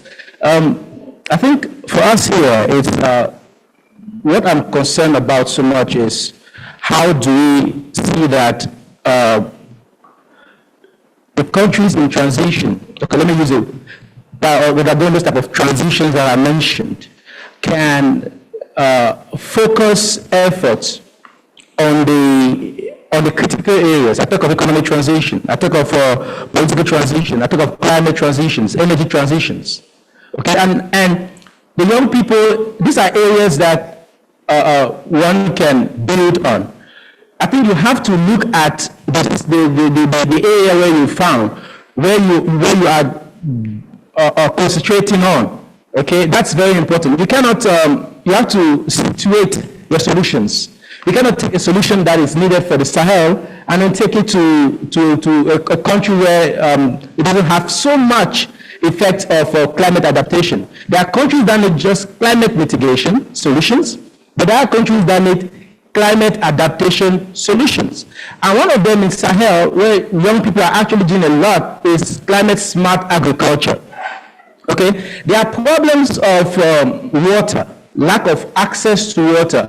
And we have agencies, UN agencies like the Food and Agriculture Organization that trains the communities on how to construct water systems. Okay, there you can collect water when it's rainy season, and then you can use that during the dry season to water crops, to even drink. There are also people who are using technologies in Niger, like tele-irrigation. Because of lack of water, people can sit with their telephones, those who of course know the technology, and water their farms or their gardens from their telephones. Okay, so I think we have to situate the solution to the problem. And of course, it is true that, how then do you think that this will require this will now transcend to government adopting this technology? The essence is for that technology to help you create jobs and create jobs for others. Okay? The Frenchman says, au fur et à mesure, it becomes common practice that it can be translated into rules, regulations, and laws. Okay, but we have to use what we have in hand. Like, for example, I talked about how many people are thinking, now we have the Africa Continental Free Trade Area in just around us. How many of us are even, who are traders, thinking of developing mobile applications to sell our goods to other parts of Africa? Okay, we cannot just wait and think that government shall provide everything, especially at this time when government has shared part of its responsibility to us. Okay, so it is a collective, and I believe that all of us should look around us and see how we can use the real skills we have to make the best use. Okay, so with that, I think I'll pass over. Thank you.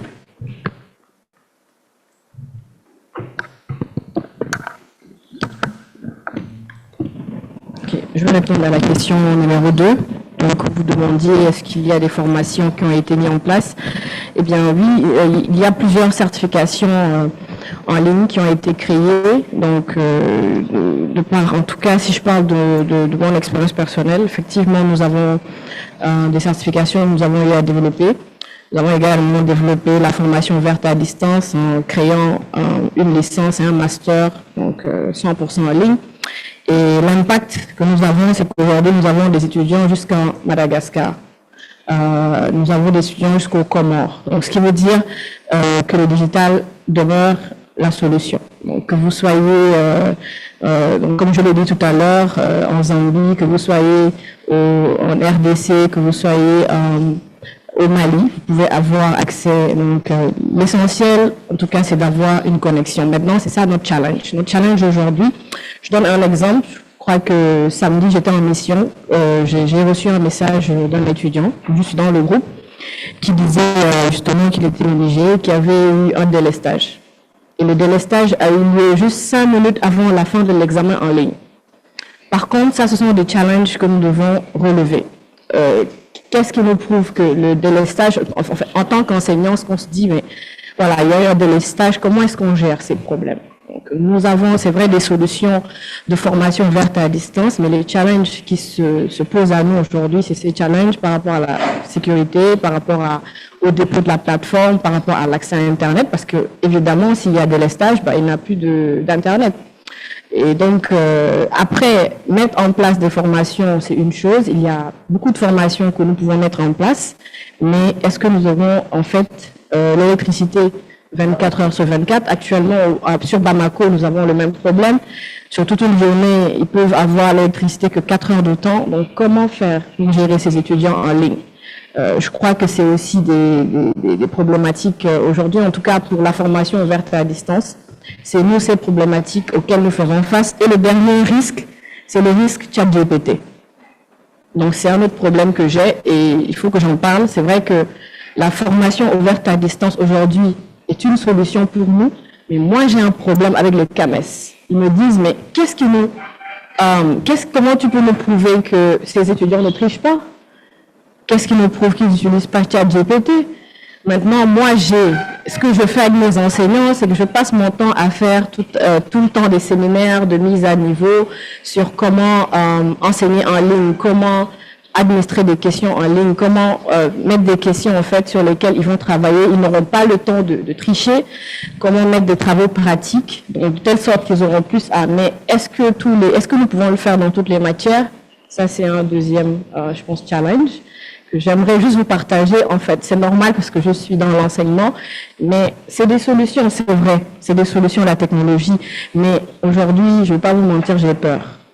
J'ai vraiment peur parce que de plus en plus, ChatGPT, là, la version 4.0, mais ça devient de plus en plus sophistiqué.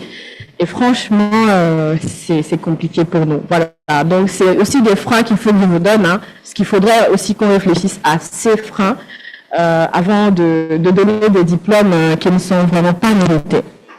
Merci.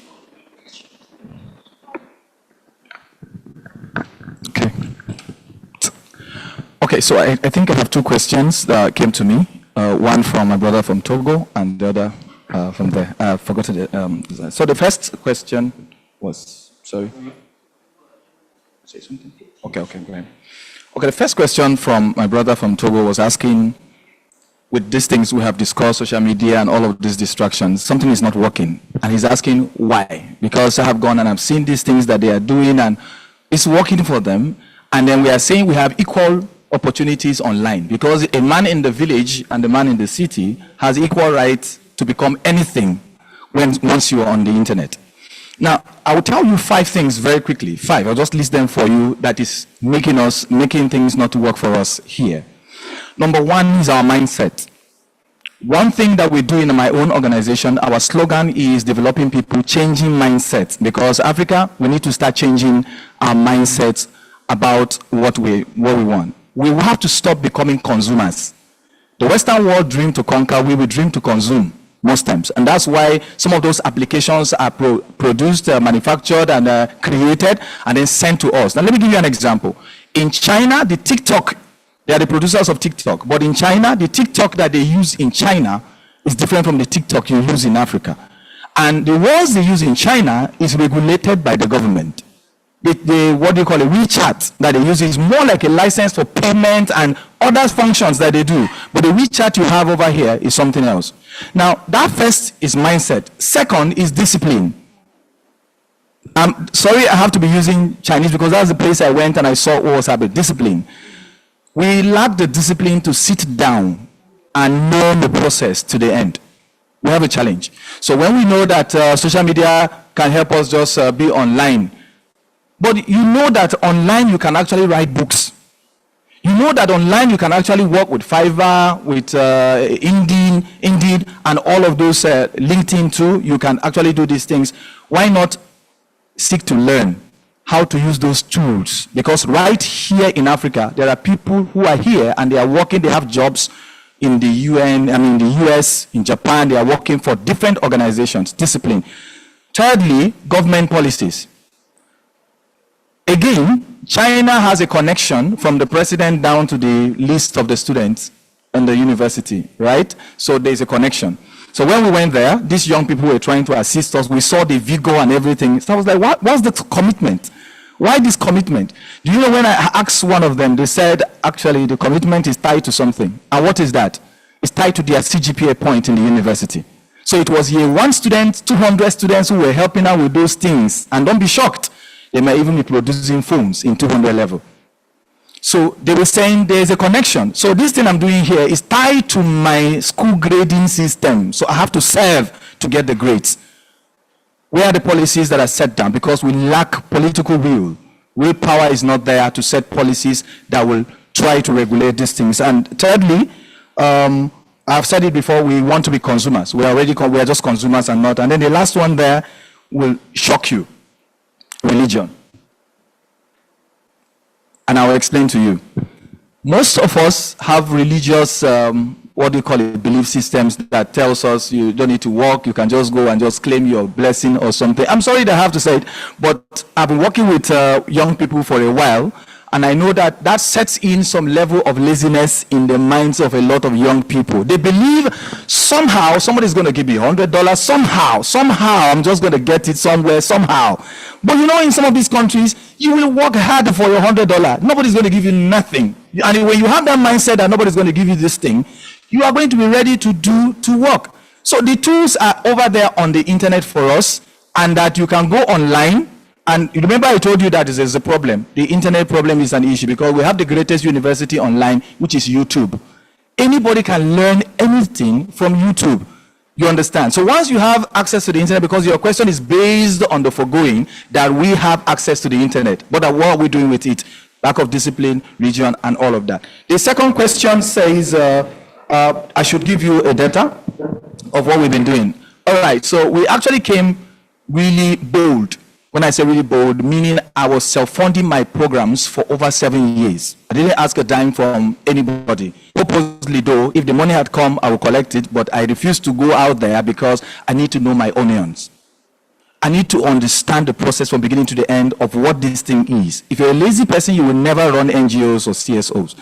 Do you understand what I'm saying? So what we first of all did was that, okay, let's get our work done, so that by the time we go out there, the work will actually speak for us. Let's stop the rhetorics, like Mr. Constant said. Let's go into the practicals. So when we first of all set that background, and then later, that's when we're able to get sponsorship of our closing ceremony from the youth center, the first year, the second year, the third year. Between the cohort 1, cohort 2, cohort 3, I can tell you, even just this year, we have released about 3 or 4 people who have got jobs, either by our recommendation, because it's still us after all, that we gave you skills and then you went to learn Canva, we taught you, what do you call it, design, graphic design and video editing. We taught you those skills. We connected, because when I came back from China, what I did was that all the friends I made in China, their organizations are doing mighty, serious things there. So when I came back, I ensured that my program module, the training model,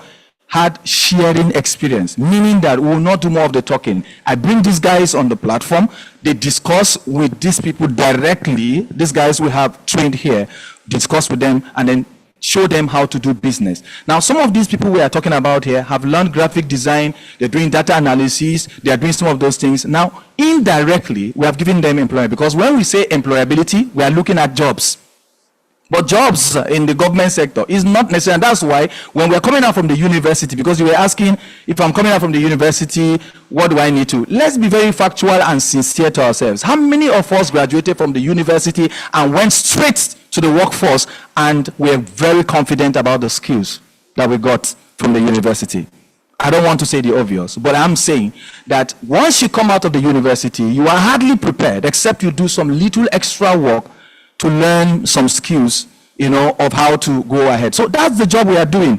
And I will finalize by saying, you had better be ready than not ready, because we prepare people to get them ready for opportunities. So we remind ourselves, be ready.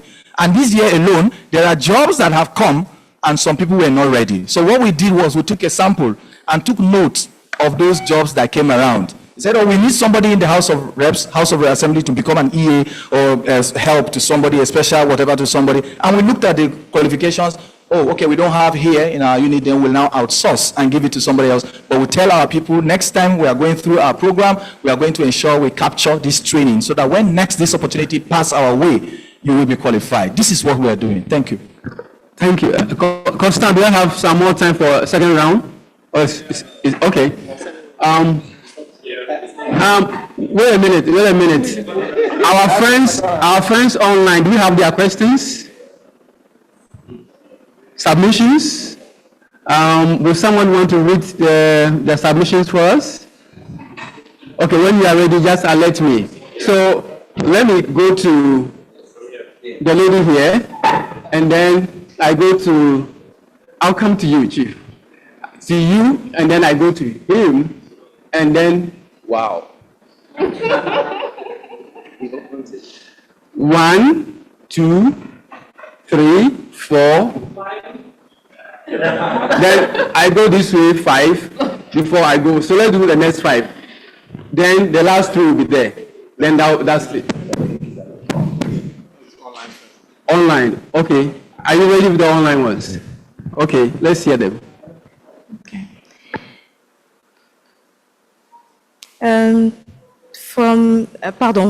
Apo Angelina Clémence. Si on veut atteindre les jeunes en Afrique, il faut les trouver là où ils sont. Nous pouvons mieux faire passer nos messages aux jeunes si nous utilisons les moyens, le style de communication qu'ils préfèrent. Pour parler de sécurité numérique ou de lutte contre le terrorisme en ligne, il est nécessaire de commencer par la formation à l'utilisation responsable des réseaux sociaux et toutes les plateformes numériques. Sans nier le fait que le manque d'emploi de la majorité doit être traité avec sérieux dans ce processus. Mais aujourd'hui, le problème d'emploi est parfois lié au manque de formation en adéquation avec l'ère du numérique qui demande de nouvelles compétences indispensables. La communication digitale, data scientist, etc. Marie-Audrey Mambo, elle dit que c'est une triste réalité pour l'Afrique, le mindset in the way we use social media. Donc la religion aussi pose problème. Il faut que l'Africain sache que Dieu existe pour toutes les nationalités et que seul le travail nous fait progresser. Merci beaucoup, Gouda. Okay. Thank you very much. Good afternoon again. So I would like to ask first, the first point that was made was the fact that individuals are not aware of policies that promote digitalization. And I want to share that this is not just individuals, but even some institutions don't know. And why is because there has not been enough popularization, in my opinion, to make sure that everybody understands some of these policy documents and what they represent and what they do for us, right? So the other part is the fact that technology promotes employment, which I agree to, and the localization and all of that. But I also want to ask, in your opinion, don't you think the lack of partnership, the lack of coordination is also another problem in this field? And so I am a student. This is just a brief story. And one time in my exams, few minutes to the paper, I decided to log into ChatGPT and type whatever I thought would come in the exams, and then go into the exams hall, and then I was done with it. I actually had an A, right? So the question here is, don't you think with all of these AIs and all of these technology interventions and all would not make young people lazier, because there's already that that description of young people are lazy, young people don't do this, they don't do that, and knowing you could write a whole concept with the help of one facility, don't you think it's also, I just want you to elaborate. Thank you. Please, when you get a chance to ask your question, please go straight and ask the question. Now we don't have time, so I'm going to give each questioner 30 seconds. If you don't finish your question within 30 seconds, I'll cut you off. Thank you. I'll have to speak with this speed of light and sound combined. So that's it. My question is this. What do we think is the systemic problem with Africa? Nations like China, Japan emerged from the rubbles of the Second World War and are pushing forth their economies with such gusto.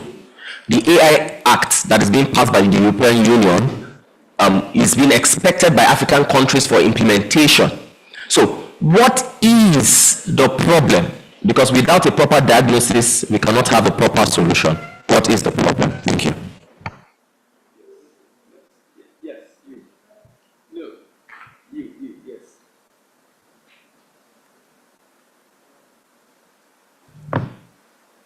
Thank you. My question is to Mr. Dahilo. So he mentioned something about teaching in native languages as a solution. And then for a country like Nigeria that has over 100 languages, native languages, and first of all, we know that in Africa, Nigeria precisely, one major cause of conflict is ethnicity and land.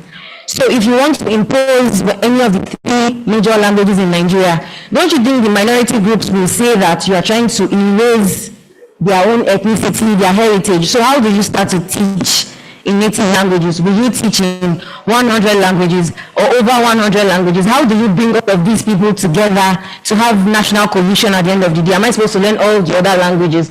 So I don't see the practicality in teaching in native languages, and I think we've had the same situation in several other African countries. So I'd like to know what you think is the preferred way if we want to teach in native languages. Here. Thank you. Merci beaucoup. Je voulais faire une contribution par rapport à l'intervention de la panéliste qui a parlé de l'enseignement en ligne. Je voudrais juste informer qu'il y a des universités qui, face à la situation de l'enseignement en ligne et des tricheries qui vont avec, ont développé des systèmes pour traquer cela. Je veux parler par exemple de l'université de Malte, où ils ont un système qui leur permet de vérifier la présence au cours. Donc quand tu te connectes à ton Zoom, déjà c'est un point, mais si tu parles, le système permet de traquer le nombre de minutes pendant lesquelles tu as parlé pendant toute la durée du cours. Et ça contribue également aux points qui te seront attribués. Il y a également la soumission des examens. Et puis, il y a les littératures à lire. Donc, les devoirs que tu rends, ces devoirs-là, il y a un système qui permet aussi de traquer si la littérature qui a été donnée à lire a été exploitée. Et enfin, il y a le tracking de l'utilisation de l'intelligence artificielle. Le système permet également, c'est quand vous produisez un document, le système permet de vérifier si vous avez utilisé l'intelligence artificielle, à quel pourcentage le contenu de ton devoir ou de votre devoir est issu ou a été produit par l'intelligence artificielle et le taux de plagiat qu'il y a dans le document. On voit un peu, je pense que ce sont un peu des stratégies que nous pouvons utiliser et je pense que la jeunesse africaine a les moyens de développer ces genres d'outils. On peut les exploiter. Merci beaucoup. Yeah. Moi, je remercie vraiment les panélistes. Je vois que c'est intéressant. Et la question que je pose va intéresser deux personnes en réponse, mais je pense que ça revient à la CEDEAO. Parce que tout ce qu'on est en train de débattre dépend de l'énergie. On n'a vraiment pas d'énergie dans nos pays. Et quand on parle de mon pays, la Guinée, après 65 ans d'indépendance, que l'affaire du courant est un problème. Et c'est une denrée qui aujourd'hui nourrit. Le courant peut donner à manger. Donc je veux demander à la CEDEAO, est-ce que vous pouvez accepter que les prêts que vous accordez aux nations pour des élections là, est-ce que vous allez les accorder ces mêmes prêts pour bâtir une centrale électrique qui puisse vraiment aider la génération maintenant là à profiter de l'intelligence artificielle? Voilà vraiment mon souci. Et je dis encore la religion, il faut que nous mettions un focus sur les religions pour voir dedans au clair. All right, so I feel like so far I think like the panel is very interesting because it ties down to things that affect us directly. So my question is very straightforward. According to McKinsey and Company, by 2030, about 650 million Africans will need, young Africans will need jobs that require or that would demand them having digital skills or be retrained in digital skills. What should be our strategic imperative as we head towards 2030 and eventually towards 2050? What can we do? What can ECOWAS states and individuals like ourselves do to prepare young people to receive and harness all the existing platforms that have them access to digital skills? Because we feel like skills now is very key. It's not just enough to have the experience or have the degree, but we need skills. And I think skills is something that we've not really, predominantly focused on in the past. So what exactly can we do as we head towards that future? Thank you. Thank you very much. I have good news for you, all those who want to ask questions. My panelists have assured me that they are going to be here after the sessions. So if you have questions, they'll be here to give you all the insights, answer all your questions. So if you have not asked your question, please don't worry. They'll still be here after 4:30, 5 o'clock, so don't worry. So I'm going to give you a minute each, exactly 1 minute each to respond. You don't need to respond to all, some of them are comments, so just 1 minute, and then we are done. Thank you.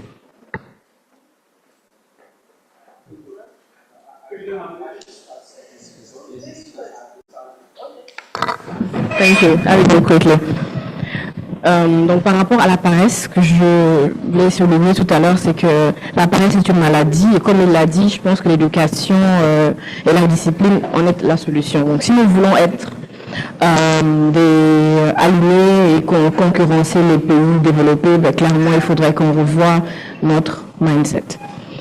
Et rapidement sur le point par rapport à la stratégie, moi ce que je propose, et je l'ai déjà donné à beaucoup d'organisations, c'est vraiment de repenser toutes les curriculums de formation à l'éducation nationale. Parce que dans les pays développés, les enfants à partir donc, de la maternelle ou bien de la petite section commencent à utiliser les tablettes. Ils ont tous les devoirs, tout ce qu'il y a à faire au niveau de leur tablette, les parents peuvent voir les notes, tout est contrôlé. Et moi, je crois qu'on a assez de jeunes développeurs et talentueux développeurs qui peuvent nous produire donc, ces systèmes d'information-là, qui seront bien sûr financés par les gouvernements et mis à disposition des écoles publiques et privées, donc à partir de la petite section, moyenne section et des autres niveaux pour pouvoir vraiment donner cet outil-là aux enfants. Et peut-être dernière chose, n'oublions pas que les enfants sont très intelligents. Donc, une fois qu'ils ont, je pense que vous tous pouvez l'expérimenter, une fois qu'ils ont le téléphone, ils l'utilisent sans mode d'emploi. Et donc, moi, je pense que c'est là la solution, c'est de commencer l'éducation au plus bas des niveaux. Pour respecter les 1 minute. Merci. Okay, so let me just quickly, for Sam's question, that's not a question for today. We can talk about it another time because it's too deep and it's as an issue. Now, the second question was from Miriam from Nigeria, who said, I used the analogy of language. So now, yeah, it's working, right? Okay, so language was just an example. I just gave you that example of what I saw, what is happening. Yes, coming down to Nigeria, we have numerous tribes and all of that. It's not attainable. And after all, language in itself is arguable though. Language in itself is dying. There will be one language that we are going to speak. There's one communication language that we are going to understand, and that's tech. That's technology. The last time you chatted with somebody who was not your language, they never told you to translate. You speak English, the Chinese people copy it, and it's us that don't use technology. We use technology according to what we want to, but they use technology for everything. So the last time you are chatting with somebody, if somebody chats me up now, I mean, I'm working in a multicultural environment, there was no time I ever told somebody I don't understand French if you were typing it. Please, I repeat it again, if you were typing it. You type it, I copy it, I paste it in Google Translate, I get an idea and I respond to you back again, French to English, English to French. I just copy and I paste back to you. Boom, I've answered you. So the issue is communication. Is there an understanding of what we are talking about? So if I can talk to you, you can talk to me back. It means you understood what I said. That's when communication is taking place. So it was just an example, right, that we're talking about. Now, the issue of power. Okay, so I want to say somebody actually talked about, I mean, let's thinking ahead, right? What are we going to do in the next 50 years? I like that because it's something that I resonate with, right? It's something I resonate with. Now, there are countries and continents who have had plans, 50 years plan for their continents and their countries. 50 years, 100. And say this thing is what we want to achieve after 50 years, right? And then there are concrete steps that are taken. Now, number one, we have to begin to see education beyond schooling. education is not necessarily, I mean, it doesn't end in schooling. Schooling is a box when you graduate. I mean, very soon, in the next 5 to 10 years, some of us are still struggling with the AI. Wait and see what's going to happen. The richest man in the, I mean, that guy, the ex-guy, what's his name? Elon Musk.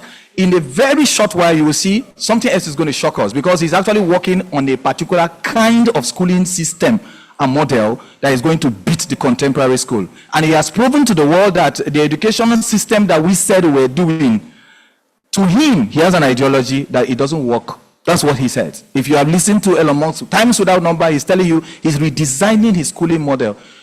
100% I may not agree, but whether I like it or not, in the next few years, you're going to find yourself in that technology. What are you going to do? My advice, have an open mind. See education beyond schooling. Open your mind, learn everything that you need to learn. And as for power issues, my brother talked about power. Truth be told, without power, I mean, how do you go on the internet? Things are not charged. Yeah, so I mean, so maybe somebody else can answer that because it's deep. Thank you. Thank you, colleagues. Ms. Ndeye, I really want to, I think I agree with you that policies concerning the promotion of digitalization and all that are not there, really. People can't really find them, right?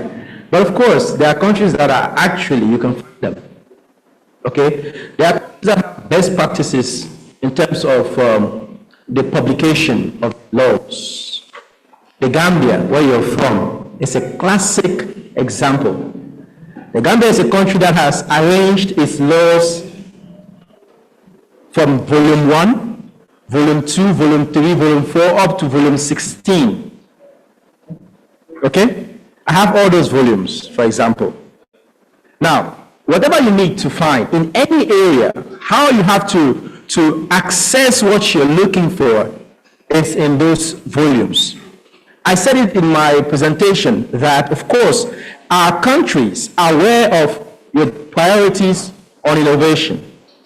Are you also aware of the government priorities? So we find that information gap from both sides plays a huge role.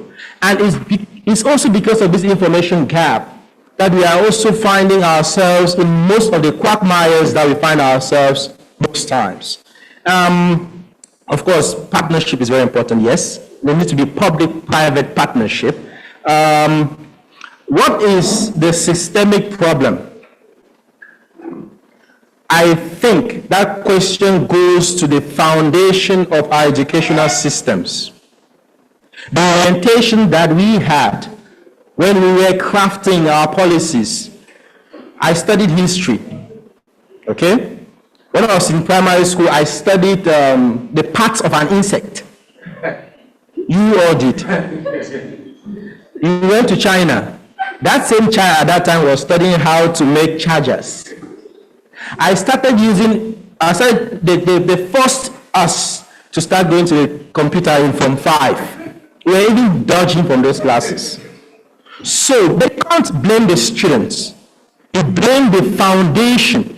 Any nation or a region whose educational foundation has not been well laid cannot stand the test of time. We are all just suffering from the lapses, okay, of the past. Countries after the World War II.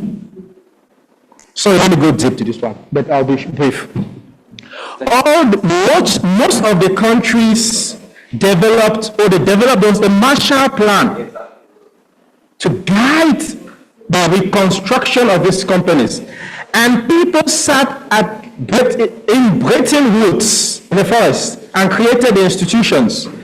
Today we call them the Bretton Woods institutions. They are World Bank, they are, okay, good. But those are banks for reconstruction and development. But they are doing a good job. They were doing a good job because they were supporting the implementation of Marshall Plans. Africa, we had colonization and independence.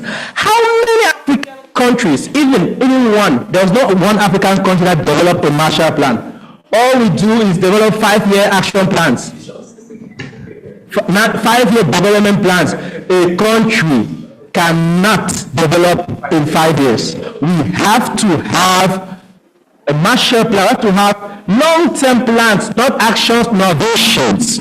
Pass those plans in national constitutions, in national laws, so that my kid, my 1-year-old, will know that, the country in 10 years' time, in 50 years' time will be going towards this direction. Energy will be going towards this direction. We are now talking of energy transitions. We are talking of green jobs, green energy. People are learning it now. There are people who knew it since. So we have to go back to the base, answer those questions that we made mistakes on, and then reformat our academic and educational systems to be digital friendly. And that's my end point. Thank you. I was actually going to ask my panelists to give us one recommendation each, but I think you have already given us one, so you are not going to come back. But before I ask the two of you to give us at least one recommendation, I'll give you a chance to Dr. Carr.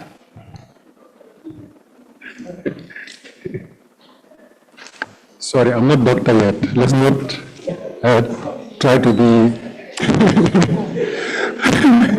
What I want to say is I want to answer my colleague from Guinea, who seems to be always pointing out at ECOWAS.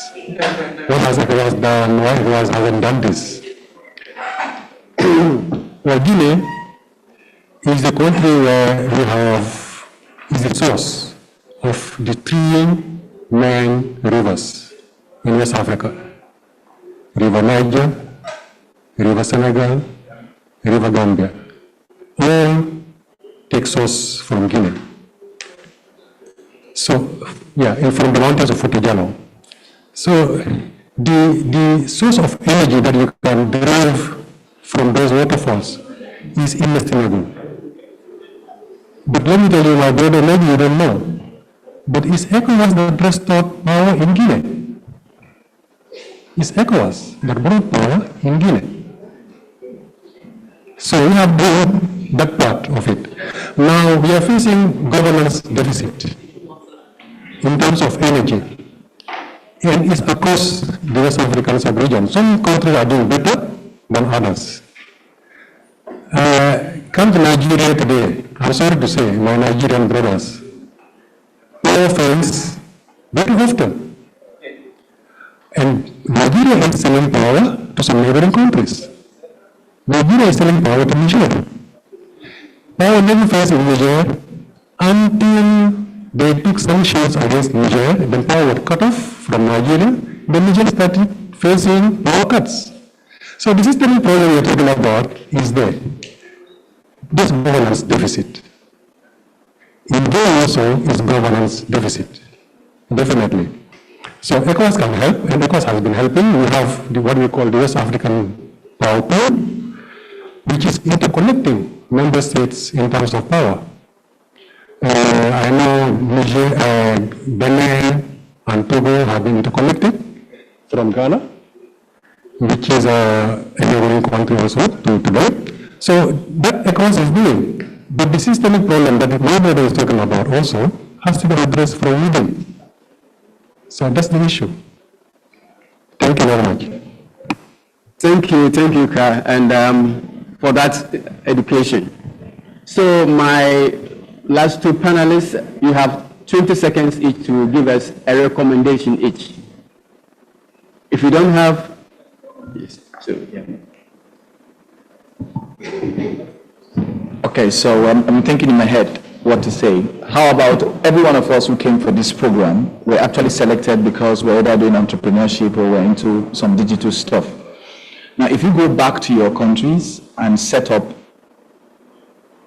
mentorship models in this area that we are talking about, and when I say mentorship models, that shows the practicality of a starting of a project to the end, practicable, and submit that to our sponsors and say this is what is happening.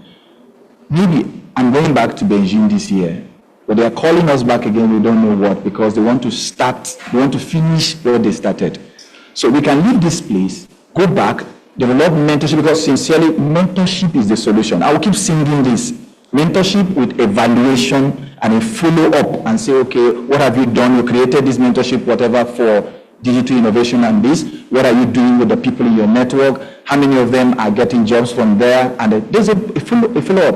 If funding wants to happen from the sponsors, that's the same channel that we are going to, because we keep on coming here to talk in the summit, we go back and then we represent again. Next time there is a presentation coming, and then we go back again. My recommendation, this is it. Thank you.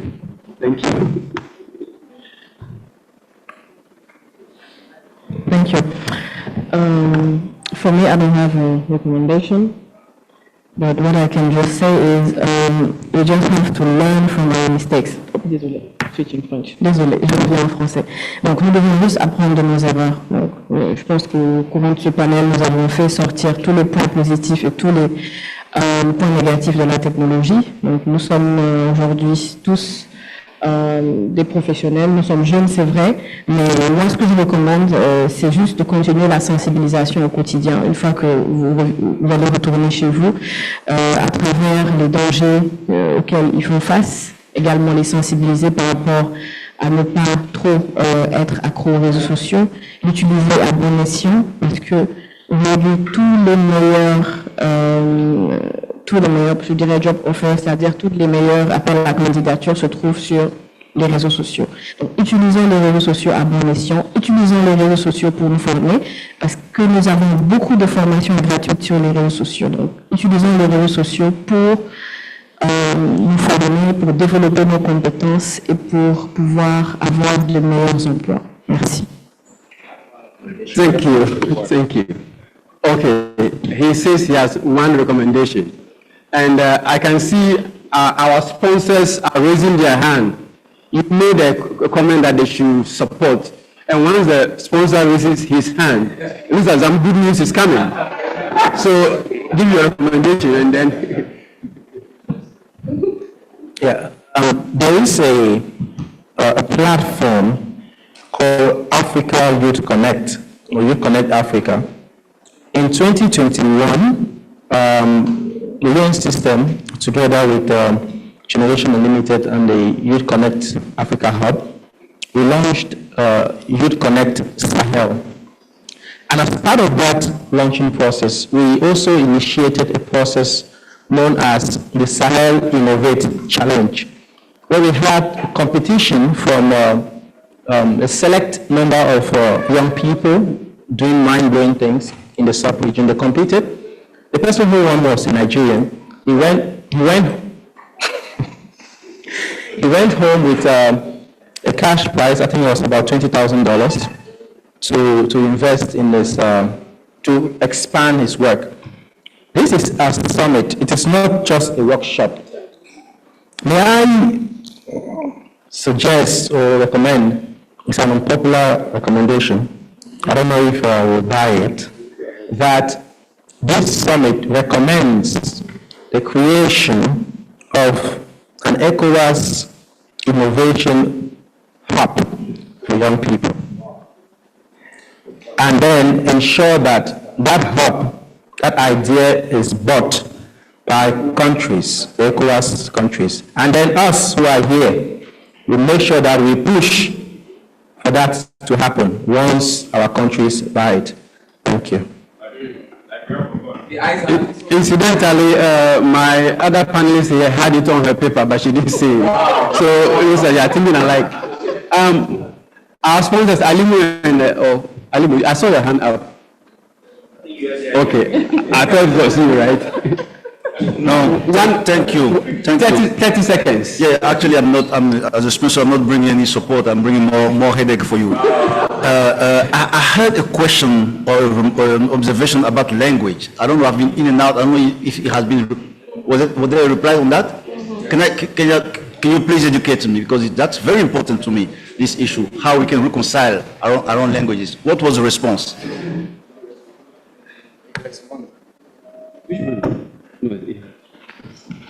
All right, so my response to her, first of all, was that That example I used was just an example to just show that we need a communication. And communication only exists when somebody has said something and people understood. And I now said, because it is a barrier, somehow I think that language is going to die. That's what I think. It's my personal opinion. And how I think so that we are going to have just one language, and that language is actually technology. And I gave an instance that it's hard these days for people to send you a message, for example, text you a message in English, and maybe you're francophone, you don't understand English so well, and then you ask back. In fact, if you ask me that, I will feel like you are not in this generation. You don't ask. What you do is just copy that, translate it. If it is just for communication, for official documents, definitely you will need apps and softwares that can do justice to what you need to do officially. But for communication, just for understanding, you will just copy that and then you paste. So at the end of the day, I'm saying we are soon going to have only one language that will all connect all of us together.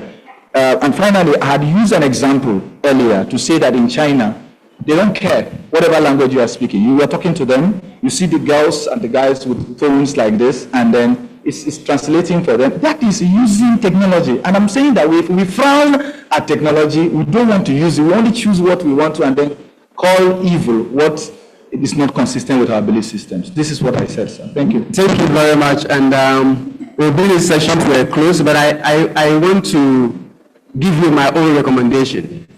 And my recommendation goes to people who are beyond 35 years old. If you are not youth, this one goes to you. If you've been asked to moderate a session that has youth, please, these technical savvy people, don't bring your phone to the table. You know, I left my phone on the table, and these guys use iPhone 15 Pro Max. And when he was talking, he decided to just show you the old phone I'm using. So he raised it. And I'm using Nokia produced in 1975. So the old folks, that's my recommendation to you.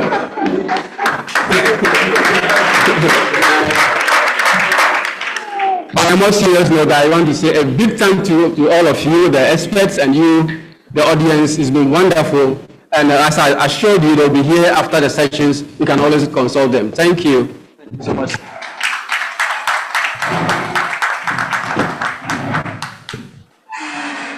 When you perform well, you can feel it from the claps.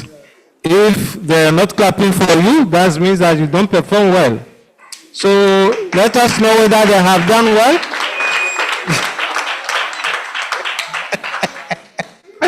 Ok, merci beaucoup, merci. C'est très intéressant. On ne voit pas le temps passer. Ce qu'on va faire, on va se lever. Ça fait plus d'une heure qu'on est assis. Et qui me propose un energizer? Qui veut me proposer un energizer? Qui? Oui.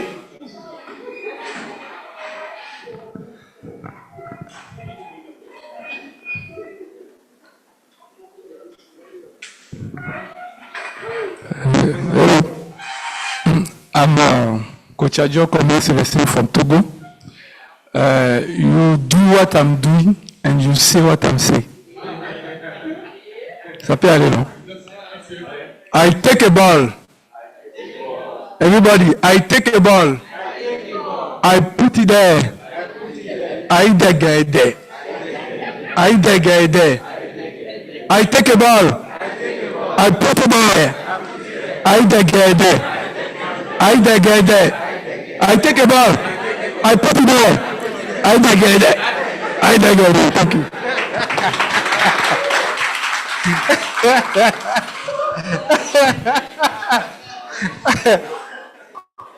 Ça, c'est le dégadérisme.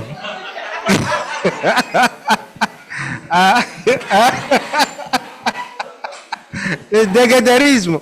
Donc, merci beaucoup pour nous avoir dégradés.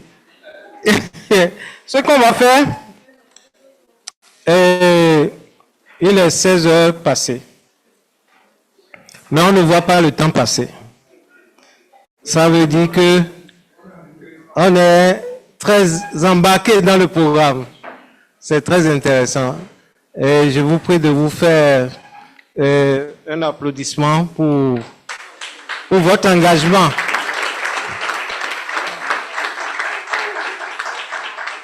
C'est ça la jeunesse. On ne voit pas le temps passer. Les débats sont très intéressants. Bon, on avait prévu finir déjà à 16h, mais on est à 16h40. Une proposition. Il reste 2 sessions. On va sauter une session pour aller à la dernière session. Est-ce que c'est bon? Ça peut aller? Donc la session qu'on va sauter, on va la reprendre demain matin. Parce que les interprètes aussi sont un peu fatigués. C'est depuis le matin qu'ils sont là. Donc, et pour rester un peu en phase avec ce que nous venons de finir, au lieu de parler des programmes de nos partenaires, on va sauter ça, puisque vous pouvez les avoir. Mais l'idéal pour nous, c'était d'avoir une connexion directe avec eux. On va faire cette session demain matin, la première session demain matin. Donc, puisqu'on a parlé de comment utiliser la technologie pour trouver des jobs, de l'emploi, on va voir l'aspect de comment favoriser les partenariats publics-privés pour le financement. Hein? Puisqu'on a eu des idées, mais comment financer ces idées? On va parler de ça, et ce sera la fin de cette journée. Et pour le grand ensemble, ben, on a une session spéciale pour certains participants après. Donc, si c'est bon, cette session ne va pas être longue, parce qu'on ira à l'essentiel. Hein? Rigoureusement, 20 minutes. On parle l'argent. On ne parle pas, l'argent ne fait pas du bruit. Donc, on ira directement à l'essentiel. Hein? Donc, 20 minutes, strict. Hein? Les intervenants, ceux qui vont demander la parole, ils ont 30 secondes. 30 secondes. Précis. Hein? Donc, Dr. Cedro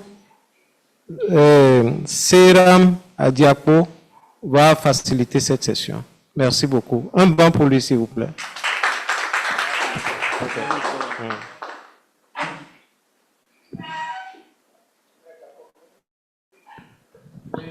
Il aura comme panéliste M. Alimou, Mme Mera Ado et M. Joël Niazon.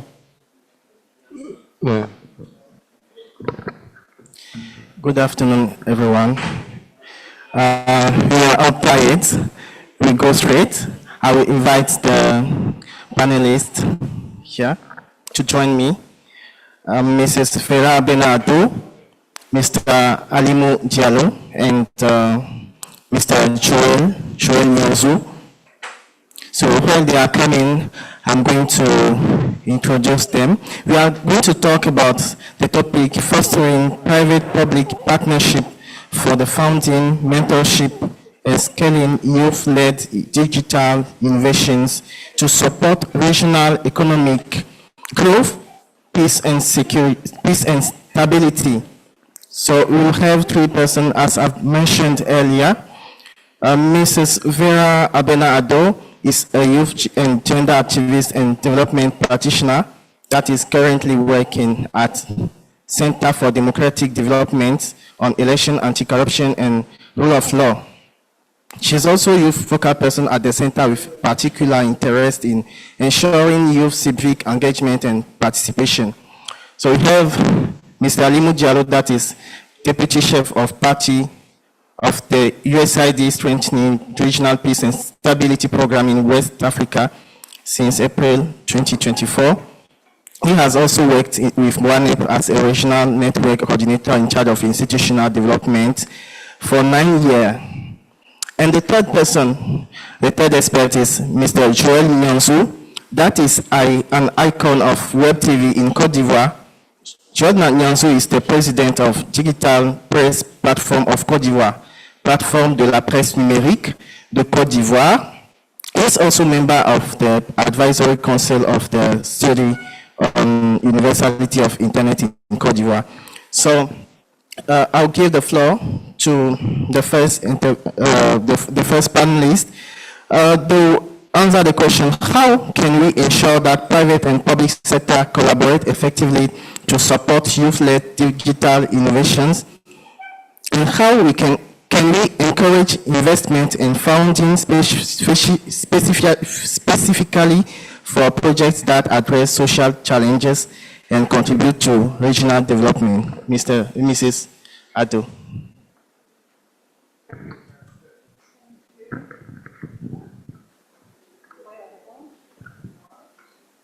Okay, it works. It works now, okay. So I'll start by saying that we can't overemphasize the youth demographic dividend, that over 64% of young people in West Africa are under the age of 24. And the situation is not different from Ghana, and I know it's not different from Nigeria, Guinea, Cote d'Ivoire. And so it ensures that it gives us that genuine opportunity for us to innovate. And how do we do that? And why is private-public partnership important? It's important. I want to mention some few challenges why I think it's important, because when it comes to the state, our nations are highly polarized. A lot of corruption, the things that we do, tax barriers. There are a lot of multinationals in our country that enjoy a lot of tax exemption, and for startup, continuing to suffer. The private sector has huge resources, and when I say huge resources, not just financials, but they have the facilities, they have the resources, they have the expertise. And so we need the private sector and then the public to partner. Also because we are late or we are behind time. If you listen to the last conversation, the panel, you realize that we are far behind technology advancement. And the only way we can catch up is through PPP, public partnership. That's the only way we can catch up. The private sector already have some infrastructure. And so, for instance, in Ghana, the Electoral Commission started their limited biometric registration. And young people, one of my colleagues in the office, within a night, designed a simple app for young people or first-time voters to be able to go out there and locate their registration center. We may have looked at for the Electoral Commission to do it, but imagine if it was the Electoral Commission designing their own app. I'm sure the budgets that they would release later, it would be strained. But this is something he did just using his smartphone, his smart laptop, and also with some resources and knowing and having the expertise. And so it shows us that young people have so much potentials, and we do not have to rely on the state only. The state has also huge resources. They always say the state has huge resources. The state has big data. If you're looking for data in education, in health, in Ghana, you just have to go to the government. No matter what the private sector has got to do, Ghana Health Service is huge. They have so much data. Ghana Education Service, the state employs majority of teachers, and they have so much resources. So the state also has resources, and the only thing we can do is that, can we partner? My own idea is that there are a lot of multinationals in our country. Let's start from the policy, let's start from negotiation, let's start from contracts. As government continues to give them tax exemption and most of the profits is being repatriated to their country, can we have a conversation about how do these multinationals support startups in their own communities? We are far behind time, and the states, due to its own inefficiencies, due to its own capacity, do not have to do everything on their own, and it's more important that we look at, if governments, again in Ghana, government is looking at extending electricity access, internet access to the rural communities. Why is the state worrying itself, distributing laptops and looking at for internet? The private sector has so much resources already, MTN, Vodafone, Airtel, Tigo, they already have in the various rural communities, and the state is not able to do because there are a lot of corruption. We have to also hold them accountable how much is going into it. But if there's that partnership, it is easy for such expertise to even host, physically even hosting startups. And so I will go into the mentorship. I think that Jude also alluded to that mentorship is important. If you are looking at private and then public sector partnership, every big idea started very small. All the huge ideas we think about started from a dream, imagination, thinking of solving a problem. So it needs to be nurtured. It needs to grow. How do you do that? It needs guidance. And sometimes just a small space with a young person knowing that I can take my laptop to a center and work overnight and have internet. It's a good resource for a private sector to support in such initiative. And so for me, it comes with resources, it comes with its own challenges. But we have huge unemployment in our countries. And this is one of the surest means to ensure that the private sector in our communities, in our states, institutions that are enjoying a lot of luxury or enjoying some exemptions, we should say. If you look at the statistics, the kind of tax exemptions some of our multinationals are enjoying is equivalent to the loans that we go for in our countries. And so why do we give them so much tax exemption? We do not get that in return to support young startups. And for them to even have a physical hosting. And so maybe I would say let us be interested when they start with even the conversation about policy, about contract agreement. We want to be interested. What goes into it? What are the corporate social responsibilities that can factor into it? Can they also host more young people, startups, and making the country benefit from some of those negotiations that happen in our various countries? Maybe I'll end it here and then we can come back to it. Thank you. Yes, thank you very much. We give straight the floor to Mr. Shoeli Yanzu for his reflections.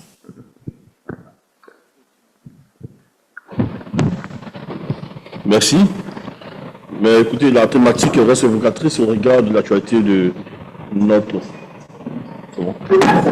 5 minutes, reste évocatrice au regard de l'actualité de la CEDEAO. Vous savez que l'Afrique de l'Ouest se trouve à un carrefour critique où l'innovation numérique peut jouer un rôle décisif pour stimuler la croissance économique, favoriser la paix et assurer la stabilité régionale. Les jeunes, bien sûr, en tant que catalyseurs de l'innovation, ont besoin de soutien pour transformer leurs idées et solutions concrètes, d'où les partenariats publics-privés, et peuvent offrir les ressources nécessaires pour financer, encadrer et étendre ces innovations numériques. À mon sens, 3 grands axes doivent être vus. D'abord, le rôle des partenariats publics-privés. Ensuite, l'impact sur la croissance économique, la paix et la stabilité. Et enfin, les exemples de réussite à ce niveau-là. Parlons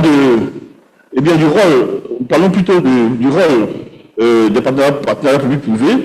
Nous avons comme action, déjà, en termes de financement, dans la mobilisation des ressources, l'infrastructure financière, mais aussi, en plus du financement, nous avons l'encadrement. L'encadrement qui peut se voir au niveau du mentorat et de la formation. Aussi, permettre aussi l'accès aux différents experts. On a vu tout à l'heure des panélistes qui ont parlé des experts qui existent déjà, qui peuvent être aussi un atout justement pour ces jeunes à pouvoir réussir leurs activités, sinon perfectionner leurs innovations. Donc, hormis le financement, hormis l'encadrement, nous avons aussi l'extension, c'est-à-dire l'accès au marché, le partage des ressources, qui peuvent être aussi entrevus justement dans l'action menée. Le second grand axe, c'est bien sûr l'impact sur la croissance économique, la paix et la stabilité. Donc la croissance économique qui peut être entrevue au niveau de la création d'emplois, justement à travers toutes ces innovations. Mais aussi la question de la compétitivité doit être entrevue dans la mesure où l'adoption de technologies avancées peut rendre les économies ouest-africaines plus compétitives sur le marché. Et ça, j'ai entendu tout à l'heure quelqu'un qui en parlait, qui disait que, il fallait soutenir ces innovations justement qui pourraient avoir un impact indubitable, bien sûr, sur le développement de la région.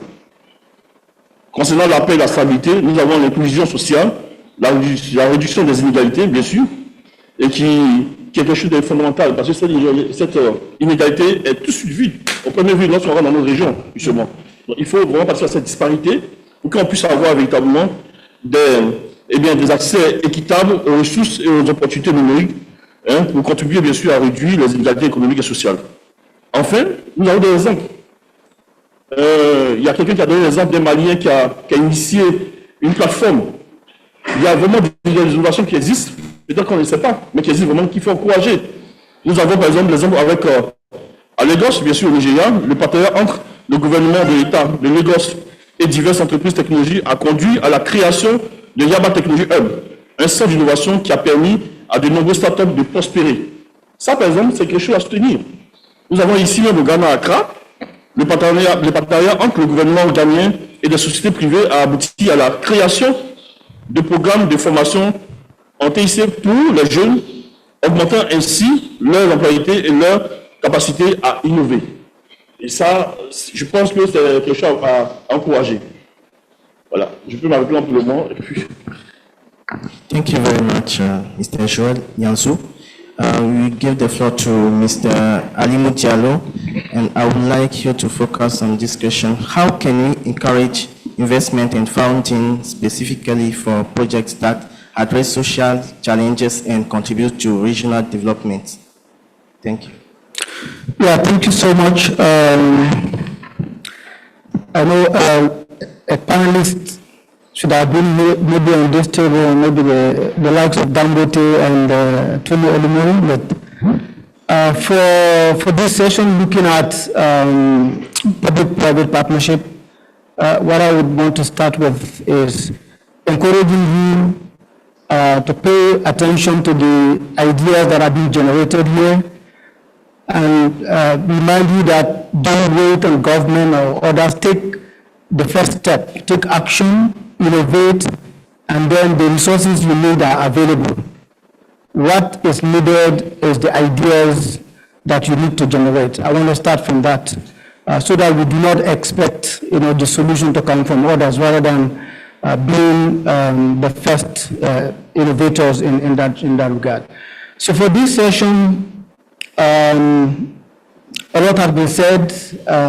Youth-led digital innovations hold immense potential to drive inclusive regional growth, peace, and stability in the ECOWAS region. And given the significant youth population in West Africa, leveraging your creativity as youth and technological skills is essential for addressing challenges the ECOWAS community is facing. So public-private partnerships are crucial in this endeavor, providing the necessary support you need, the funding you need, and the mentorship opportunities and scaling of your ideas. So you are at the forefront in technological advancement as youth. The last moderator highlighted that some of us that are alumnus of youth, we are graduating to other areas, but you have the potential, the knowledge, and the skills. So in the ECOWAS region, where you make up a significant proportion of the population, your involvement in digital innovation is vital. And you have had so many innovative ideas since this morning. Take opportunity of these ideas and take action. Youth-led innovation can foster inclusivity by bridging the digital divide, creating economic opportunities through new businesses, and promoting peace and stability by addressing social issues with tech-driven solutions. You can use technology to address most of the issues we have. So looking at the role of the private and public partnership, and this involves collaboration between government, the private sector, and other stakeholders, including the regional economic community, the African Union. So with this kind of innovation, I think the potential is there for partnership, bringing all these stakeholders together. Somebody mentioned from Cote d'Ivoire that instead of focusing partnership with the academic institutions, why not also work with the private sector and provide the human resources they need after training them. So this session provides the opportunity for that to happen. Looking at funding, government can provide incentives to attract private investment in youth innovations, and these can include tax breaks, grants, and subsidies for companies that support tech startups. And ECOWAS can lead that. You know, once you develop a technology in the region, you can engage ECOWAS how you can access market without even being bothered with taxes. Additionally, creating innovative funds that pool resources from various stakeholders can provide significant financial support to young entrepreneurs. And we'll be happy to work with ECOWAS to explore these opportunities. So venture capital and impact investing are also crucial, where private investors focus on funding startups with strong social and economic impact potential. For the USAID Regional Peace and Stability Programming, presently we are working at the bilateral level in 6 countries, in Benin, Burkina Faso, Cote d'Ivoire, Guinea, Niger, and Togo. And participants from these countries should be on the lookout for opportunities because we provide grants, and these grants focus in promoting peace and stability, but we also include livelihood opportunities. Because, you know, in volatile areas where people are vulnerable to recruitment by armed groups, you also support the social cohesion and peace and stability by providing the means for them to lead a dignified life. So I would like to get your contact from these countries, and anytime we have an opportunity, we'll make sure that we share this with you. For Benin, we are even thinking about exploring to do a summer camp, where we will bring maybe youths for 2 weeks, work with them and train them in income generating activities and other peace building and social cohesion programming. So what we are saying, when we are developing this programming, Constant and the ECOWAS team, we discuss about the so what. We are bringing you together, but it's not just to come and talk, but we want to see that when you go back to your countries, you take initiatives to develop programming, and then through ECOWAS, you engage, ECOWAS has the leverage. We are working with ECOWAS for the next 5 years.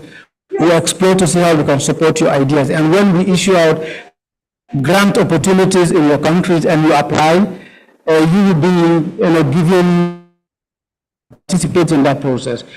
We also have another program that is focusing on women, peace and security agenda. And we target youths also in these countries. So presently we have 14 grants in Niger, 17 in Togo. We have about 28 in Burkina Faso that we are processing, 4 in Burkina Faso, in Cote d'Ivoire, and 4 in Guinea. So this is just to tell you the opportunities are there, and there's an opportunity for you to have access to information, and we will share contacts and see how you could take advantage of the opportunities that are available. Mentorship, which is also critical in guiding young innovators through the complexities of building and scaling their ideas. Partnerships with established tech companies can offer mentorship programs where experienced professionals provide advice and support. Government and NGO-led incubation and acceleration programs can further help by offering structured mentorship, training, and resources to young entrepreneurs. And the third point I want to talk about is scaling. To scale innovations, access to regional and international market is vital. And for those that have access to international platform like the resource person from Senegal, she has a lot of connection. I think take advantage of that. Our brother who has been to China, when we go there, try to get contact and opportunity and then link the youth. Okay, so policy support is also essential, with government creating favorable regulatory environments that facilitate the growth and expansion of tech startups.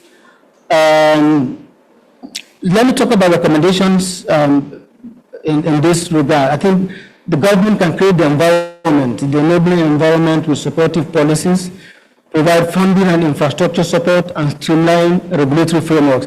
And you have the potential to engage your government, because you can do that through advocacy. You have to be proactive and engage the government to provide that. For the private sector, invest in youth-led startups engage in mentorship programming, and participate in collaborative projects with government and NGOs and development partners. And you also have to be proactive in engaging ECOWAS. Once you have innovative ideas, approach development partners and other private entities for support. And for you, the youth innovators, you need to leverage the resources and networks. Here is an opportunity for networking. Engage with mentors and continuously develop your skills, because the issue of employment is one and employability is another. So let's see how you hone your skills and prepare yourself to be available for the opportunities that are there. Thank you.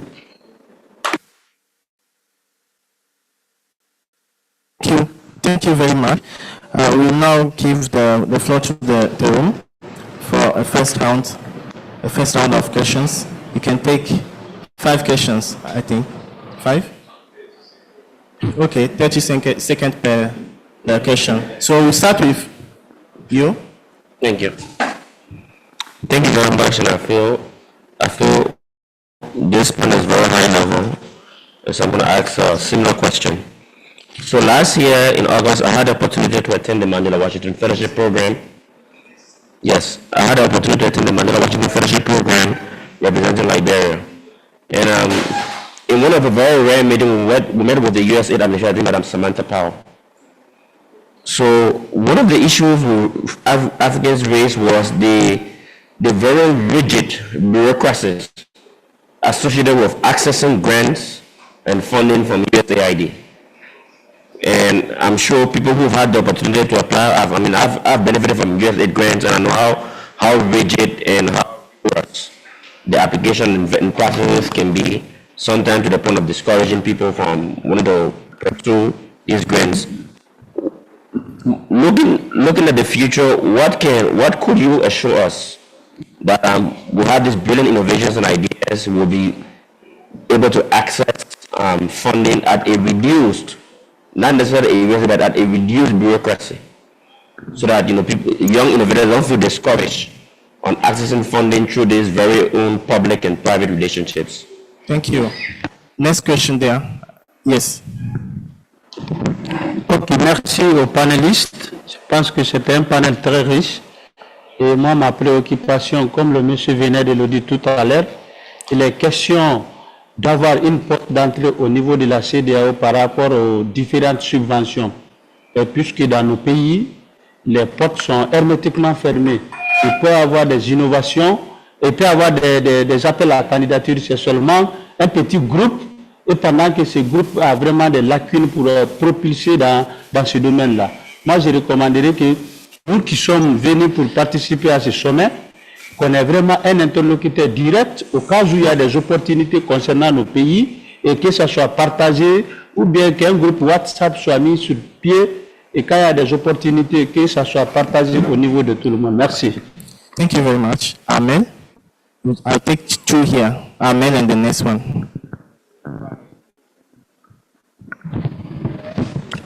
Merci à tous. Par rapport à cette thématique du partenariat public-privé, je pense qu'il faut qu'on aille encore plus en profondeur, parce que quand on prend plus de la moitié de cette salle par exemple, il y a plus de 50%, nous sommes des acteurs de la société civile. Alors qu'un partenariat public-privé doit clairement cibler, nous sommes en train de parler de terrorisme, de paix, de sécurité. Et nous savons que c'est le secteur privé qui crée de l'emploi dans les territoires. Et ce secteur privé qui crée de l'emploi dans les territoires, si on veut parler véritablement de partenariat public-privé, c'est vraiment de cibler ces acteurs locaux-là qui créent de l'emploi. Il est vrai que nous ne pouvons pas avoir les champions économiques comme Dangote, etc., ici à cette table de discussion, mais c'est déjà de commencer par réfléchir, même lorsque nous allons dans le sens de nous dire que nous allons mettre en place des subventions et autres, mais il faut véritablement que ça cible des acteurs locaux qui créent de l'emploi dans les territoires. Parce que c'est lorsque ces emplois vont occuper la jeunesse qu'on ne pourra plus les emmener dans les filets du terrorisme, de la violence, du kidnapping, etc. Donc je pense véritablement que parlant de partenariat public-privé, il faut qu'on sache clairement de quel type de partenariat nous sommes en train de parler pour que nous n'allions pas dans tous les sens. Merci. Thank you, Ahmed. The next one, close to the boss. Yes. Ok, d'accord. Bon, moi, c'est des recommandations qui ont déjà été mises en pratique. J'ai donné tout à l'heure qu'un partenariat privé des entrepreneurs ou des jeunes africains qui recherchent des subventions n'avaient pas accès à cette subvention et je sais que c'est assez compliqué. Mais il y a d'autres choses qu'il faut prendre en compte et moi j'ai essayé de l'expérimenter. Quand on est jeune, on ne faut pas faire un focus sur la recherche d'un financement à 100%.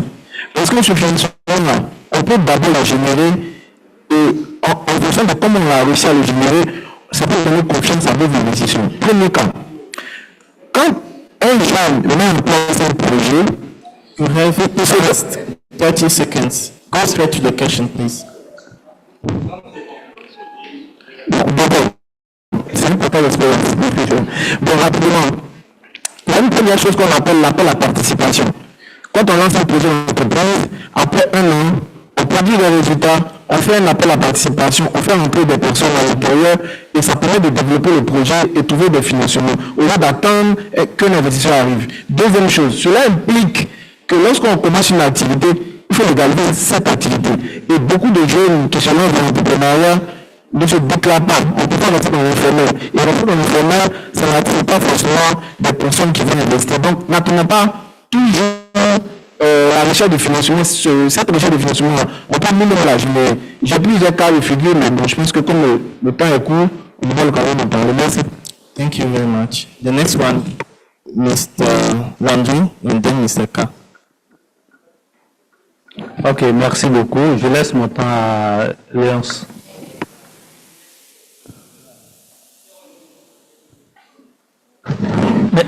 Merci Landry pour la solidarité agissante entre jeunes. Alors moi, je 30 seconds. Oui, ce que je voudrais ajouter, c'est, je fais bien ce que mon frère Yannick a dit tout à l'heure, mais ce que je voudrais ajouter, je me dis, avant même d'atteindre le niveau du partenariat public-privé, l'une des formes que ça pourrait prendre, c'est surtout de faciliter l'environnement des affaires aux jeunes. C'est un point fondamental, de faciliter l'environnement des affaires, mettre en place des programmes de facilité ou des innovations sur le plan fiscal, sur le plan d'accompagnement aux entreprises mises en place par les jeunes, parce que le constat est que aussi dans la plupart de nos pays, il y a l'impôt ou les taxes et autres là qui ont tendance à décourager l'entrepreneuriat des jeunes. Merci. Thank you very much. Then Mr. Serinka. Thank you very much. I want to give a suggestion. We are talking about public-private partnership. Let's not give them false hope that ECOWAS can support them. ECOWAS as an institution will not have the expertise to support individual businesses. ECOWAS supports more of states than individual businesses. But there's another suggestion. We have what we call the Federation of West African Chambers of Commerce and Industry, which exists. In each of our member states, we have a Chamber of Commerce and Industry. And then all the Chambers of Commerce and Industry have a federation, which is headquartered in Abuja. So let's link your businesses, or let's give you maybe the access to have a contact with FEWASI, and that can help you. But if you just want to focus thinking that ECOWAS can come and give you the support, no, what ECOWAS can do is to give you this platform for discussion and then put in place a policy framework that will guide all these things that we are discussing, but will not come and support you financially. But the FEWASI, I think, even if they can't support you directly, can link you with businesses in each member state for you to strive with your businesses. I wanted to give this contribution. Thank you. Thank you very much for the contribution, Mr. Nakaja. Oui, juste pour compléter ce que mon collègue vient de dire, nous encourageons les jeunes à se constituer en réseau, à s'organiser au niveau national. Vous voyez ce que l'USAID est en train de faire dans les États membres. quand vous êtes bien organisé et vous montrez que vous êtes sérieux, les partenaires naturellement vont venir. Nous balisons le terrain. Nous discutons avec le SRD, Danida et autres, mais qui seront prêts à aller vers les pays là parce qu'il y a un poste après Youth Summit. Après ce sommet-là, qu'est-ce qu'on fait? Qu'est-ce que chaque pays retient de ce sommet? Et retourner et constituer un réseau pour dire, nous, au sortir de ce sommet, nous nous engageons à faire 1, 2, 3 trucs, actions. Si vous vous organisez comme ça, des partenaires comme l'USAID, comme Danida vont venir dire, bon, on vous soutient, on vous accompagne. Mais commencez par faire quelque chose vous-même. Restituer ce que vous venez d'apprendre ici, c'est déjà une action. Vous faites le rapport. Et vous créez un peu de visibilité. Les partenaires vont venir parce que c'est intéressant ce que nous sommes en train de faire ici. Si vous faites la même chose dans vos États, c'est intéressant. Ça va attirer des intérêts. Les partenaires vont venir et vont nous accompagner parce qu'il y a beaucoup à faire dans chacun de nos pays. On va revenir sur ces choses demain. Comment chacun de vous, trois par pays au moins, vous êtes venus? Comment vous partez? Vous partez comme vous êtes venus? Vous ne devez plus partir comme vous êtes venus. Les 2 jours-là, vous devez mettre ça au profit pour vous organiser déjà et dire, arrivez au pays-là, nous on veut faire 2 choses, 3 choses et on va vous suivre. Merci. On va revenir sur ces choses-là demain. Thank you very much, Mr. Constant. I think it is time to give the floor to the panelists to answer the questions and to respond to the comments. So I'll proceed with in the same order. Okay. Mrs. Vera. Okay. So I'll say 2 things. The first one is I like the fact that we need to have a conversation about private-public partnership. And most of the time, we just leave businesses to do their own thing. And we don't seem to be interested in what is happening. We have left most of our business people in the country doing their own thing. And we are looking at donor grants. But the donor grants is individuals and businesses supporting. And so we have to look at how do we start the advocacy and research around local philanthropy to demand some responsibility from businesses in our country to capacity training, physical hosting for many young people, because the state's initiatives most of the time is so political that it's not sustainable. It's just piecemeal approach, but the businesses usually are also profit-minded. So when the government or the state partners, then there's that whole idea about sustainability, scalability, such that there's more interest in there. But as for government initiative, because it's getting to election, you see most of our country, we have started a lot of youth for that, youth for this, youth for that. And so at the end, there's no sustainability. And it goes to same people, and political activists and loyalists receive this support from state. And so that is why we have to be interested that government do not start these initiatives on their own, because if you look at data, governments have not been successful. Like very few initiatives by states has done well. So how do we ensure that some of the state initiatives enable the environment so that private sector can create more jobs? And I like that for the informal sector, just the last one. In the informal sector, there's an initiative in Ghana where the artisans, the mechanics, the electricians who do not go to the formal education, there's a state institution goes to them in their various communities and certify them.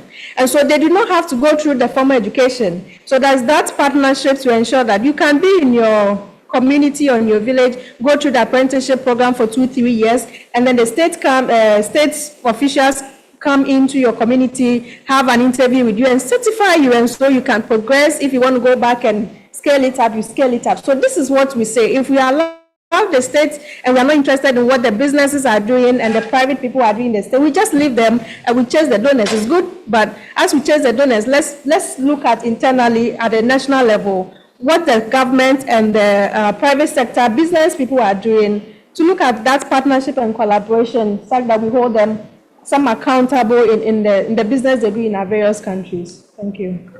Thank you. So we have Joel. Alors,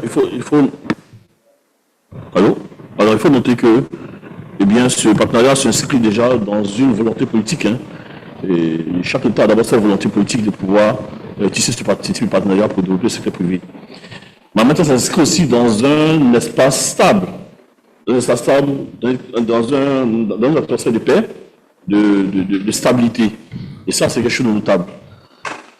Alors, on regarde ce qui précède lorsqu'on vient de dire justement sur ce qu'on pourrait faire justement pour cette jeunesse-là, au niveau numérique, les entrepreneurs, tout ça.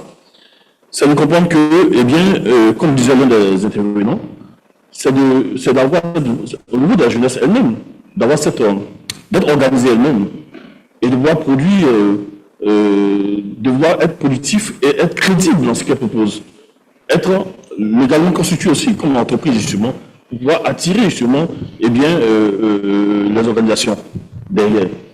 Cela passe indubitablement, justement, par une prise de conscience collective hein, au niveau de la jeunesse, pour comprendre que si elle veut vraiment être accompagnée, justement, à ce niveau-là, il faut qu'elle-même s'organise, justement. Elle-même mette la rigueur dans ce qu'elle fait et prenne conscience que, d'abord, c'est elle qui doit faire le pas pour pouvoir attirer, justement, l'accompagnement financier ou bien des partenaires qu'il faut. Ça, c'est quelque chose de notable qu'il faut noter. Maintenant, comme je dis, tout cela s'inscrit vraiment dans un cadre de stabilité. C'est d'œuvrer justement à réussir ce pari-là, mais qui passe individuellement, bien sûr, par des actions que peut mener aussi, dans sa volonté politique de nos gouvernants, d'accompagner ces jeunes au niveau de la formation d'encadrement. C'est quelque chose de fondamental. Et d'ailleurs, même ce type d'encadrement se retrouve au niveau des chambres de commerce et d'industrie, qui font beaucoup de formations, qui encadrent des entreprises aussi. Il y a du coaching aussi qui se fait par moment. Donc, c'est quelque chose que je voulais relever justement pour qu'on puisse être bien au même niveau.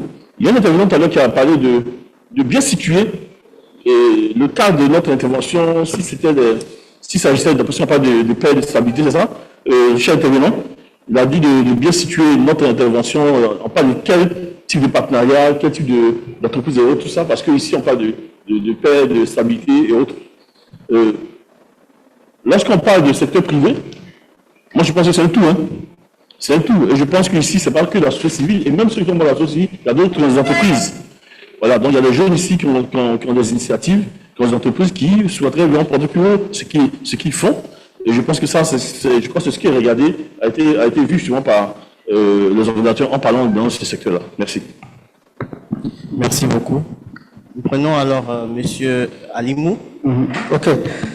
Thank you. Our brother from Liberia, the rigid bureaucracy. Yeah. Every development partner have their own procedures, and when they advertise, the requirements are there, and these are supposed to be taken into account in developing a proposal. So what I would recommend, maybe if there's a need, for capacity building in proposal writing, that should be something that you can request for, and that could be either we could hire the services of a consultant or some resource persons available that could facilitate that. Or when you see a call for proposal, you can also hire the services of a consultant to help you with the proposal. And then we budget for staffing, in the project proposal, because if there's a need for additional manpower, always take that into account when you are drafting the proposal. Because every project should have a separate project management team outside the organizational arrangement. So that would be my recommendation, because people might not want to say they have to bend the rules or reduce the burden. So you need to upskill the skill and the capacity. The other thing I wanted to highlight is USAID is now moving towards localization. And localization means they want to provide funding directly to local organizations. But that can only happen when you have the institutional capacity, because they have to come and do assessment, whether you have all the tools, all the infrastructure you need to be able to manage USAID funding and achieve the result that is desired. So there's need also to build the institutional capacities of your organization in that regard.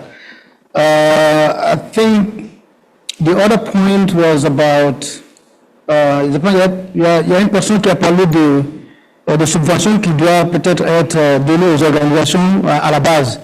C'est notre ami de Paul de Benin. Je suis tout à fait d'accord. Dans le cadre de notre programme, nous, on finance des organisations qui sont basées dans les lieux reculés là où l'action passe. Au Niger, on a des partenaires qui sont à Tilabari. Au Togo, on travaille à Dapaon et dans les régions de Savane. Donc, c'est pour vous dire que tout à fait, il y a des endroits que nous ne pouvons même pas accéder, mais il y a des acteurs qui sont sur ces endroits avec la capacité et ils maîtrisent le contexte, donc on peut les financer pour faire le travail. Il y a une personne qui a parlé de l'utilisation des ressources locaux. Je suis tout à fait d'accord, il y a les ressources qui sont disposées, ce n'est pas toujours bien peut-être d'attendre l'appui des autres. Il faut d'abord commencer avec ce que vous avez et vous pouvez avoir des financements supplémentaires avec les partenaires. Yeah, ECOWAS colleagues, yes, I agree. I think you can play the facilitating role, like Mr. Khan said, giving access to the federal West Africa chambers of commerce. I think that would be an excellent opportunity. And like on an annual basis, we work with ECOWAS to develop programming. If they are aware about what you want to do and they request that, okay, we want to support the youth that we are in the summit in Accra, that could also be a possibility for consideration.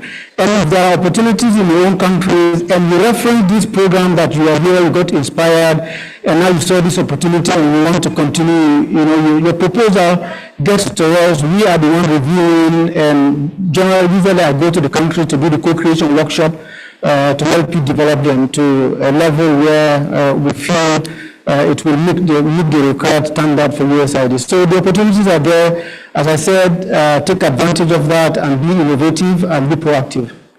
I think that's what I have to say. Thank you very much, Mr. Alimu. So I return 4 words. The first one is breaks. So we identified breaks and we identify also opportunities, and we are going to seek for sustainability and actions. So as we are going to bring this session to its end, I one more time give the floor to the panelists to their final words and maybe recommendations, 1 minute each. Okay. I will again say we are far behind time on digital innovations, and so let's keep the conversation going. Let's be interested in how we can use digital tools to improve peace and security, economic, and even holding our government accountable, because we know that there's that direct relationship as to how our governments are governing well, good governance, and economic development. And so not just about economic, but even to use the digital tools to hold our government accountable.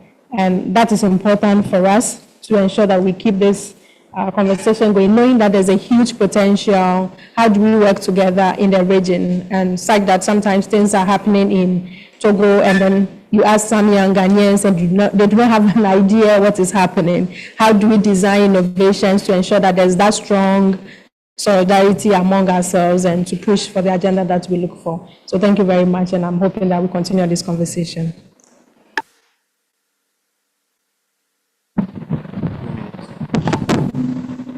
Favoriser les partenariats publics-privés est essentiel pour financer, encadrer et étendre les innovations numériques des jeunes en Afrique de l'Ouest.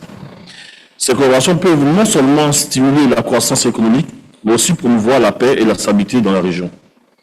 Pour atteindre ces objectifs, il est crucial de mettre en place des cadres politiques favorables et de mobiliser les ressources nécessaires pour soutenir les jeunes innovateurs. Merci. Okay, 2 comments. For me, I think take advantage of the opportunities that are available. Prepare yourself and take advantage of the opportunities. There are so many opportunities. If you miss an opportunity, prepare yourself for the next one that is coming. Some people say opportunity comes but once. It's a lie. Opportunity comes and it goes and it comes again. Are you ready to grab the next one? Prepare yourself. Second comment, laws of social media, you are youth. People are addicted just to scrolling and consuming. There's so much information. Use the social media to enhance your skills. Anything you want to do today, information is available for free. And you can get some training courses. There's Coursera, there's EDF. There are so many professional training courses that you can have today, and you can add skills to yourself. So every year, make sure at least you do 1 or 2 training that add to your skills. Thank you. Thank you very much, dear panelists and you young people. Thank you for the different input. Hopefully, you will take actions when you'll be back in your countries. And the discussion will be ongoing tomorrow. I'll give the floor. Je vais donner la parole à celui qui, retourner la parole à celui qui me l'a donné. Et bonne soirée à tous.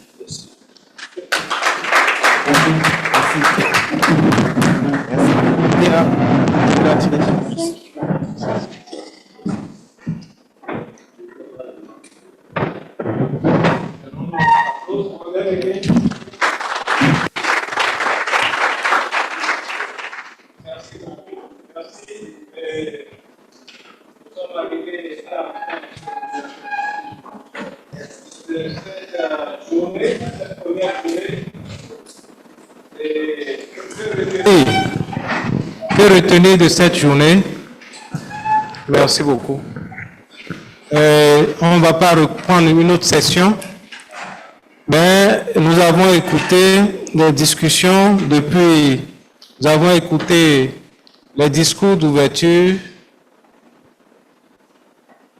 la communication pour lancer ce sommet. Nous avons suivi les différents messages de soutien. Nous avons pris part activement aux différentes discussions dans les panels.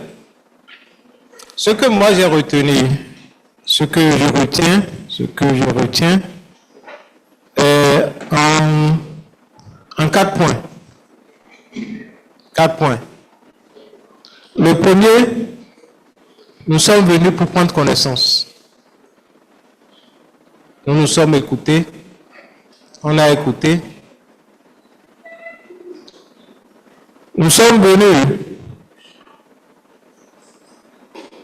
pour écouter et découvrir, puisqu'il y a eu des alliances qui naissent déjà, des réseaux qui s'élargissent.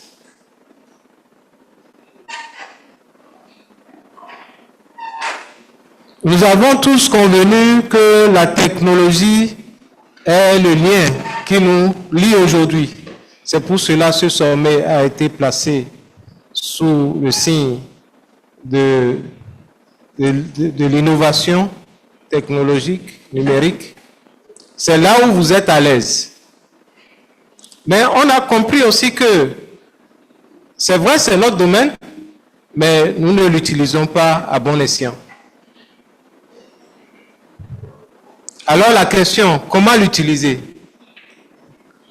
Pour faire face au contexte dans lequel nous sommes, pour faire face de manière efficiente aux défis qui nous guettent, qui nous malmènent, qui nous menacent, qui menacent notre survie. Alors, nous avons dit aussi au cours des discussions que la balle est dans notre camp. La balle est dans notre camp. Il nous revient de prendre conscience, de nous organiser, de nous mettre en réseau, de faire ce qu'on doit faire, ce qu'on devrait faire, et nous allons voir que les opportunités sont à notre portée. Je voudrais nous inviter à continuer nos réflexions sur toutes les discussions qu'on a eues aujourd'hui, à commencer par voir ce qu'on peut faire seul, ce qu'on peut faire à 2, à 3, ensemble, ce qu'on peut faire en tant qu'équipe pays, en tant qu'équipe sous-région. le Bénin, le Togo, le Bénin, le Nigeria, le Ghana et la Côte d'Ivoire, le Libéria, la Gambie et le Sénégal, le Cap-Vert et le Sénégal, bien la Guinée-Bissau. Voyons déjà ce qu'on peut faire. Et faire ce qu'on devrait faire. On en a parlé. Et c'est là où d'autres partenaires, secteur privé, vont venir dire, ah, ce que vous faites, c'est bien. Des acteurs comme l'USAID vont venir, ah, vous êtes sérieux dans votre travail, et vous accompagner. Et c'est ce que je retiens de cette journée.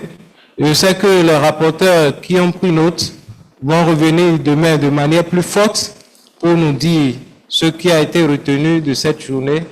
Mais ce que je retiens de positif, c'est que l'énergie est demeurée dans la salle jusqu'au bout. Je voudrais que vous applaudissiez une fois encore. Donc, nous avons fini, mais comme nous l'avions dit, nous le disons encore, nous sommes à votre disposition. N'hésitez pas. Vous avez vu toutes ces personnes qui sont là, de la CEDEAO, de l'USAID, de l'UNOAS, du Centre des Jeunes, le directeur est là jusqu'au bout de WANEP. N'hésitez pas, contactez-nous, on va continuer l'engagement.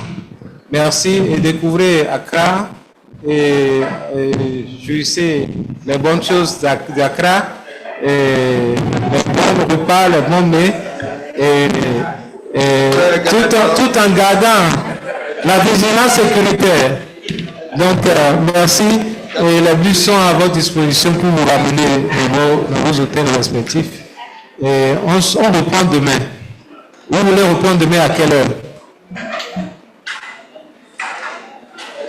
Demain, vous reprenez demain à quelle heure? 9h. Vous avez dit 9h, hein? Hein? 9h, hein? 9h. 9h, hein? 9h00. D'accord. Merci beaucoup. Donc, merci. À 9h demain, dormez bien, reposez-vous bien.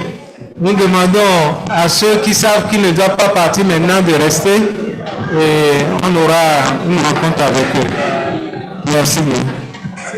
Merci beaucoup. Merci.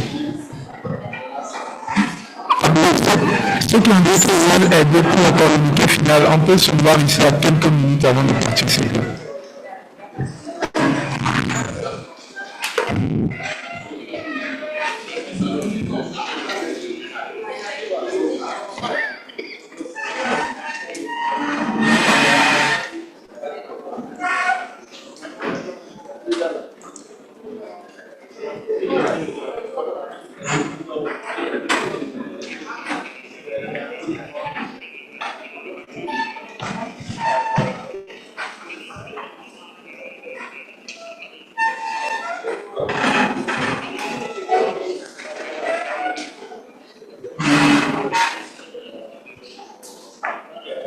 Hold on.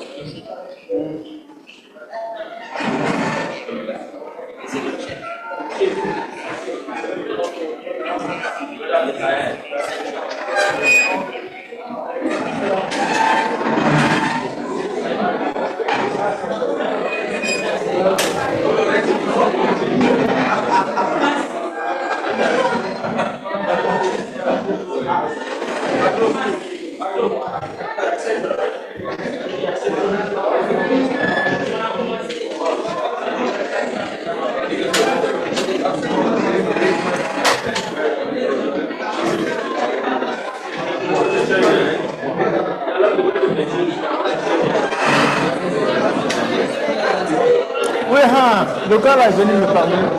Ça, c'est concernant quoi? La commission a envoyé